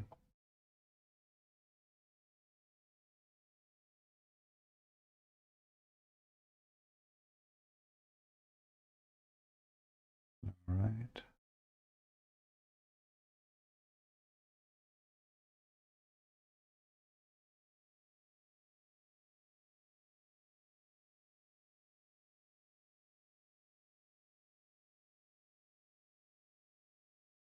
Let us see here.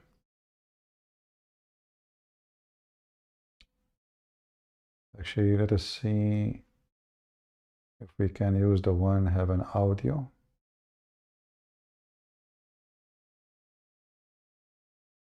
Which is,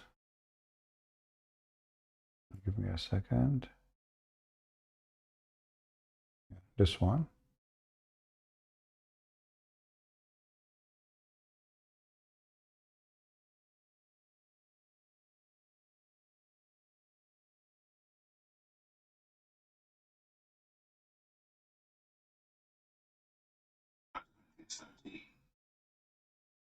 Speak with the tongues of men and angels, sounding brass or a tinkling cymbal. Though I have the gift of prophecy, Hold on, this is, all mysteries, it's and all up, knowledge, it opened for me the and wrong. though I have all faith so that I could. We don't want to read the whole thing. It opened to me from the beginning. Okay, hold on.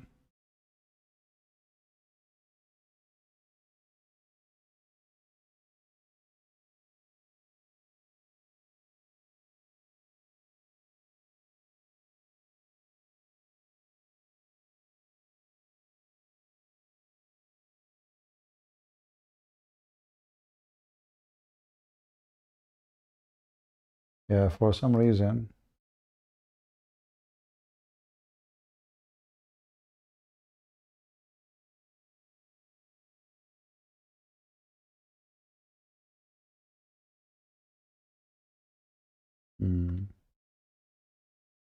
let's go with the one without audio.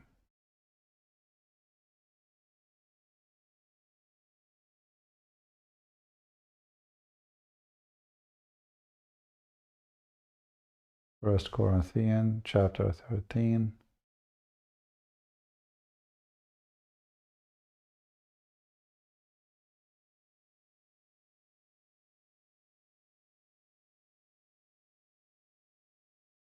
And I hope, people, they will,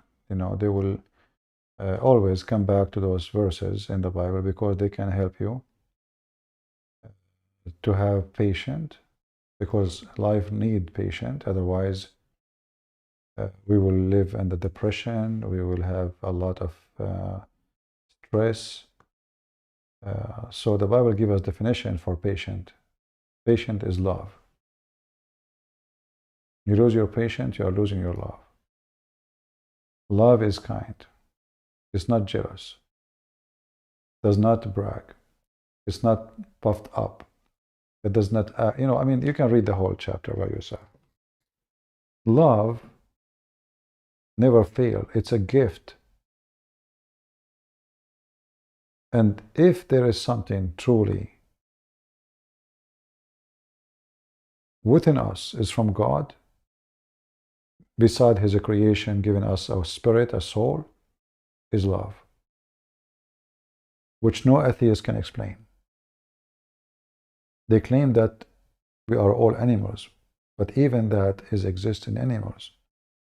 You will see a cat, she take care of her babies. But she's an animal. It's a cat. Chicken. It's amazing how every creation around us have the fingerprint of love from God. Even when a beast, it's a beast. It's not something you can even tolerate. A beast can eat you. Even the beast hunt to feed her babies. Which means even when she, let us say, a lion female or whatever, you call it, even a wolf, she feed her babies. All creatures, they have a fingerprint of God.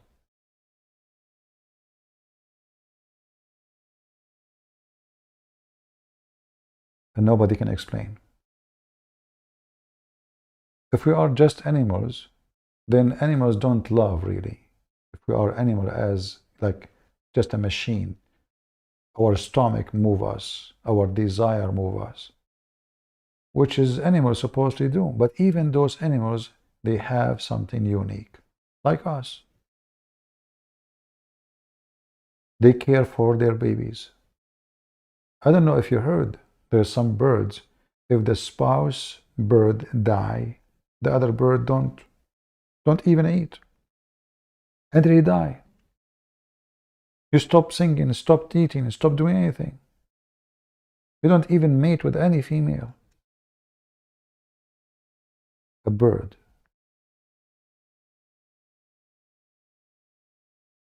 So why human being cannot do the act of love? And I find that the only way for us to be close to love, close to, is to be with the Messiah. Father, forgive them, they do not know what they are doing. That is nothing but love. If the Messiah was a person giving speeches, mean nothing. I can give you a speech about love. But me, myself, I lose my patience with people. Sometimes I wish they don't exist because of their stupidity. Sometimes I ask myself, why God even created those creatures?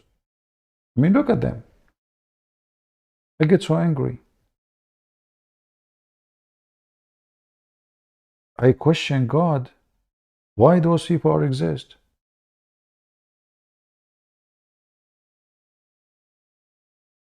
What for? But because I don't have the limit of love which can make me understand that everybody exists for a reason. And the same as I have a chance to be a person who follow love, we have a chance to follow evil. And one day, those who follow love, which is God, the Messiah, they will be with him. And those who follow the evil Muhammad, they will follow the evil Muhammad. From their fruits, you shall know them. And the fruit of love is the fruit of Christ. So remember yourself always that we love our enemy not by giving them hugs, but by screaming in their face so we can save them from the devil and his lies. Many Christians today, they fool you with their funny understanding of Christianity because they are fake Christians. They think Christianity is to hug a person. Oh, I love you. That's not what Christ did. Jesus was not a hippie from Santa Cruz, California. He was not. He flipped the table on people. He said to them, sons of the serpents, if you are the same from your father Abraham, you do the act of your father. Murderer, from the beginning of time you are. Your father is the devil. They don't want to say those words to people because they are fake Christians. They think that Christianity, when Christ speaks of love, love is giving hugs. What is missing is to give Jesus some rings to put them in his ears and put a red dot in his forehead. They want to make him a Hindu or a Buddhist. That is not Jesus, the one we know. Love is to say to the devil, I rebuke you, I command you, I fight you. Get out of this man. That is love. As the Muslim remind us today of Luke chapter 4, where the devil said to Jesus, why you want to destroy us, Son of God? Jesus rebuked the devil. And a man doing evil is the devil, and the devil is inside him. So when you do nothing about it, and when you do not rebuke him, you are part of it. You are encouraging it. A witness of a crime, a silenced witness for a crime, is a criminal. Especially if you can do something about it.